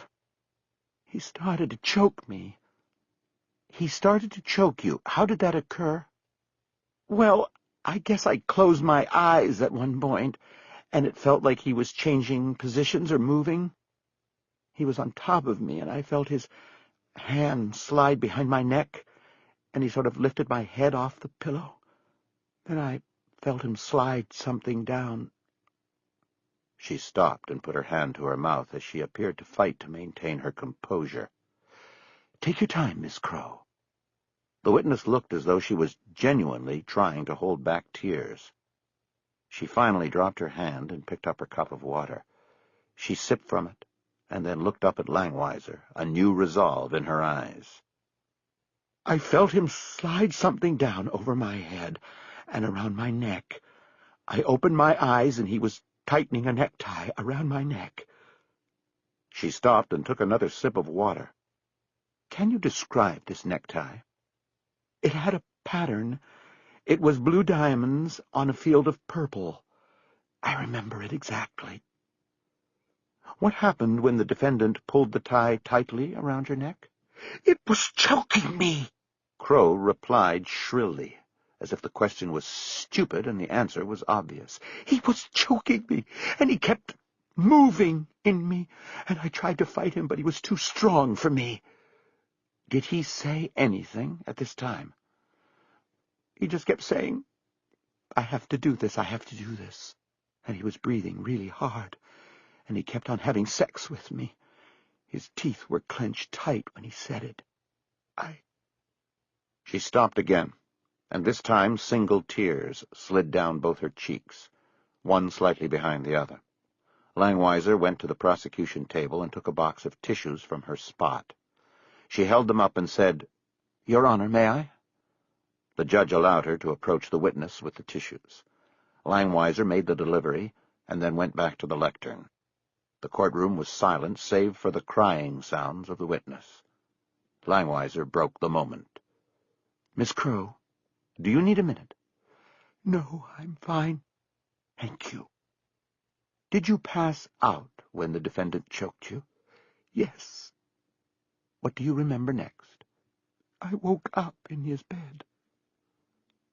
"Was he there?"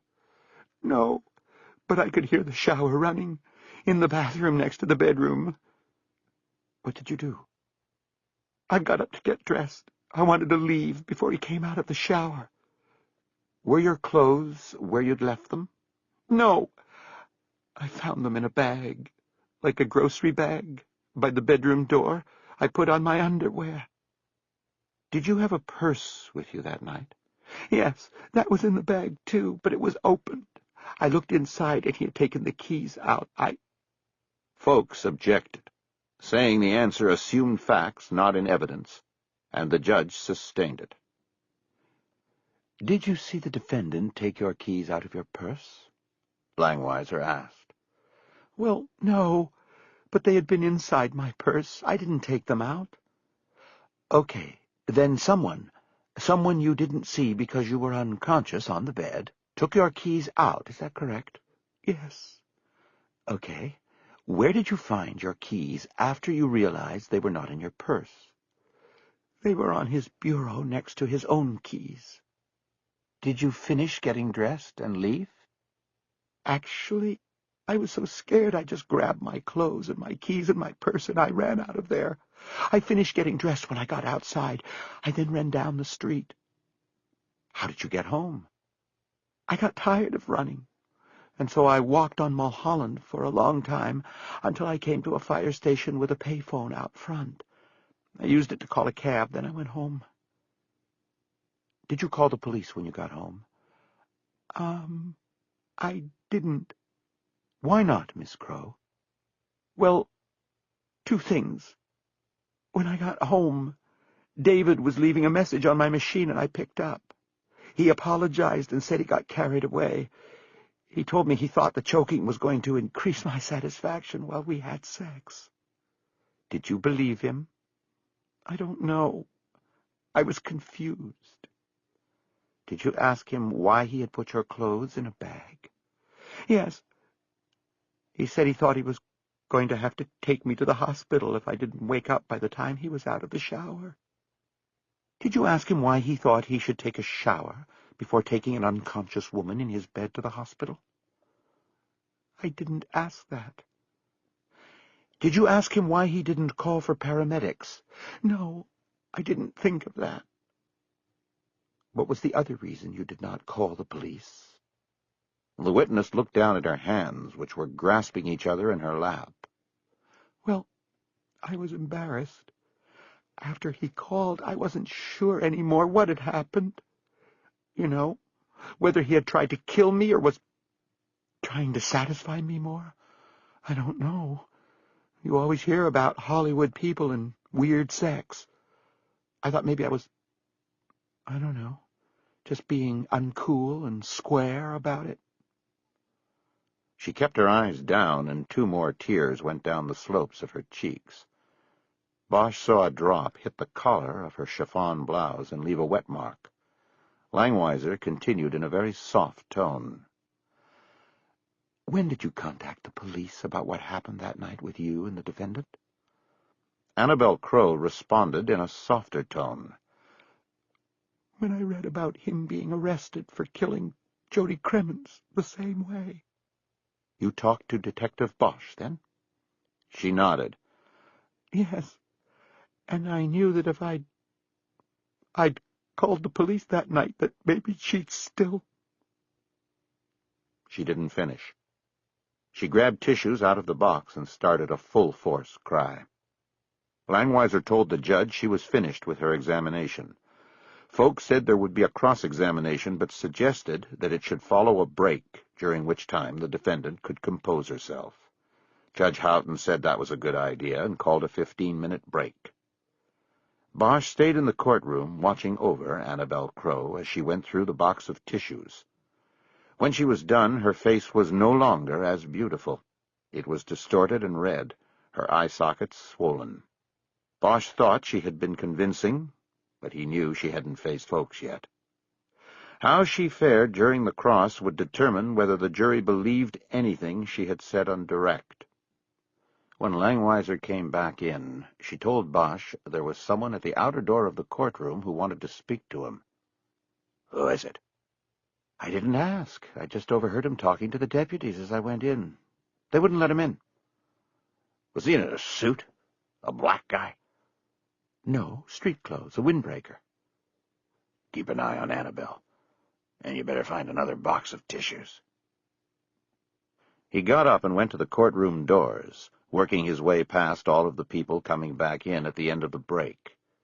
At one point, he came face to face with Rudy Tefero. Bosch moved to his right to go around him, but Tefero moved to his left. They danced back and forth a couple times, and Tefero smiled broadly. Bosch finally stopped and didn't move until Tefero pushed by him. In the hall, he looked around, but didn't see anyone he recognized. Then Terry McCaleb walked out of the men's room, and they nodded to each other. Bosch walked over to the railing in front of one of the floor-to-ceiling windows that looked out on the plaza below. McCaleb walked up. I've got about 2 minutes, then I've got to get back in there. I just want to know if we can talk after court today. Things are happening, and I need some time with you. I know things are happening. 2 agents showed up here today. What did you tell them? To fuck off. It made them mad. Federal agents don't take that sort of language that well. You should know that, Bosch. Yeah, well, I'm a slow learner. What about after? I'll be around, unless folks creams this wit. Then I don't know. My team might have to retreat somewhere to lick our wounds. All right, then I'll hang out, watch it on TV. Later. Bosch went back into the courtroom, wondering what McCaleb had come up with so quickly. The jury was back, and the judge was giving Folks the go-ahead. The defense attorney waited politely as Bosch moved by him to get to the prosecution table. Then he began. Now, Ms. Crow, is acting your full-time occupation? Yes. Have you been acting here today? Langweiser immediately objected, angrily accusing Folks of harassing the witness. Bosch thought her reaction was a bit extreme, but knew she was sending a message to Folks that she was going to defend her witness tooth and nail. The judge overruled the objection, saying Folks was within bounds in cross-examining a witness hostile to his client. No, I am not acting, Crow answered forcefully. Folks nodded. You testified that you have been in Hollywood 3 years. Yes. I counted 5 paying jobs you spoke of. Anything else? Not yet. Folks nodded. Good to be hopeful. It's very difficult to break in, isn't it? Yes, very difficult. Very discouraging. But you are on TV right now, aren't you? She hesitated a moment, the realization that she had walked into a trap showing on her face. And so are you? She said. Bosch almost smiled. It was the best answer she could have given. Let's talk about this event that allegedly took place between you and Mr. Story, Folks said.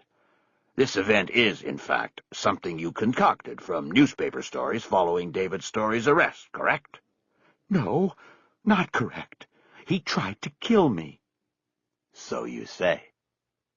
Langweiser stood up to object, but before she did, the judge admonished Folks to keep such editorial comments to himself. The defense lawyer moved on. Now, after Mr. Story supposedly choked you to the point of unconsciousness, did you develop bruises on your neck? Yes. I had a bruise for almost a week. I had to stay inside. I couldn't go to auditions or anything. And you took photographs of the bruise to document its existence, correct? No, I didn't. But you showed the bruise to your agent and friends, did you not? No. And why is that? Because I didn't think it would ever come to this, where I would have to try to prove what he did. I just wanted it to go away, and I didn't want anyone to know. So we only have your word for the bruise, is that correct? Yes. Just as we only have your word for the entire alleged incident, correct? He tried to kill me. And you testified that when you got home that evening, David Story happened at that very moment to be leaving a message on your phone machine, correct? Absolutely. And you picked that call up, a call from the man you say tried to kill you? Do I have that right? Folks gestured as if grabbing a telephone. He held his hand up until she answered. Yes. And you saved that message on that tape to document his words and what had happened to you, correct? No. I taped over it. By mistake. By mistake? You mean you left it in the machine and eventually taped over it? Yes. I didn't want to, but I forgot, and it got taped over. You mean you forgot that someone tried to kill you and taped over it? No, I didn't forget that he tried to kill me. I'll never forget that. So as far as this tape goes, we only have your word for it, correct? That's right. There was a measure of defiance in her voice, but in a way it seemed pitiful to Bosch. It was like yelling, "Fuck you," into a jet engine. He sensed that she was about to be thrown into that jet engine and torn apart. Now, you testified that you are supported in part by your parents, and that you have earned some monies as an actress. Is there any other source of income you haven't told us about? Well, not really. My grandmother sends me money, but not too often. Anything else? Not that I can think of. Do you take money from men on occasion, Ms. Crow? There was an objection from Langweiser, and the judge called the lawyers to a sidebar. Bosch watched Annabel Crow the whole time the lawyers whispered, He studied her face. There was still a brush stroke of defiance, but it was being crowded by fear. She knew something was coming. Bosch decided that folks had something legitimate that he was going after. It was something that was going to hurt her, and thereby hurt the case. When the sidebar broke up, Kretzler and Langweiser returned to their seats at the prosecution table. Kretzler leaned over to Bosch. "We're fucked," he whispered. "He's got 4 men that will testify they paid her for sex. Why didn't we know about this?" Bosch didn't answer. She had been assigned to him for vetting. He'd questioned her at length about her personal life and had run her prints for an arrest record. Her answers and the computer run were clean. If she'd never been popped for prostitution, and she denied any criminal activities to Bosch, there wasn't much else he could have done. Back at the lectern, folks rephrased the question. "Miss Crow, have you ever taken money from men in exchange for sex?" "No, absolutely not. That is a lie." Do you know a man named Andre Snow? "Yes, I do." "If he were to testify under oath that he paid you for sexual relations, would he be lying?" "Yes, he would." Folks named 3 other men, and they went through the same loop of Crow, acknowledging that she knew them, but denying she had ever sold them sex. "Then have you ever taken money from these men, but not for sex?" Folks asked in a false tone of exasperation. "Yes, on occasion. But it had nothing to do with whether we had sex or not." "Then what did it have to do with?" "Them wanting to help me. I considered them friends." "Did you ever have sex with them?" Annabel Crow looked down at her hands and shook her head. "Are you saying no, Miss Crow?" "I'm saying that I didn't have sex with them every time they gave me money. They didn't give me money every time we had sex. One thing had nothing to do with the other. You're trying to make it look like something it's not." "I'm just asking questions, Miss Crow, as it's my job to do. As it's your job to tell this jury the truth." After a long pause, folks said he had no further questions. Bosch realized that he'd been gripping the arms of his chair so tightly that his knuckles were white and had gone numb. He rubbed his hands together and tried to relax, but he couldn't. He knew that Folks was a master, a cut-and-run artist. He was brief and to the point, and was as devastating as a stiletto. Bosch realized that his discomfort was not only for Annabel Crow's helpless position and public humiliation, but for his own position. He knew the stiletto would be pointed at him next. Chapter 40. They settled into a booth at Nat's after getting bottles of Rolling Rock from the bartender with the tattoo of the barbed wire-wrapped heart. While she'd pulled the bottles from the cold case and opened them, the woman hadn't said anything about McCaleb having come in the other night and asking questions about the man he'd now returned with. It was early, and the place was empty except for groups of hardcores at the bar and crowded into the booth all the way to the rear.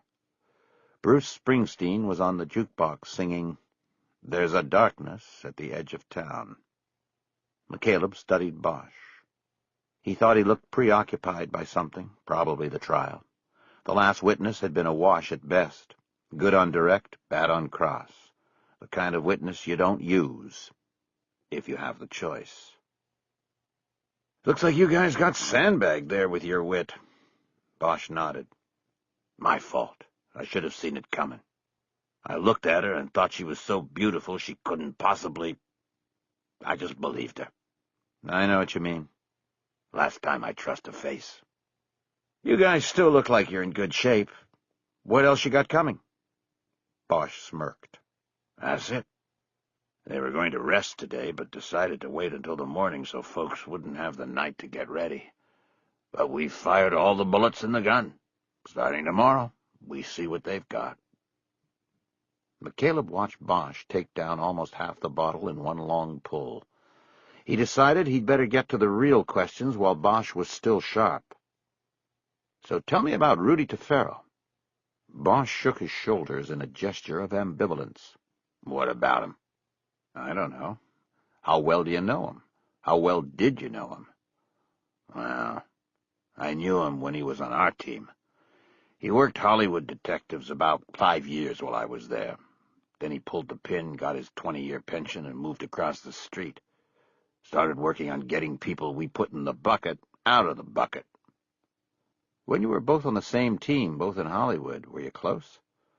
I don't know what close means. We weren't friends. We weren't drinking buddies. He worked burglaries and I worked homicides. What are you asking so much about him for? What's she got to do with... He stopped and looked at McCaleb, the wheels obviously turning inside. Rod Stewart was now singing Twisting the Night Away. Are you fucking kidding me? Bosch finally asked. You're looking at... Let me just ask some questions, McCaleb interjected. Then you can ask yours. Bosch drained his bottle and held it up until the bartender noticed. No table service, guys, she called over. Sorry. Fuck that, Bosch said. He slid out of the booth and went to the bar. He came back with 4 more rocks, though McCaleb had barely begun to drink his first one. Ask away, Bosch said. Why weren't you too close? Bosch put both elbows on the table and held a fresh bottle with both hands. He looked out of the booth and then at McCaleb. 5, 10 years ago, there were 2 groups in the Bureau, and to a large extent it was this way in the department, too. It was like the saints and the sinners, 2 distinct groups. The born-agains and the born-againsts. Something like that. McCaleb remembered. It had become well known in local law enforcement circles a decade earlier that a group within the LAPD known as the Born-Agains had members in key positions and was holding sway over promotions and choice assignments. The group's numbers, several hundred officers of all ranks, were members of a church in the San Fernando Valley where the department's deputy chief in charge of operations was a lay preacher. Ambitious officers joined the church in droves, in hopes of impressing the deputy chief and enhancing their career prospects.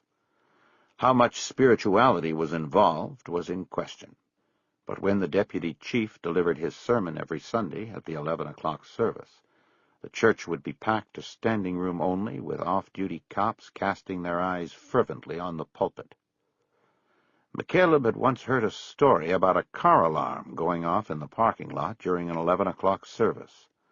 The hapless hype rummaging through the vehicle's glove compartment soon found himself surrounded by 100 guns, pointed by off-duty cops. I take it you were on the sinners team, Harry? Bosch smiled and nodded. Of course. And Tefero was on the Saints?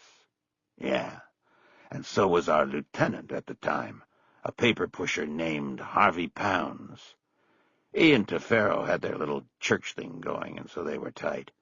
I think anybody who was tight with Pounds, whether because of church or not, wasn't somebody I was going to gravitate toward, if you know what I mean. And they weren't going to gravitate toward me. McCaleb nodded. He knew more than he was letting on to. Pounds was the guy who messed up the gun case, he said. The one you pushed through the window. He's the one. Bosch dropped his head and shook it in self-disgust. Was Tefero there that day? Tefero? I don't know. Probably. Well, wasn't there an IAD investigation with witness reports? Yeah, but I didn't look at it. I mean, I pushed the guy through a window in front of the squad. I wasn't going to deny it. And later, what, a month or so? Pounds ends up dead in the tunnel up in the hills. Griffith Park, yeah. And it's still open. Bosch nodded. Technically. You said that before. What does that mean? It means it's open, but nobody's working it. The LAPD has a special classification for cases like it, cases they don't want to touch. It's what's called closed by circumstances other than arrest. And you know those circumstances? Bosch finished his second bottle, slid it to the side, and pulled a fresh bottle in front of him. "You're not drinking," he said. "You're doing enough for both of us. Do you know those circumstances?" Bosch leaned forward. "Listen, I'm going to tell you something very few people know about, okay?" McCaleb nodded. He knew better to ask a question now. He would just let Bosch tell it. "Because of that window thing, I went on suspension. When I got tired of walking around my house, staring at the walls, I started investigating an old case, a cold case, a murder case. I went freelancing on it, and I ended up following a blind trail to some very powerful people. But at the time, I had no badge, no real standing. So a few times, when I made some calls, I used Pound's name. You know, I was trying to hide what I was doing. If the department found out you were working a case while on suspension, things would have gotten worse for you." "Exactly. So I used his name when I made what I thought were some routine, innocuous calls.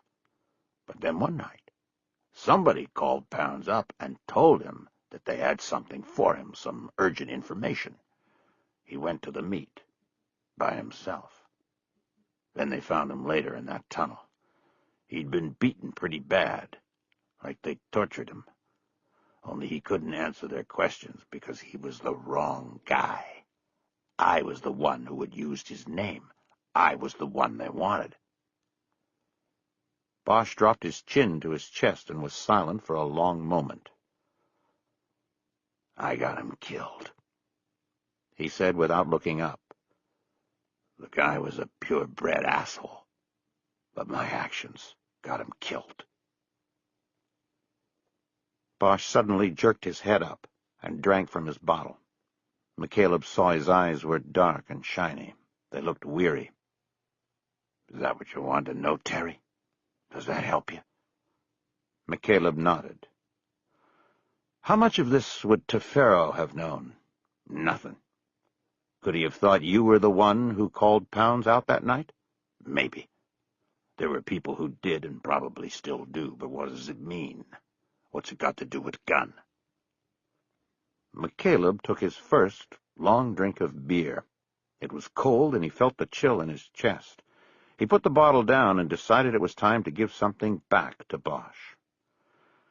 "I need to know about Tefero because I need to know about reasons, motives.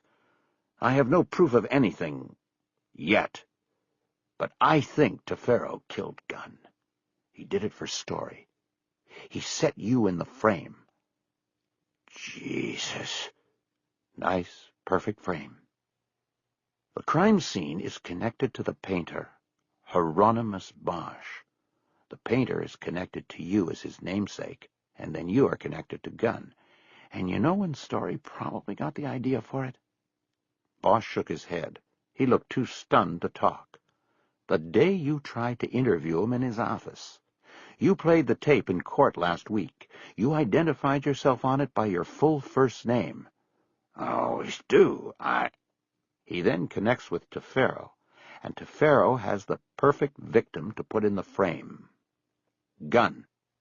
A man he knew walked away from you in a murder charge 6 years ago." Bosch lifted his bottle a couple inches off the table and brought it back down hard. "I think the plan was twofold. If they got lucky, the connection would be made quickly, and you'd be fighting a murder charge before Story's trial even started. If that didn't happen, then Plan B. They would still have it to crush you with at trial. Destroy you, they destroy the case. Folks already took out that woman today and pot-shotted a few of the other wits. What does the case rest on? You, Harry. They knew it would come down to you." Bosch turned his head slightly, and his eyes seemed to go blank as he stared at the scarred tabletop while considering what McCaleb had said.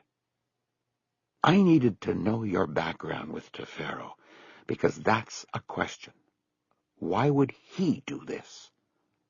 "Yes, There probably is money in it and a hook into Story if he walks. But there had to be something more, and I think you just told me what it was. He's probably hated you for a long time. Bosch looked up from the table and directly at McCaleb. It's a payback. McCaleb nodded. For pounds. And unless we get the proof of it, it might just work. Bosch was silent.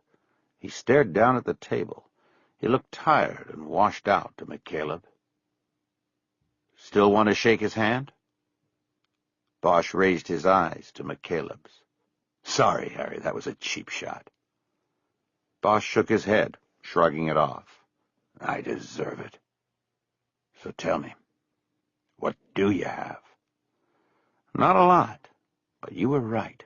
I missed something. Tefero bailed Gunn out on New Year's Eve.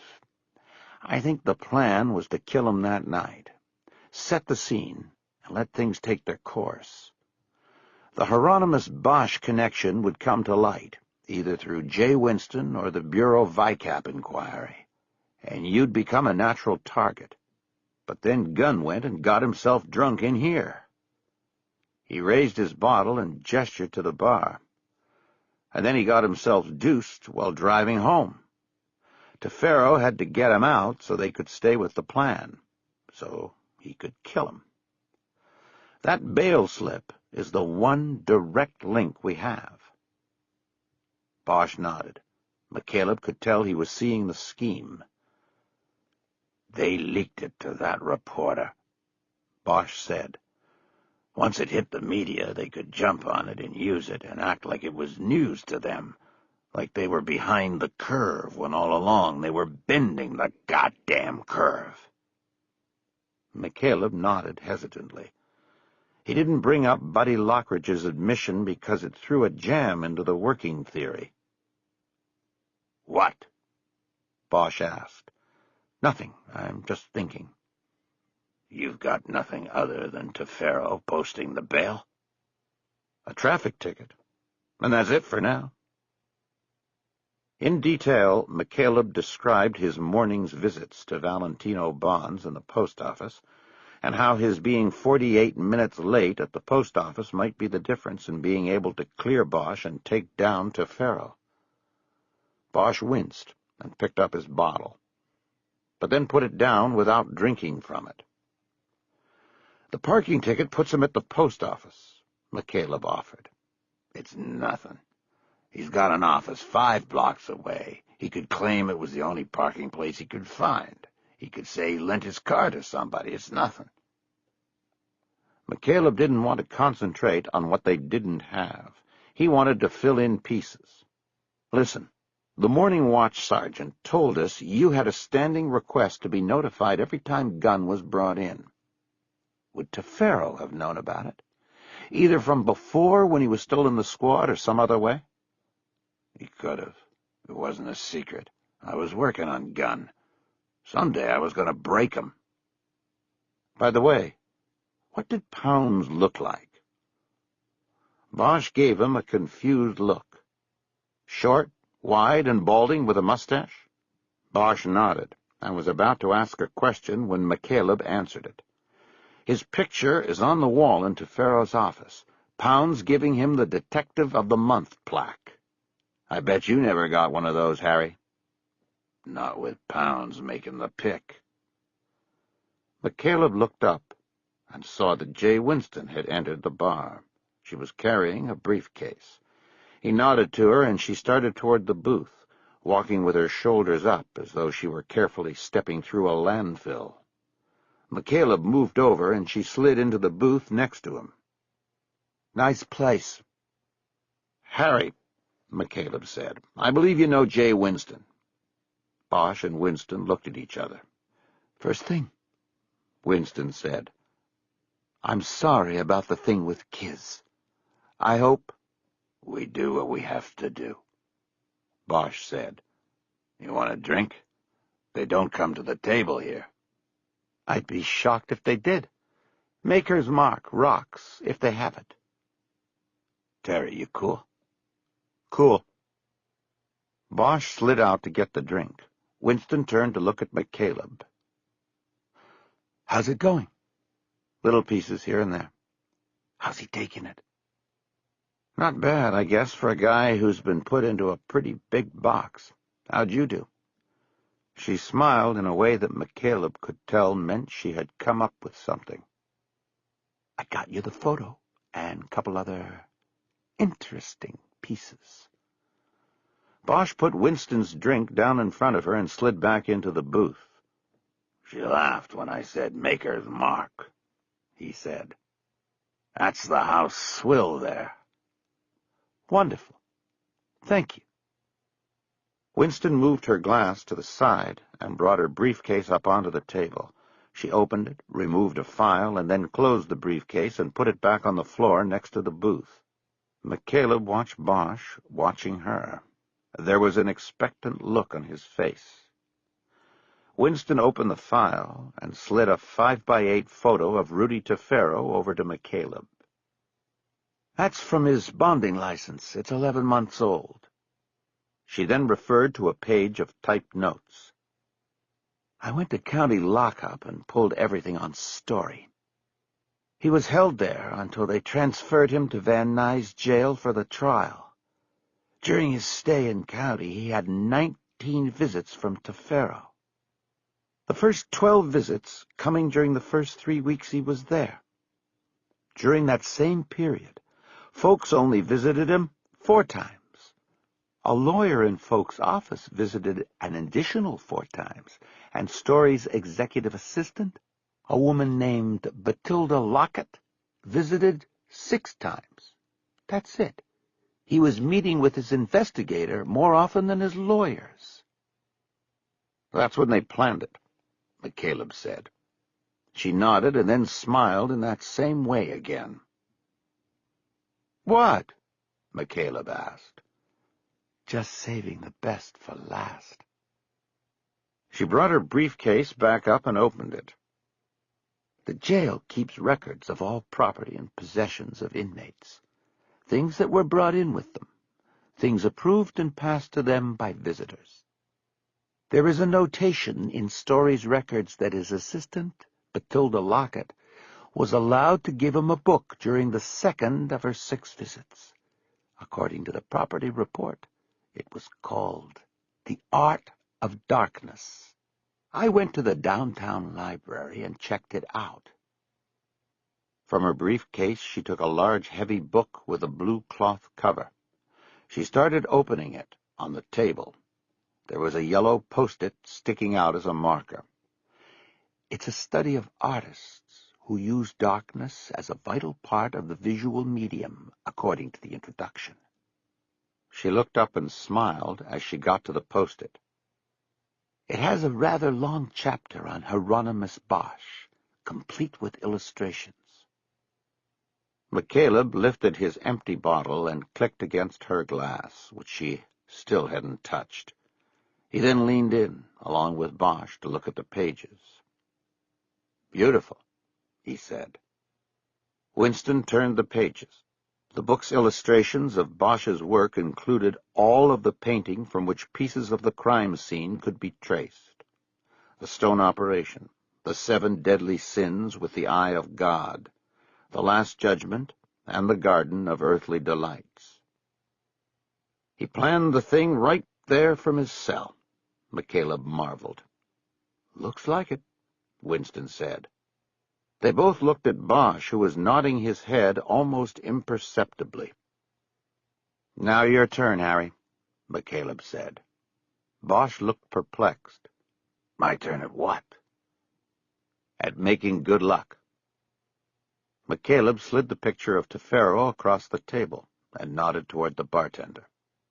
Bosch slid out and took the photo to the bar. We're still just dancing around the edges, Winston said as they both watched Bosch question the bartender about the photo.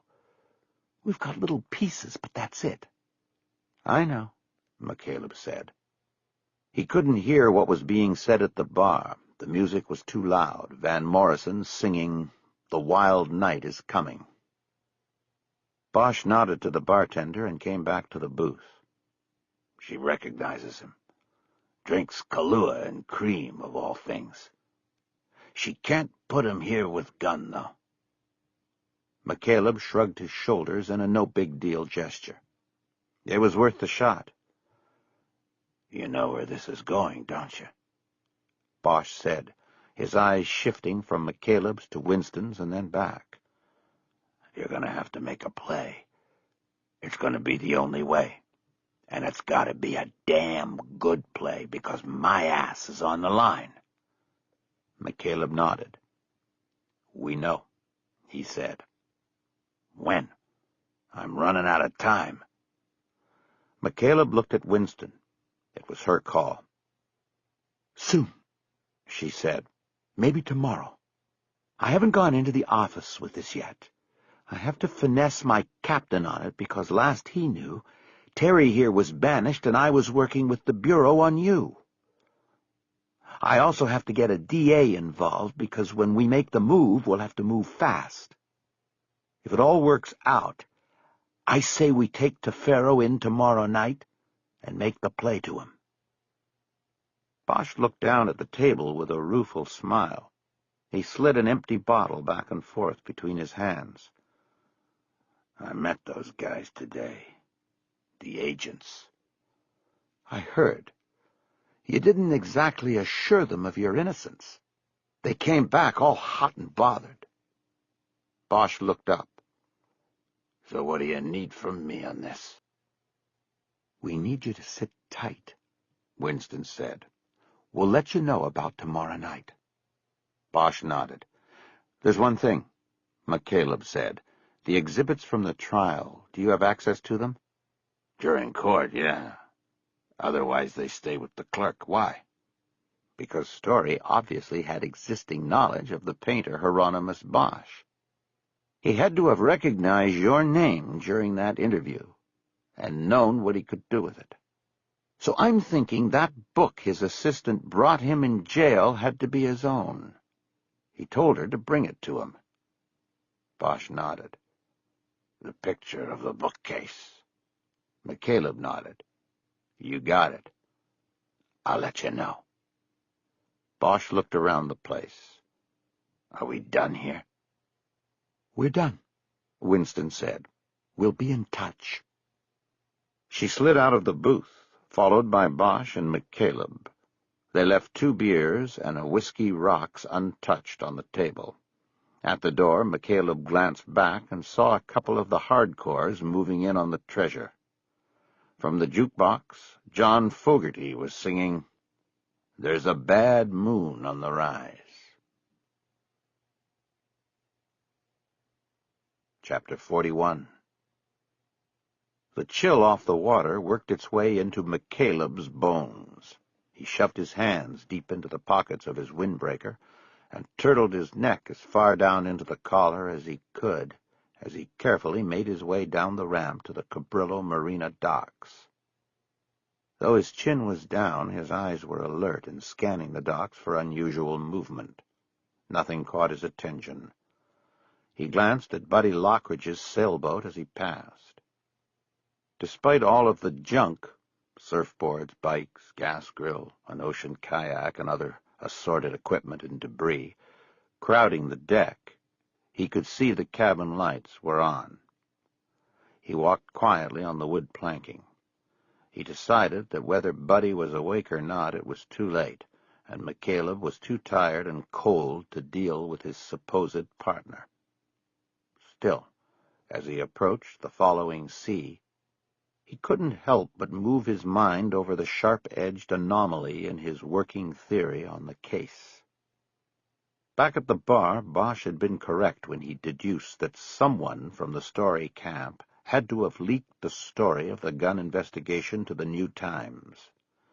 McCaleb knew that the only way the current case theory hung together was if Tefero, or maybe Folks, or even Story from jail, had been Jack McAvoy's source. The problem was that Buddy Lockridge had told McCaleb that he had leaked the investigation to the weekly tabloid. Now the only way, at least as it appeared to McCaleb, that this could work would be if both Buddy and someone in Story's defense group leaked the same information to the same media source. And this, of course, was a coincidence that even a believer in coincidence would have a difficult time accepting. McCaleb tried to put it out of his mind for the moment. He got to the boat, looked around again, and stepped down into the cockpit. He unlocked the slider and went in, turning on the lights. He decided that in the morning he would go over and question Buddy more carefully about what he had done and who he had talked to. He locked the door and put his keys and the videotape he'd been carrying down on the chart table. He immediately went to the galley and poured a large glass of orange juice. He then turned the upper deck lights off and took the juice with him down to the lower deck, where he went into the head and quickly began his evening pill ritual. As he swallowed the pills and orange juice, he looked at himself in the small mirror over the sink. He thought about what Bosch had looked like, the weariness clearly set deep in his eyes. McCaleb wondered if he would get the same look in a few years, after a few more cases. When he was finished with his medicine routine, he stripped off his clothes and took a quick shower, the water feeling ice-cold because the water heater hadn't been on since he had crossed in the boat the day before. Shivering, he went into the master cabin and put on a pair of boxer shorts and a sweatshirt.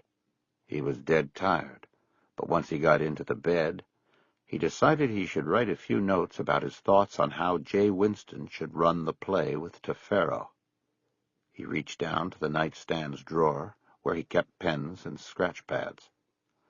When he opened it, he found a folded newspaper crammed into the small drawer space.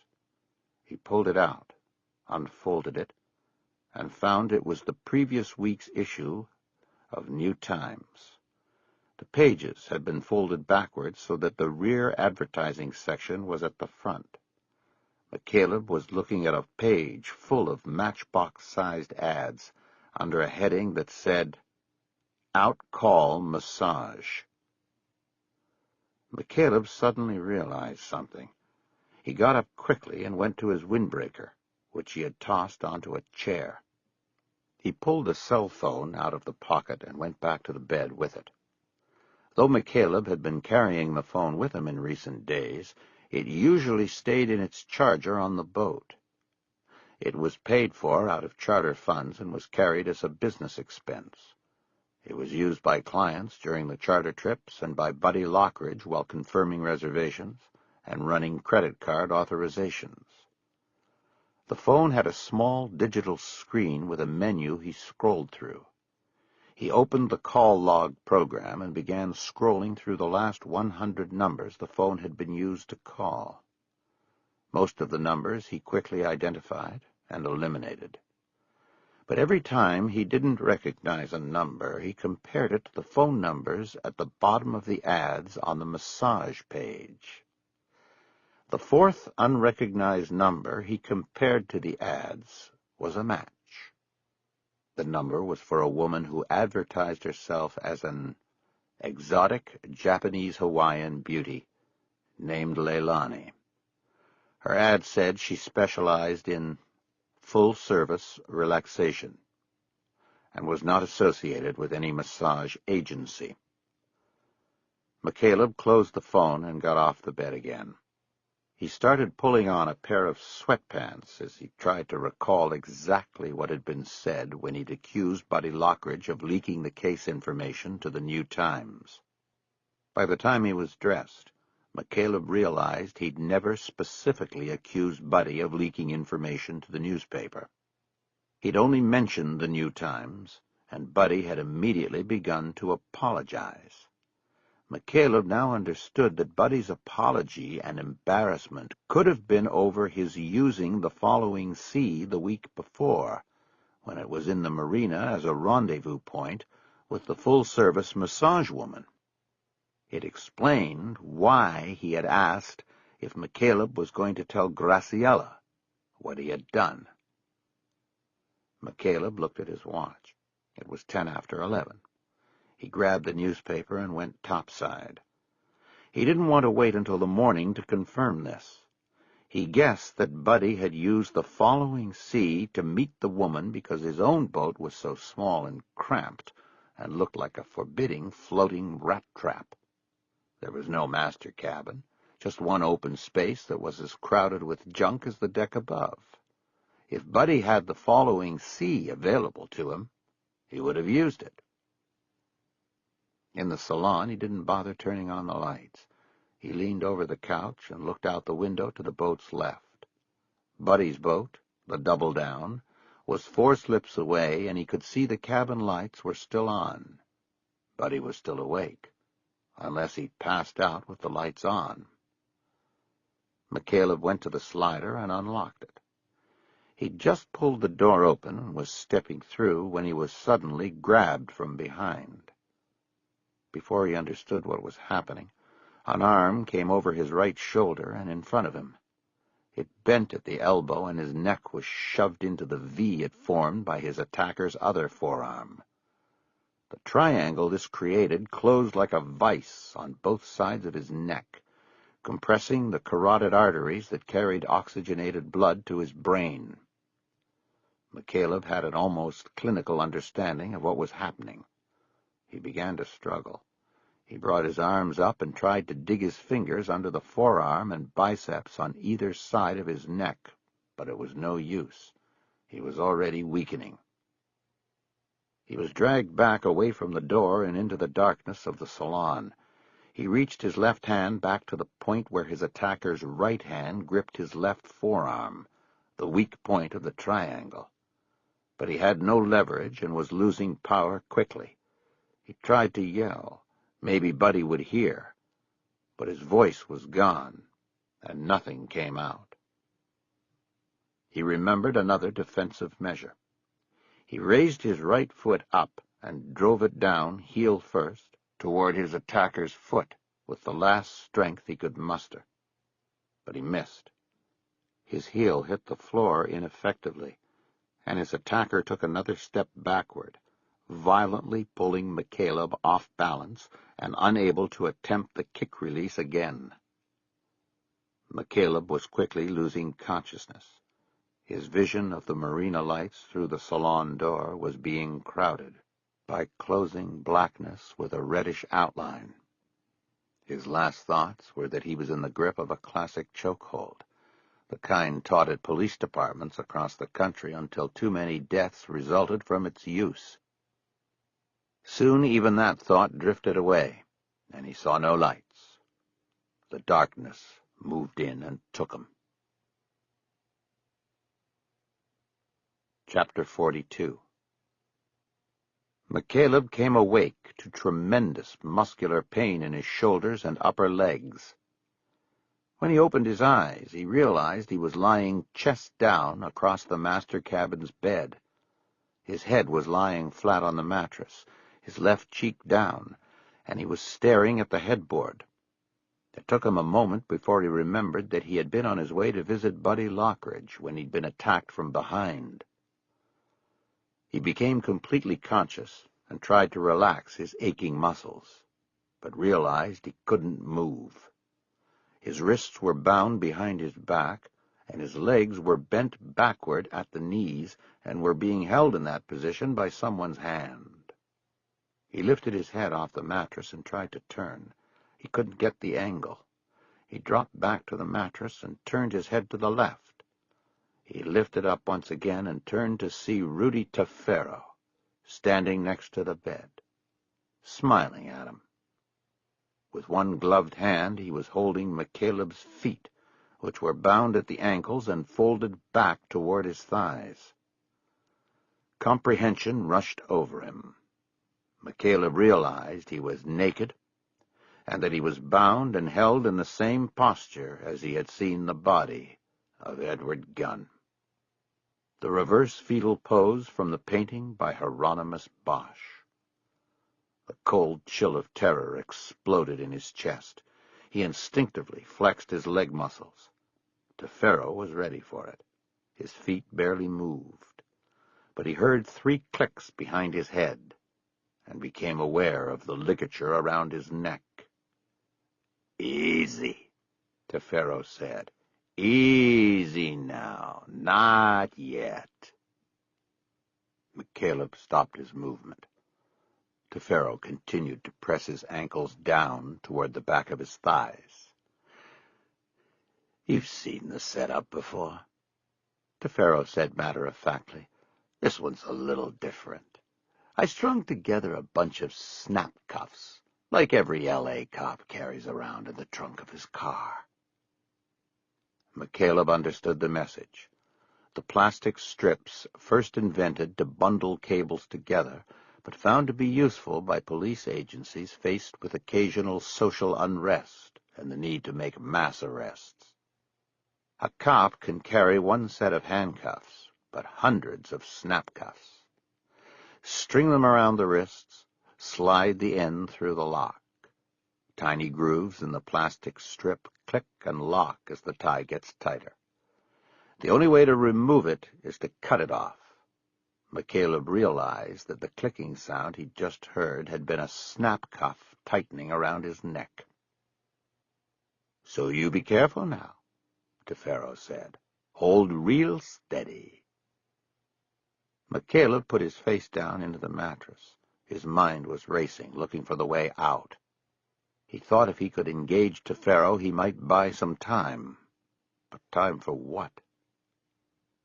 "How'd you find me?" He spoke into the mattress. "Easy enough. My little brother followed you from my shop and got your plate. You should look around more often. Make sure you aren't being followed." "I remember that." He understood the plan. It would look like Gunn's killer had gotten McCaleb when he had gotten too close. He turned his head again so he could see Tefero. "It's not going to work, Tefero," he said. "People know. They're not going to buy that it was Bosch." Tefero smiled down at him. "You mean Jay Winston?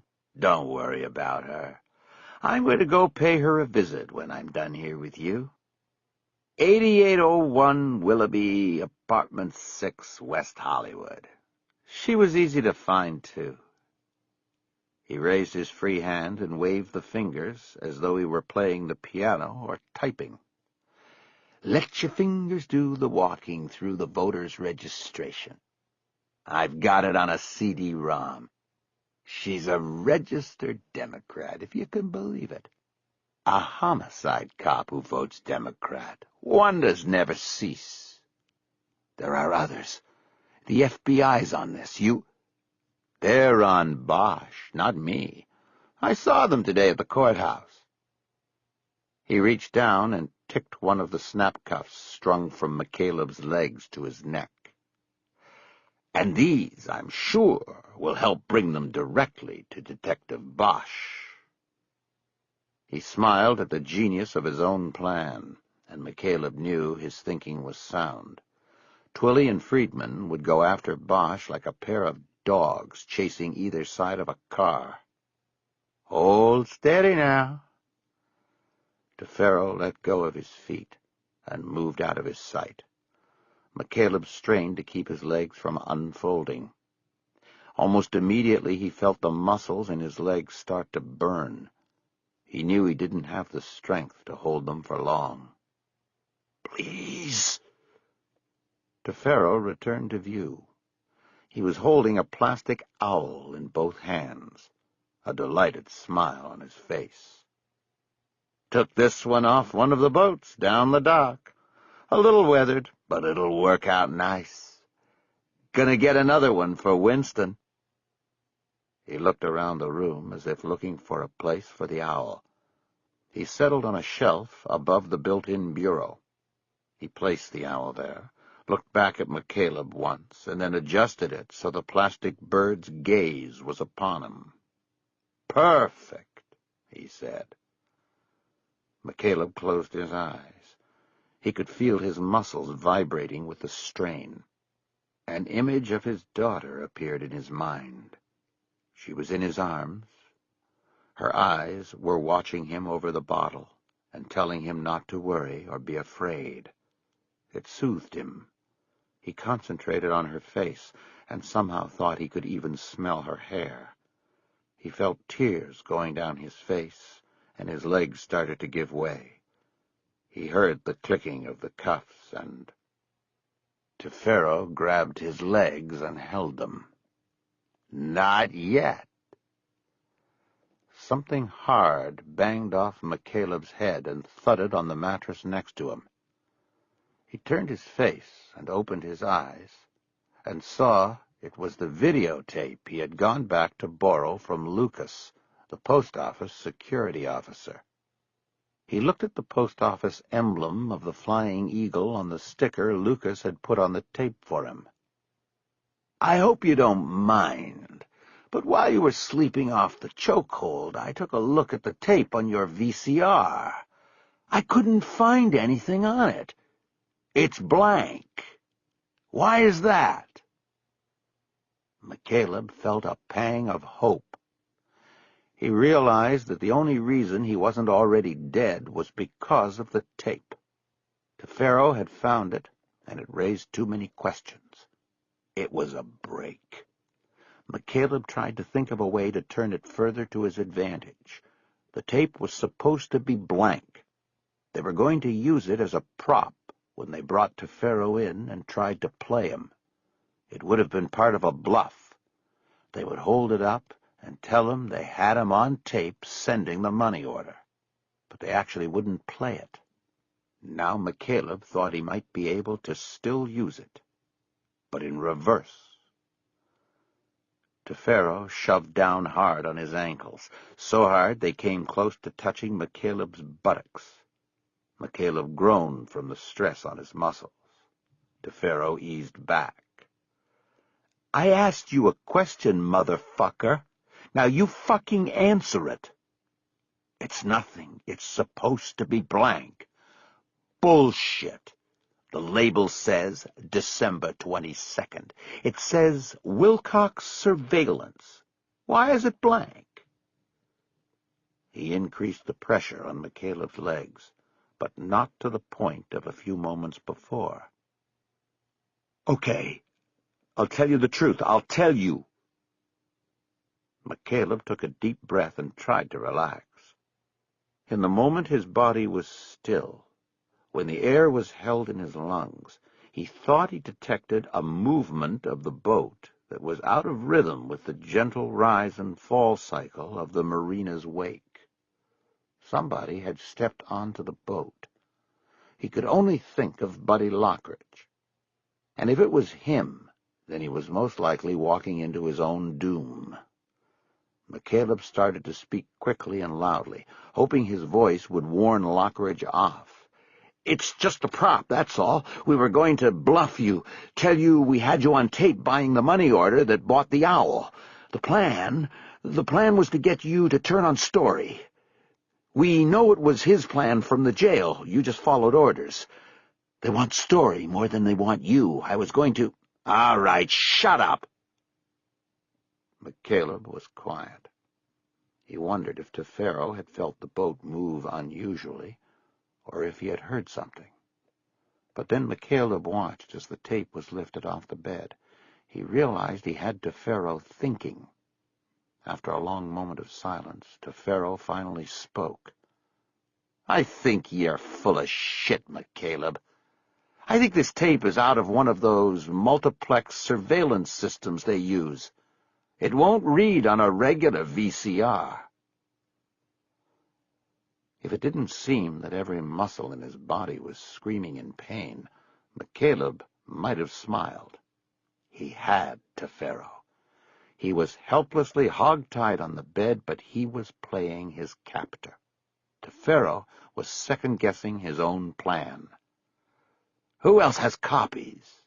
Tefero asked. McCaleb didn't answer. He started thinking that he'd been wrong about the boat's movement. Too much time had gone by. There was no one else on board. Tefero rapped the tape hard on the back of McCaleb's head. "I said, who else has copies?" There was a new note in the tone of his voice. One part confidence had been removed and replaced with one equal part fear that there was a flaw in his perfect plan. "Fuck you," McCaleb said. "You do what you have to do with me. Either way, you'll be finding out who's got copies soon enough." Tefero pushed down on his legs and leaned over him. McCaleb could feel his breath close to his ear.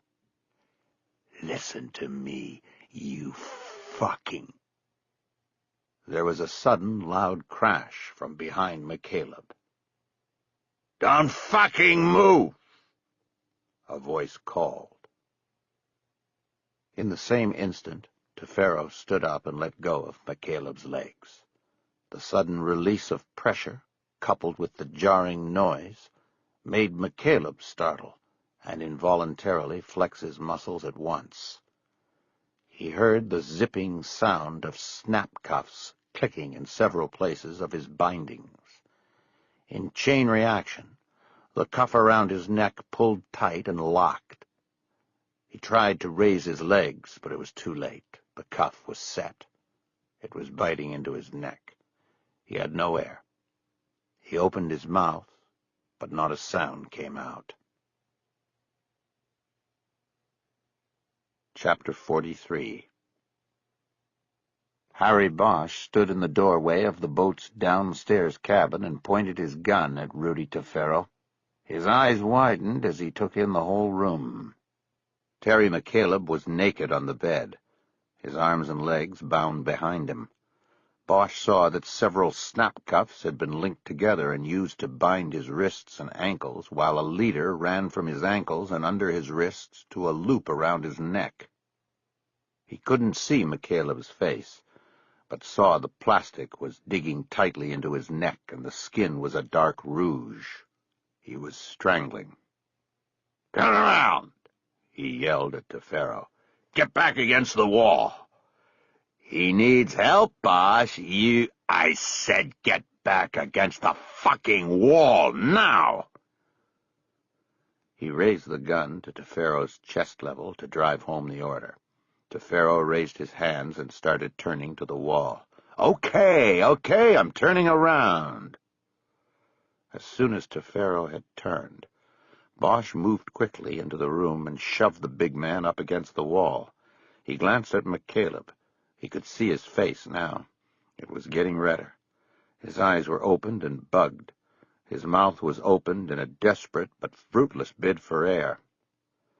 Bosch pushed the barrel of his gun into Tefero's back and reached his other hand around him to check for a weapon. He pulled a handgun out of his belt and then stepped back. He looked at McCaleb again and knew he didn't have any time. The problem was controlling Tefero and getting to McCaleb to cut him free. He suddenly knew what needed to be done. He stepped back and brought his hands together so that the guns were side by side. He raised them over his head and brought the butts of both guns down violently into the back of Tefero's head. The big man pitched forward, going face first into the wood-paneled wall, and then dropping to the floor motionless. Bosch turned and dropped both guns onto the bed and quickly pulled out his keys. Hold on. His fingers scrabbling, he pulled the blade out of the penknife attached to the keychain. He reached to the plastic cuff embedded around McCaleb's neck, but couldn't get his fingers underneath it. He shoved McCaleb onto his side and quickly worked his fingers under the cuff at the front of his neck. He slipped the blade in and sliced through the cuff, the point of the knife just nicking the skin beneath it. A horrible sound came from McCaleb's throat as he gulped air into his lungs and tried to speak at the same time. The words were unintelligible, lost in the instinctive urgency for oxygen intake. "Shut up and breathe," Bosch yelled. "Just breathe." There came an interior rattling sound with each breath McCaleb took. Bosch saw a vibrant red line running the circumference of his neck. He gently touched McCaleb's neck, wanting to feel for possible damage to the trachea or larynx or the arteries. McCaleb roughly turned his head on the mattress and tried to move away. "Just cut me loose." The words made him cough violently into the mattress, his whole body shaking from the trauma. Bosch used the knife to cut his hands free and then his ankles. He saw red ligature marks on both sets of limbs. He pulled all the snap cuffs away and threw them on the floor. He looked around and saw the sweatpants and shirt on the floor. He picked them up and threw them onto the bed. McCaleb was slowly turning back to face him, his face still as red as a new potato. You saved. Don't talk." There was a groan from the floor, and Bosch saw Tefero start moving as he began to regain consciousness. Bosch stepped over and stood straddling him. He took his handcuffs off his belt, bent down, and then violently pulled Tefero's arms behind his back to cuff him.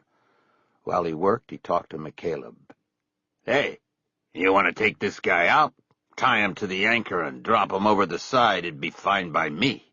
I wouldn't even blink about it. McCaleb didn't respond. He was pulling himself into a sitting position. Finished with the cuffing process, Bosch straightened up and looked down at Tefero, who'd now opened his eyes. Stay still, shithead, and get used to those cuffs. You're under arrest for murder, attempted murder, and general conspiracy to be an asshole.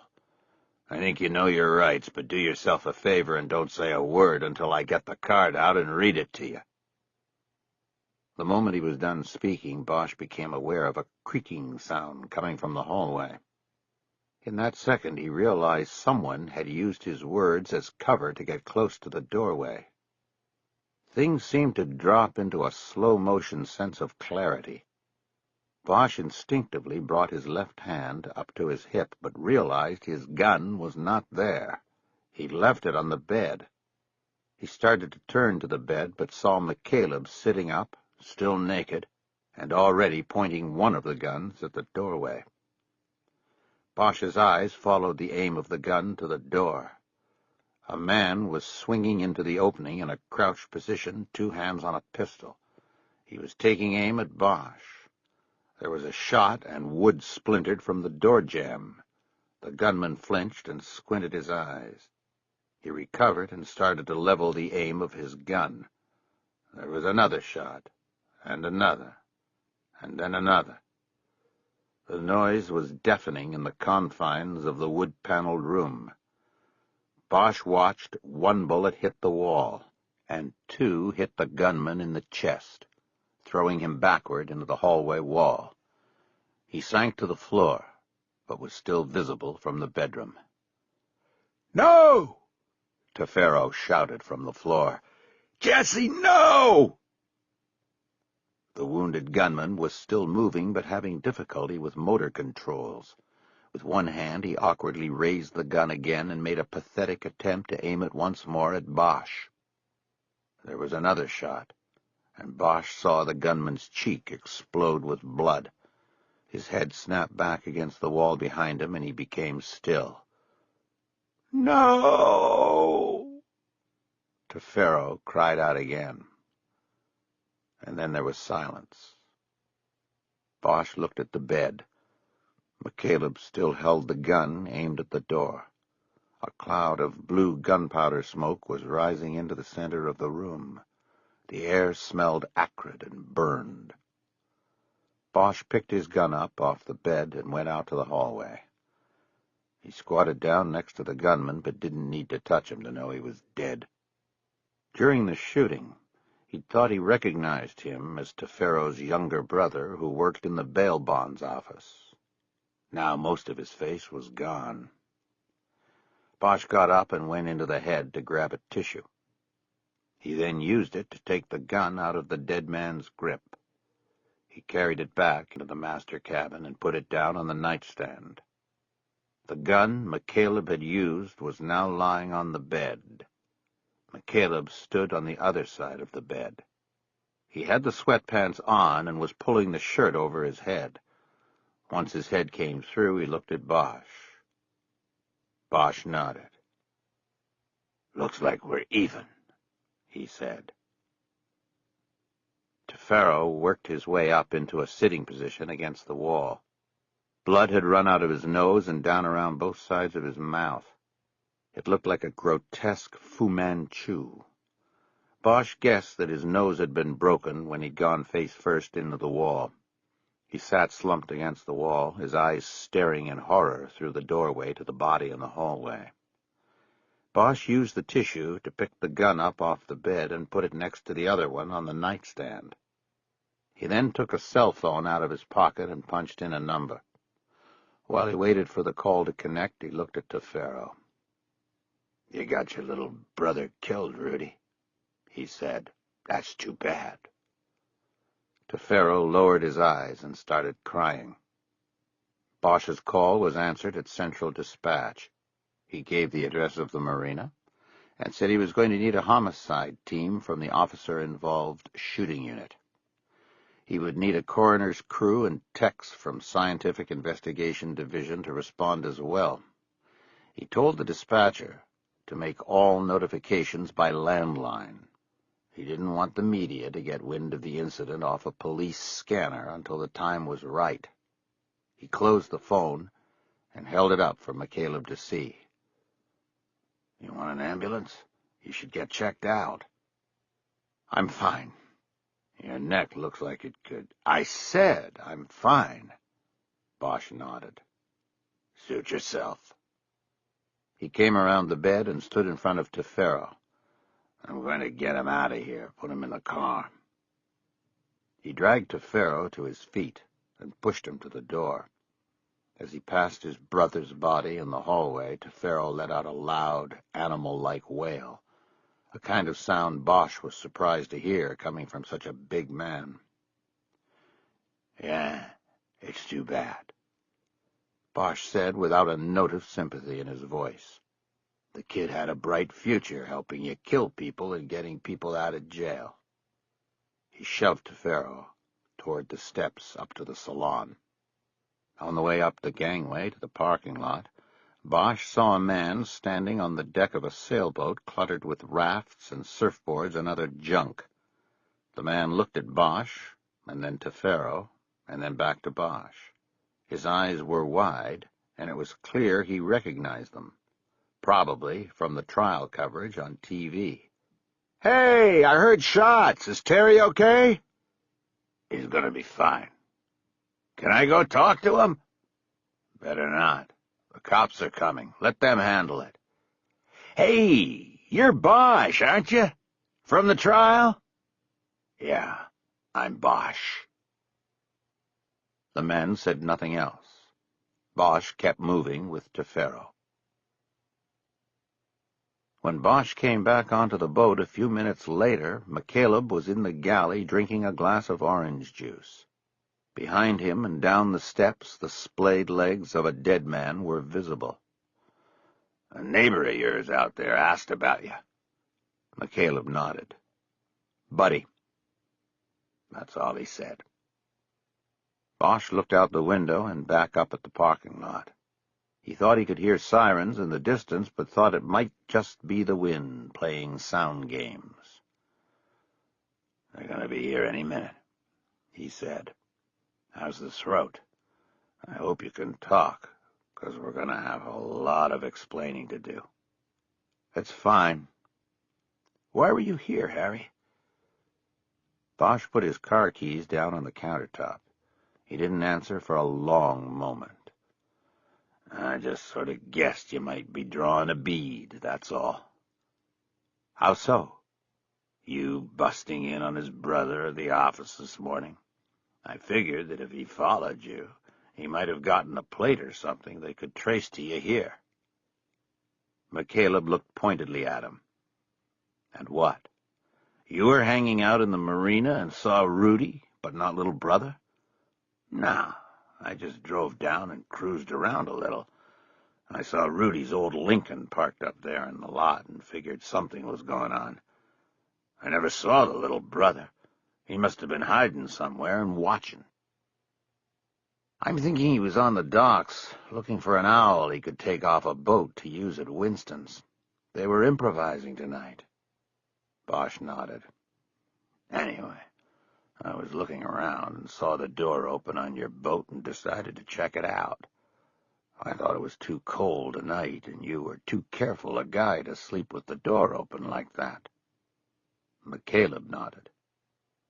Bosch now heard the unmistakable sound of approaching sirens, and looked out the window and across the docks to the parking lot.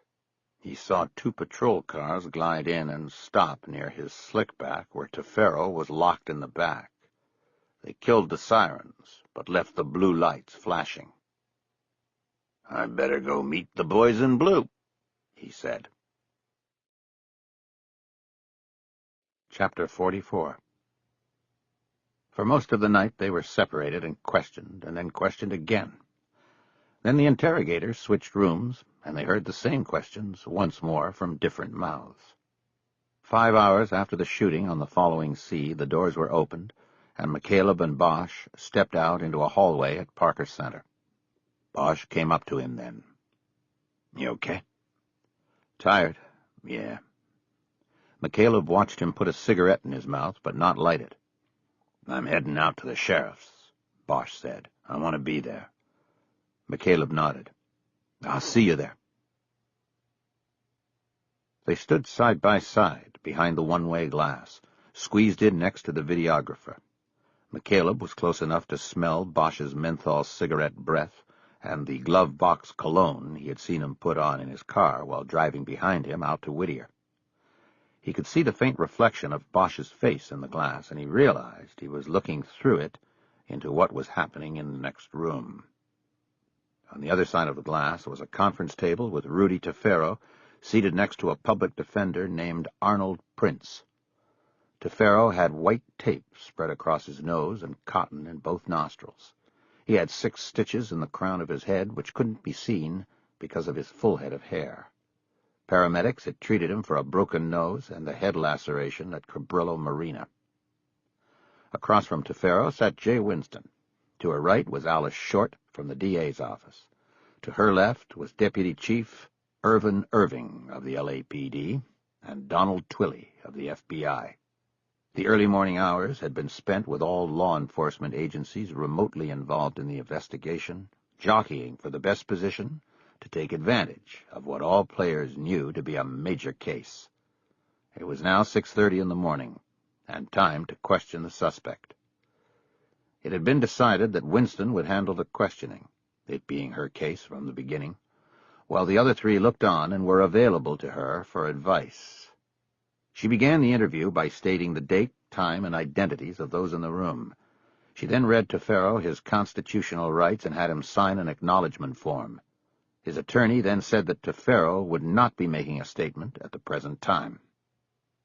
"That's fine," Winston said, her eyes on Tefero. "I don't need him to talk to me. I want to talk to him. I want to give him an idea of what he's facing here. I don't want there to be any regrets down the line over miscommunications or his passing up the one opportunity to cooperate that he'll be given." She looked down at the file in front of her and opened it. McCaleb recognized the top sheet as a DA's office complaint form. "Mr. Tefero," Winston began, "I want you to know that this morning we are charging you with the first-degree murder of Edward Gunn on January 1st of this year, the attempted murder of Terrell McCaleb on this date, and the murder of Jesse Tefero, also on this date. I know you know the law, but I am compelled to explain the last charge. Your brother's death occurred during the commission of a felony. Therefore, under California law, you, as his co-conspirator, are held responsible for his death." She waited a beat, staring into Tefero's seemingly dead eyes. She went back to reading the complaint. "Further, you should know that the district attorney's office has agreed to file a count of special circumstances in regard to the murder of Edward Gunn, to wit, murder for hire. The addition of special circumstances will make it a death penalty case. Alice?" Short leaned forward. She was an attractive but petite woman in her late 30s with big, engaging eyes. She was the deputy chief in charge of major trials. It was a lot of power in such a small body, especially when contrasted with the size of the man across the table from her. "Mr. Tefero, you were a policeman for 20 years, she said. "You, more than most, know the gravity of your actions. There is not a case I can think of that cries out more for the death penalty. We will ask a jury for it, and I have no doubt we will get it." Her rehearsed part of the play finished, Short leaned back in her chair and deferred to Winston. There was a long silence while Winston stared at Tefero and waited for him to look back at her. Eventually his eyes came up and held on hers. "Mr. Tefero, you've been around, and you've even been in the opposite position in rooms just like this before. I don't think we could play a game on you if we had a year to work it out. So no game, just the offer. A one-time offer that will be rescinded permanently when we walk out of this room. It comes down to this." The focus of Tefero's eyes had dropped to the table again. Winston leaned forward and looked up into them. "Do you want to live, or do you want to take your chances with the jury? It's as simple as that. And before you answer, there are a few things to consider.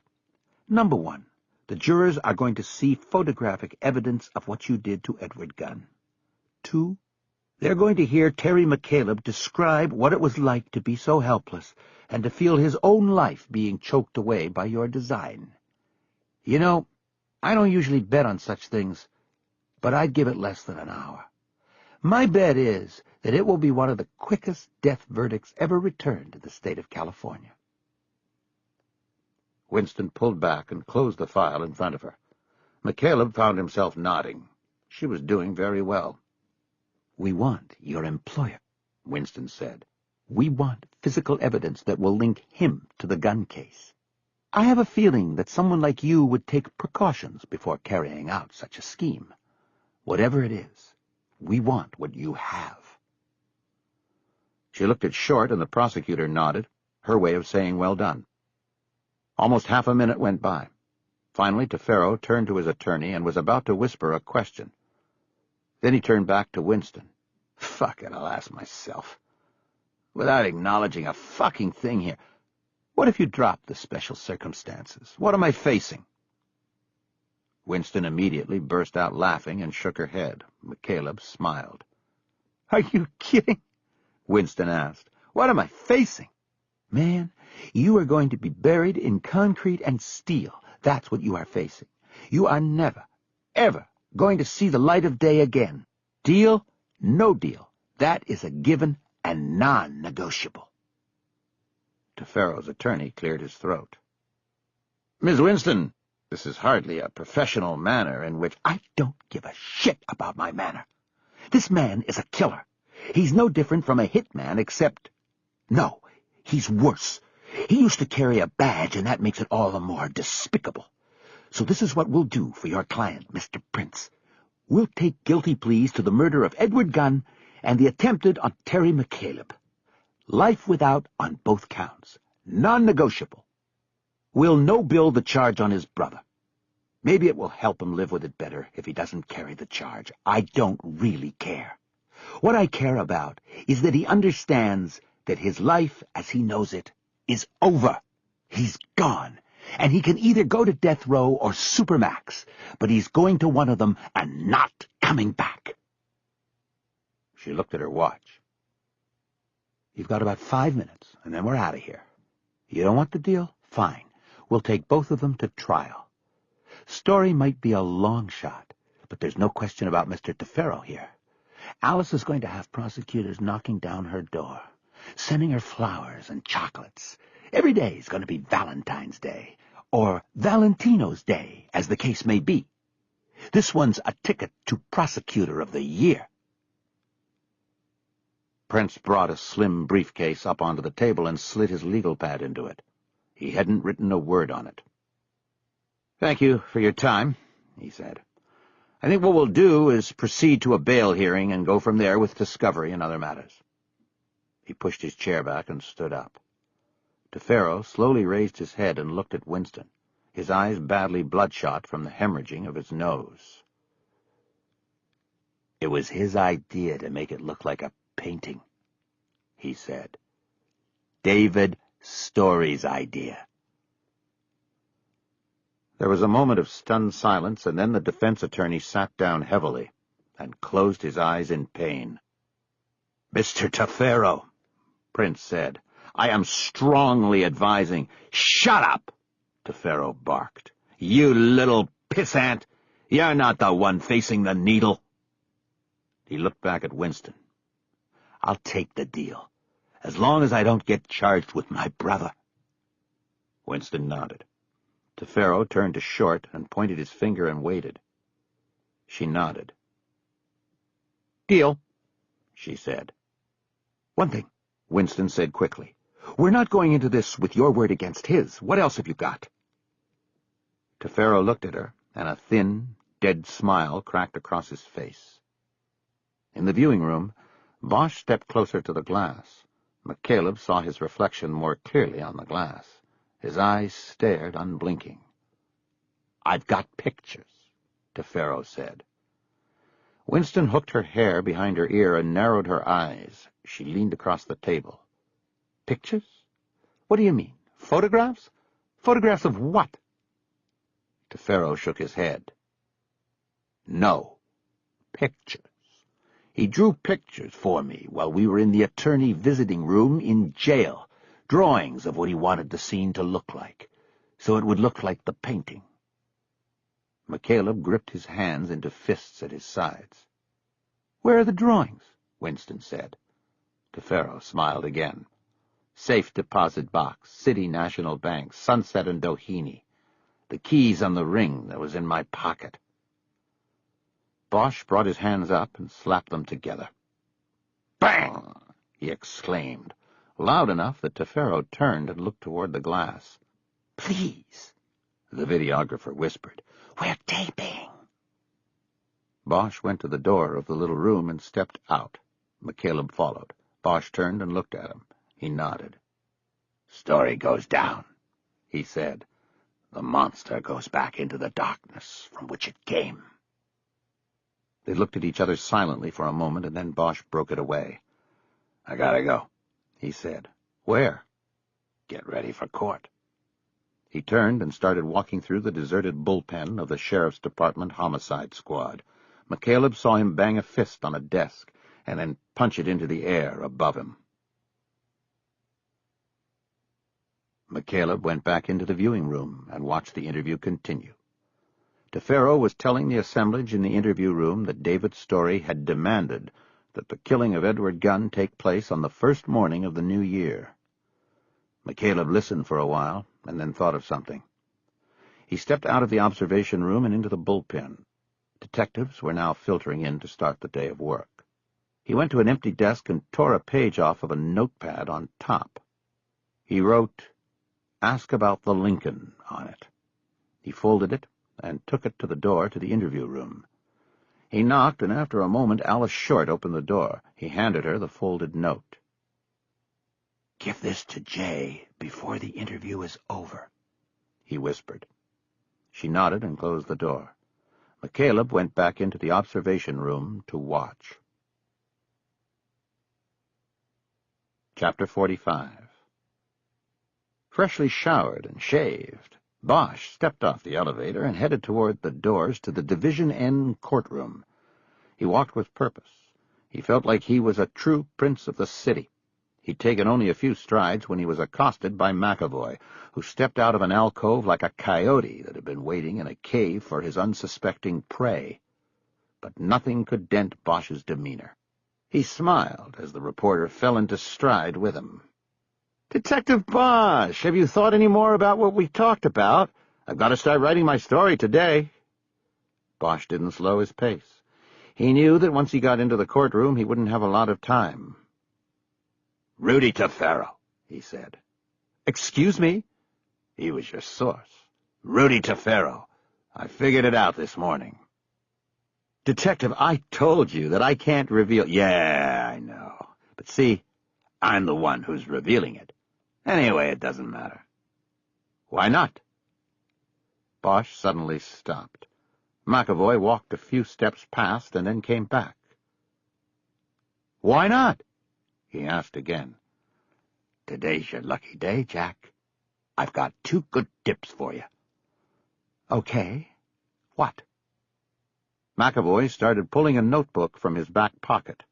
Bosch put his hand on his arm to stop him. Don't take that out. The other reporters see that. They'll think I'm telling you something. He gestured up the hall to the open door of the media room, where a handful of reporters were loitering and waiting for the day's court session to begin. Then they'll come over, and I'll have to tell them. McAvoy left the notebook in place. Okay. What are the tips? First of all, you're full of shit in that story. In fact, your source was arrested this morning for the murder of Edward Gunn, as well as the attempted murder of Terry McCaleb. What? He got... Wait.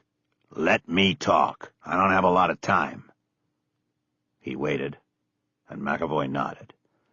Yeah, Rudy got popped. He killed Gunn. The plan was to put it on me and spring it on the world during the defense case. Are you saying that Story was a part of... Exactly.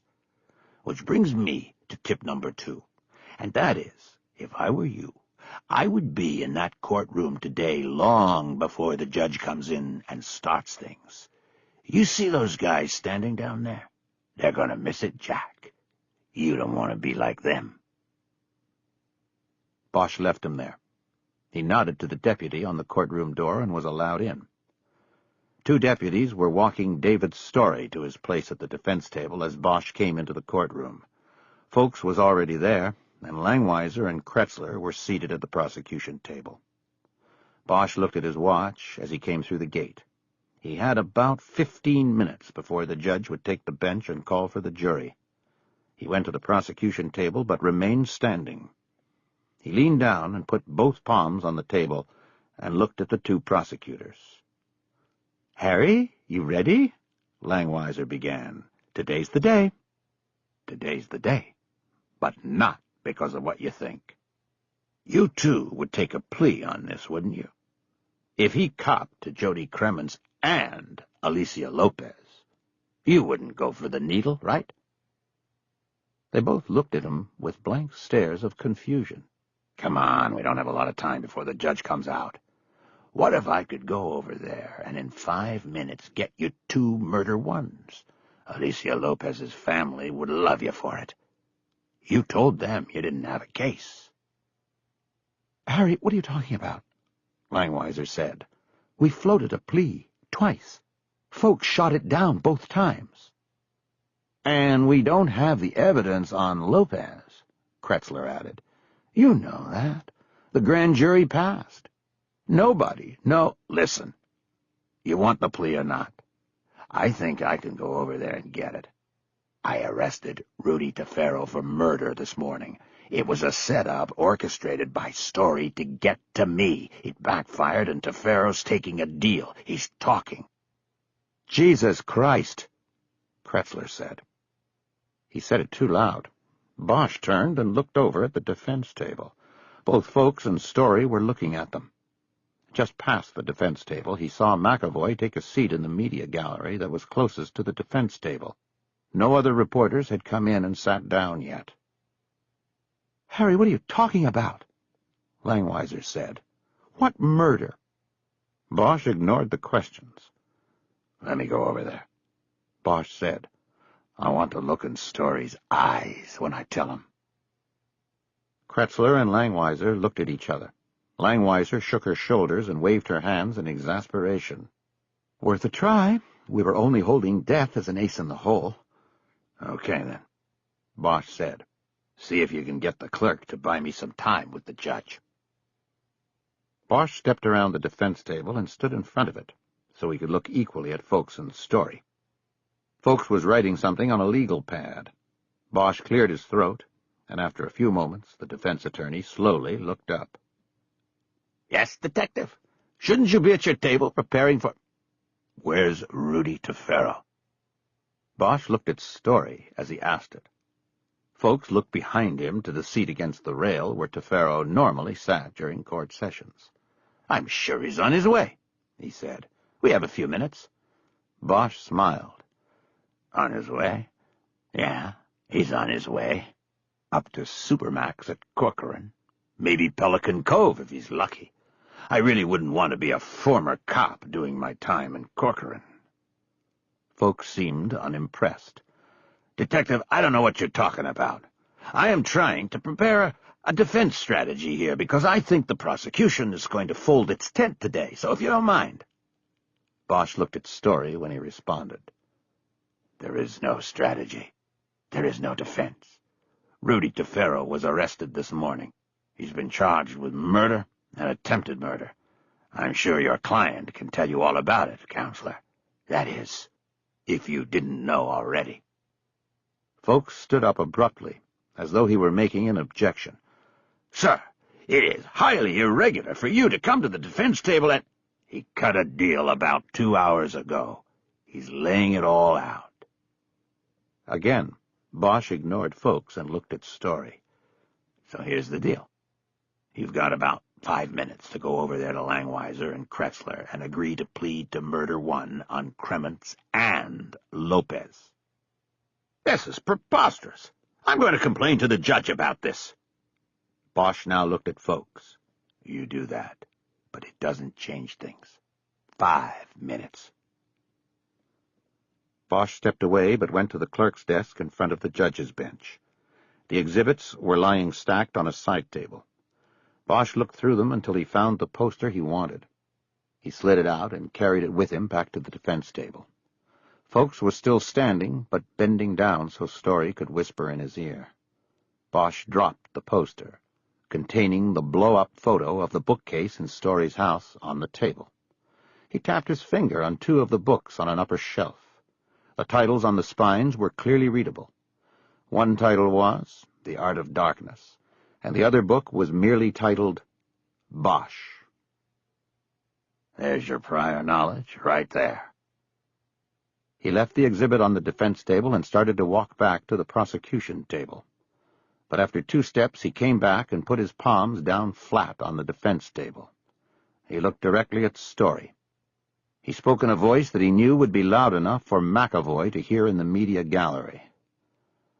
You know what your big mistake was, David?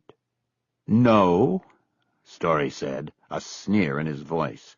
Why don't you tell me? Folks immediately grabbed his client's arm in a silencing gesture. Drawing out the scene for Tefero, Bosch said. What he did was, he went and put those pretty pictures you made right into his safe deposit box at City National. He knew they might come in handy, and they sure did. He used them this morning to buy his way out of a death sentence. What are you going to use? Bosch saw the falter in Story's eyes, the tell. For just a moment his eyes blinked without really blinking. But in that moment Bosch knew it was over, because Story knew it was over. Bosch straightened up and casually looked at his watch, then at Folks. About 3 minutes now, Mr. Folks. Your client's life is on the line. He returned to the defense table and sat down. Kretzler and Langweiser leaned toward him and urgently whispered questions, but Bosch ignored them. Let's just see what happens. Over the next 5 minutes, he never once looked over at the defense table. He could hear muffled words and whispers, but couldn't make out any of it. The courtroom filled with spectators and members of the media. Nothing came from the defense table. At precisely 9 a.m., the door behind the bench opened, and Judge Houghton bounded up the steps to his spot. He took his seat and glanced at both the prosecution and defense tables. "Ladies and gentlemen, are we ready for the jury?" "Yes, Your Honor," Kretzler said. Nothing came from the defense table.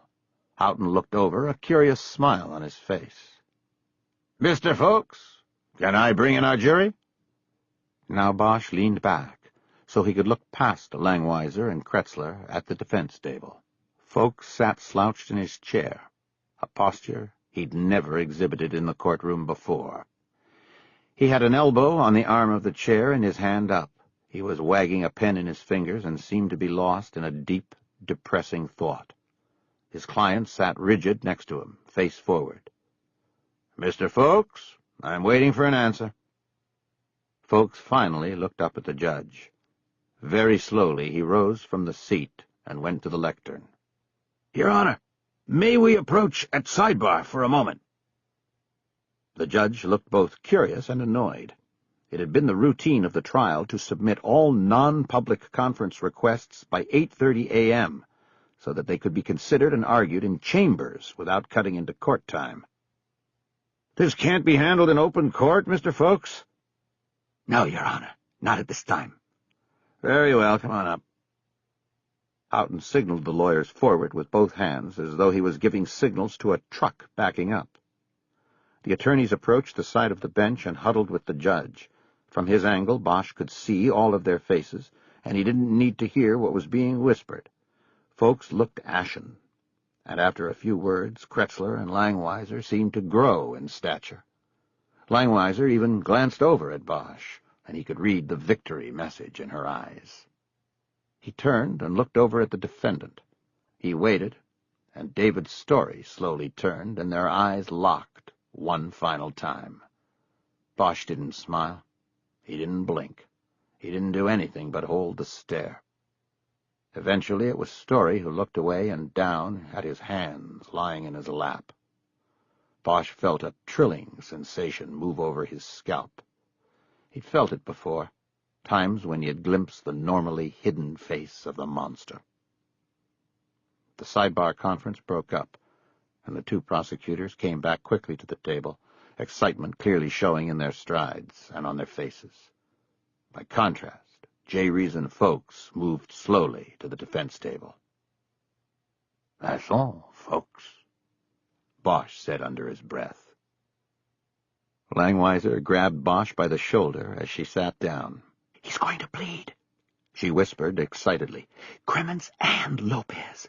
When you went over there, did you say consecutive or concurrent sentencing? I didn't say either. Okay. We just agreed on concurrent, but we're going into chambers to work it out. We need to formally charge Story with Lopez first. You want to come in and make the arrest? Whatever, if you want me to.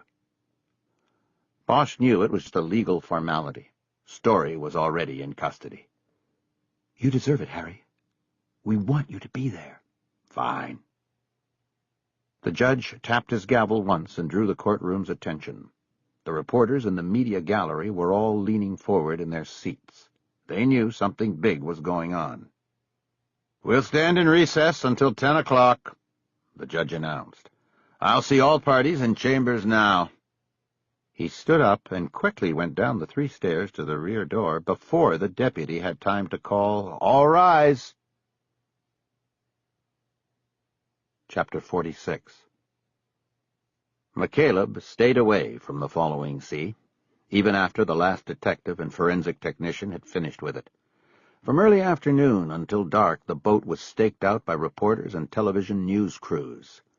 The coupling of the shooting aboard the boat, plus the arrest of Tefero and abrupt guilty pleas from David Story, had turned the boat into the central image of a story that had developed quickly through the day. Every local channel, plus the networks, shot their stand-up reports from the marina, the following sea serving as a backdrop with its yellow police tape strung across the salon door. McCaleb hid out for most of the afternoon in Buddy Lockridge's boat, staying below decks and donning one of Buddy's floppy fishing hats if he poked his head up through the hatch to see what was going on outside. The two were talking again. Soon after leaving the sheriff's department and getting to the marina ahead of the media, McCaleb had sought out Buddy and apologized for assuming that his charter partner had leaked the story.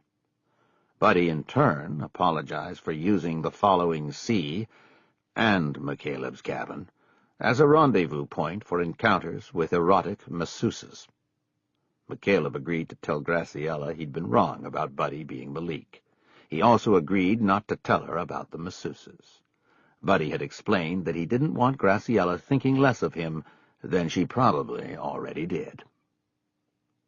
While they hid out in the boat, they watched Buddy's little 12-inch TV and remained up to the minute with the day's developments. Channel 9, which had been carrying the Story trial live, remained most current, staying on live and continuously reporting from the Van Nuys courthouse and the Sheriff's Star Center. McCaleb was left stunned and in awe by the day's events. David Story abruptly filed guilty pleas in Van Nuys to 2 murders, as he was simultaneously charged in the downtown Los Angeles courthouse as a conspirator in the gun case. The movie director had avoided the death penalty in the first cases, but still would face it in the gun case if he didn't make another plea arrangement with prosecutors. A televised news conference at the Star Center had featured Jay Winston prominently.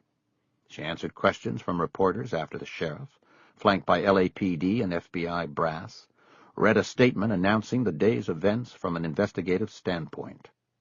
McCaleb's name was mentioned numerous times in the discussion of the investigation and subsequent shooting aboard the following sea. Winston also mentioned it at the end of the news conference when she expressed her thanks to him, saying it was his volunteer work on the case that broke it open. Bosch was also prominently mentioned, but took no part in any press conferences. After Story's guilty verdicts were entered in Van Nuys court, Bosch and the lawyers involved in the case were mobbed outside the doors to the courtroom. But McCaleb had seen video on one channel of Bosch pushing his way through the reporters and cameras and refusing to comment as he moved to a fire escape and disappeared down the stairs. The only reporter who got to McCaleb was Jack McAvoy, who still had his cell phone number. McCaleb talked to him briefly, but declined to comment on what had happened in the master cabin of the following sea and how close he'd come to death. His thoughts about that were too personal, and he would never share them with any reporter.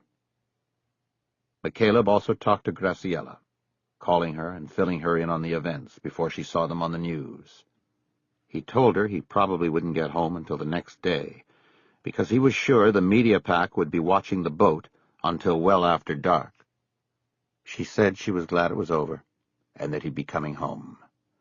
He sensed there was still a high level of stress in her voice, and knew it was something he would have to address when he got back to the island. Late in the day, McCaleb was able to slip out of Buddy's boat unnoticed, when the media pack was distracted by activity in the marina parking lot. The LAPD was towing off the old Lincoln Continental that the Tefero brothers had been using the night before when they had come to the marina to kill McCaleb. While the news crews filmed and watched the mundane task of a car being hooked up and towed away, McCaleb was able to get to his Cherokee without being spotted. He started the car and drove out of the lot ahead of the tow truck. Not a single reporter followed. It was fully dark by the time he got to Bosch's house. The front door was open, as it had been the time before, the screen door in place. McCaleb rapped on the wooden frame and peered through the mesh into the darkness of the house. There was a single light, a reading light, on in the living room. He could hear music and thought it was the same Art Pepper CD that had been playing during his last visit. But he didn't see Bosch. McCaleb looked away from the door to check the street, and when he looked back, Bosch was standing at the screen, and it startled him. Bosch unhooked a latch and opened the screen. He was wearing the same suit McCaleb had seen him in on the news. He was holding a bottle of Anchor Steam down at his side. "Terry, come on in. I thought maybe you were a reporter. Bugs the hell out of me when they come to your house. Seems like there should be one place they can't go." "Yeah, I know what you mean. They're all over the boat. I had to get away." McCaleb passed by him in the entrance hallway and stepped into the living room. "So, reporters aside, how's it going, Harry?" "Never better. A good day for our side. How's your neck doing?" "Sore as hell, but I'm alive." "Yeah, that's what's important. Want a beer?" That would be good." While Bosch got the beer, McCaleb went out to the rear deck. Bosch had the deck lights off, making the lights of the city more brilliant in the distance. McCaleb could hear the ever-present sound of the freeway at the bottom of the pass. Searchlights cut across the sky from 3 different locations on the valley floor. Bosch came out and handed him a beer. "No glass, right?" "No glass." They looked out into the night and drank their beers silently for a little while. McCaleb thought about how he should say what he wanted to say. He was still working on it. "The last thing they were doing before I left was hooking up to Farrow's car," he said after some time. Bosch nodded. "What about the boat? They finished with it?" "Yeah, they're done." "Is it a mess? They always leave things a mess." "Probably. I haven't been inside. I'll worry about it tomorrow." Bosch nodded. McCaleb took a long draw in his beer and put the bottle down on the railing. He had taken too much. It backed up in his throat and burned his sinuses. "Okay?" Bosch asked. "Yeah, fine." He wiped his mouth with the back of his hand. "Harry, I came up to tell you I'm not going to be your friend anymore." Bosch started to laugh, but then stopped. "What?" McCaleb looked at him. Bosch's eyes were still piercing in the darkness. They'd caught a speck of reflected light from somewhere, and McCaleb could see the two pinpoints holding on him. "You should have hung around a little longer this morning while Jay interviewed Tefero." "I didn't have the time." "She asked him about the Lincoln, and he said it was his undercover car. He said he used it on jobs when he didn't want there to be any chance of a trace. It has stolen plates on it, and the registration's phony." "Makes sense, a guy like that having a car for the wet work." "You don't get it, do you?" Bosch had finished his beer. He was leaning with his elbows on the railing. He was peeling the label off the bottle and dropping the little pieces into the darkness below. "No, I don't get it, Terry. Why don't you tell me what you're talking about?" McCaleb picked up his beer, but then put it back down without drinking any more. "His real car, the one he used every day, is a Mercedes 430 CLK. That was the one he caught the ticket with, for parking at the post office when he sent the money order." "Okay, the guy had two cars, his secret car and his show car. What does it mean?" "It means you knew something you shouldn't have known." "What are you talking about?" "Knew what?" "Last night I asked you why you came onto my boat. You said you saw Tefero's Lincoln and knew there was something wrong. How did you know that Lincoln was his?" Bosch was silent for a long moment. He looked out into the night and nodded. "I saved your life," he said. "I saved yours."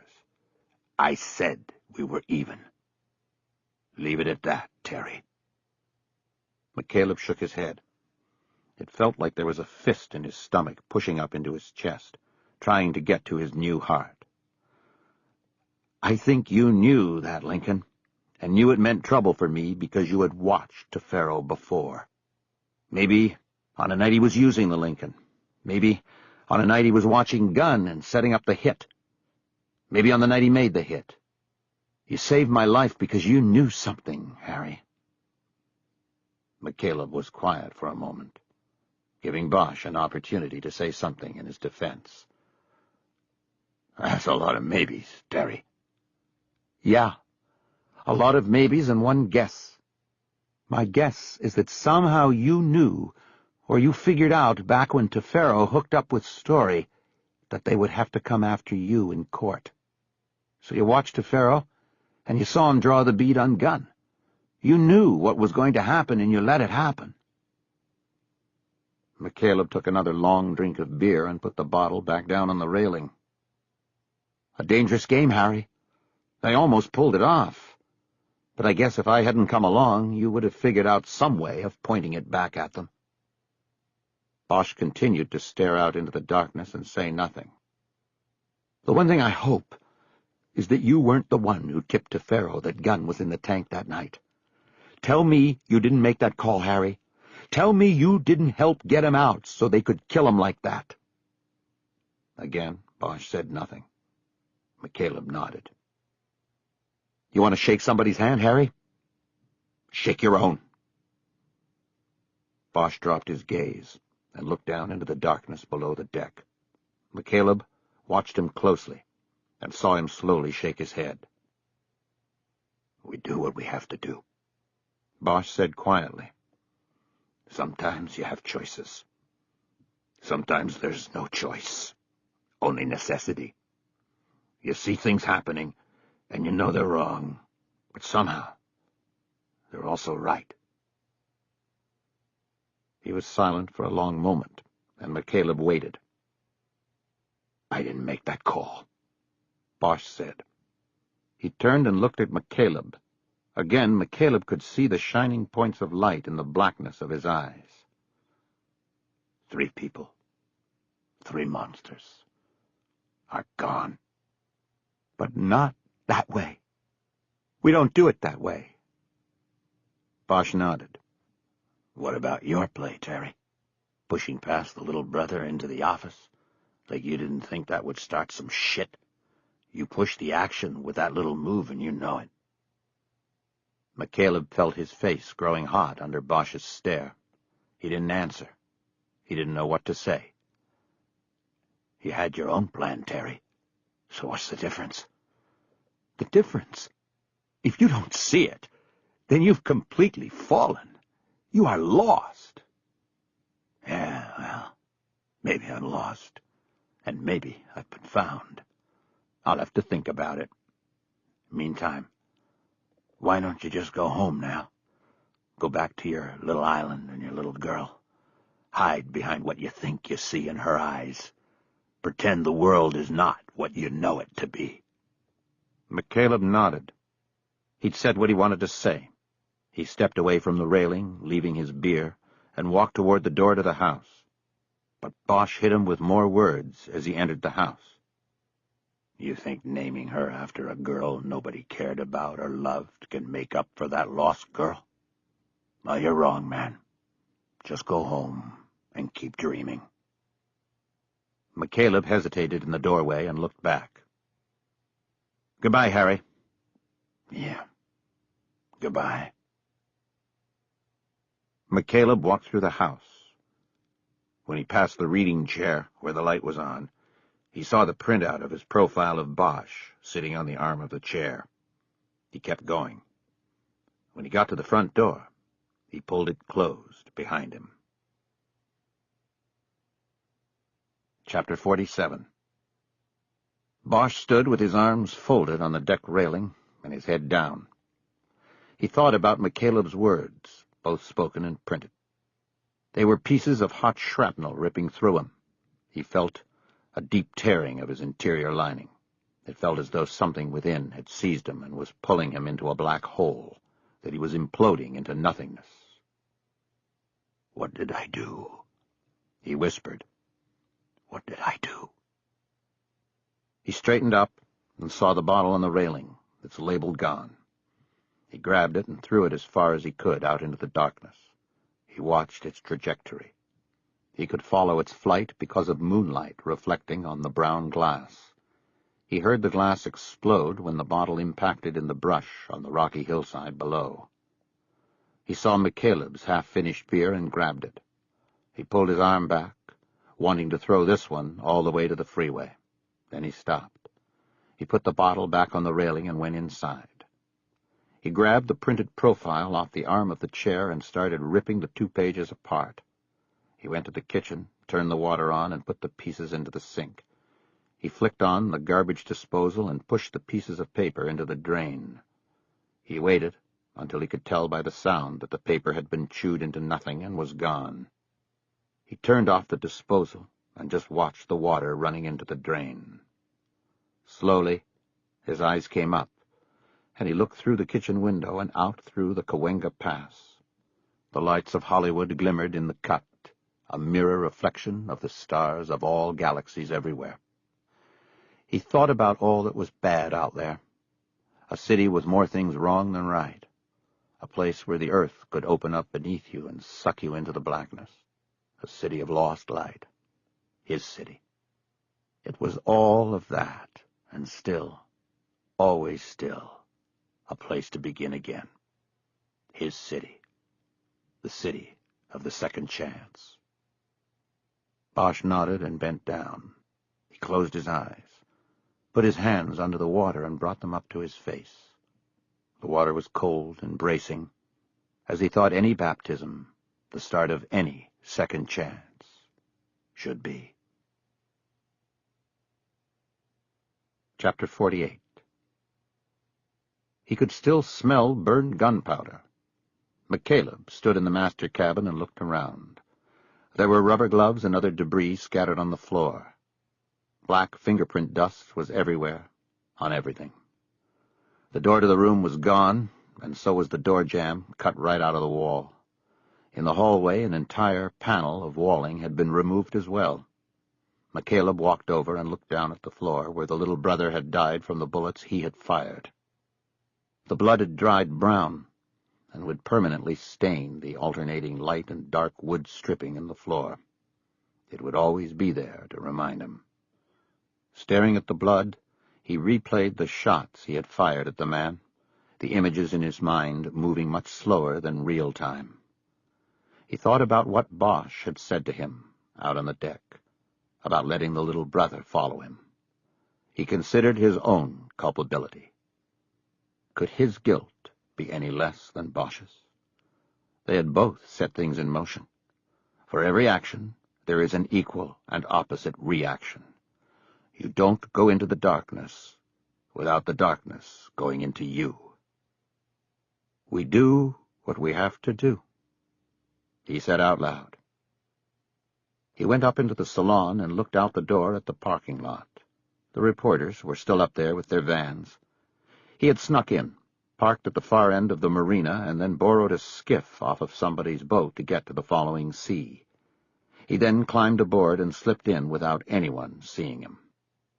He noticed that the vans had their microwave towers cranked up, and each crew was getting ready for the 11 o'clock report, the camera angles set so that the following sea would once more be in all the shots.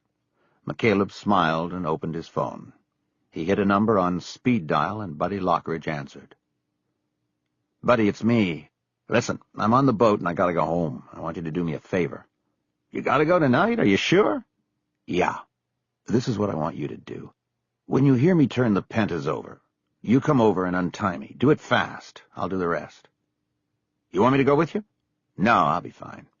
Catch an express over on Friday. We've got the charter on Saturday morning." "All right, Terra.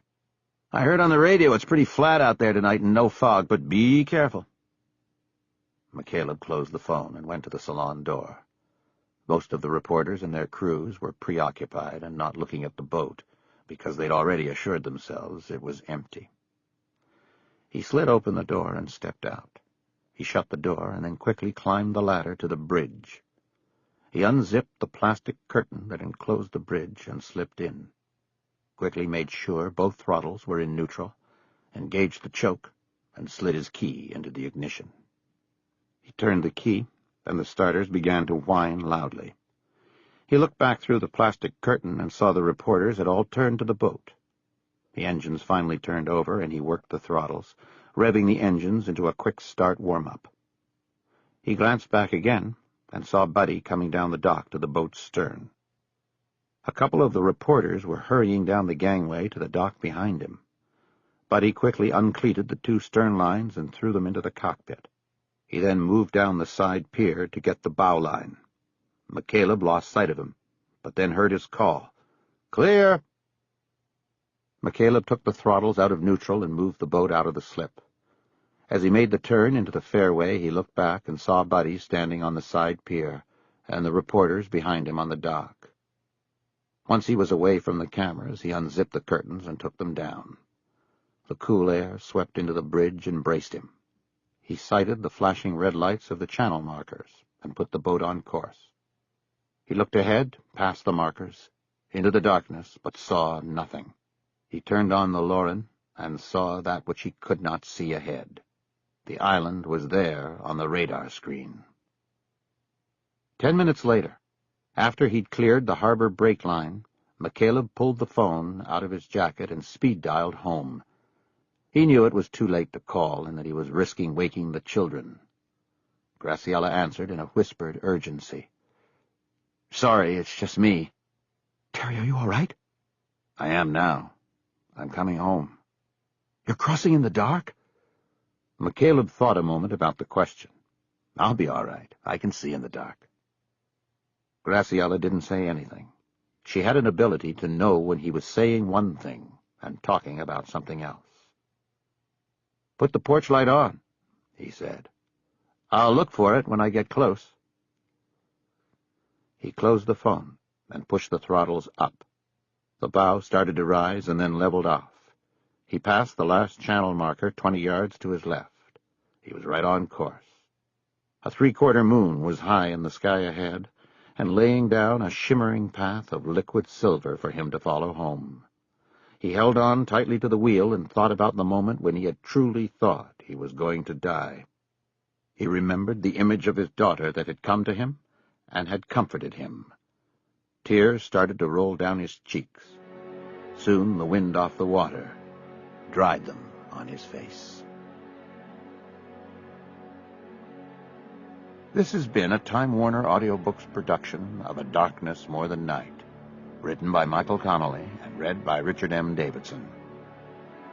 A Darkness More Than Night is also available in hardcover from Little Brown and Company. This book is a work of fiction. Names, characters, places, and incidents are either the product of the author's imagination or are used fictitiously, and any resemblance to actual persons, living or dead, events or locales is entirely coincidental.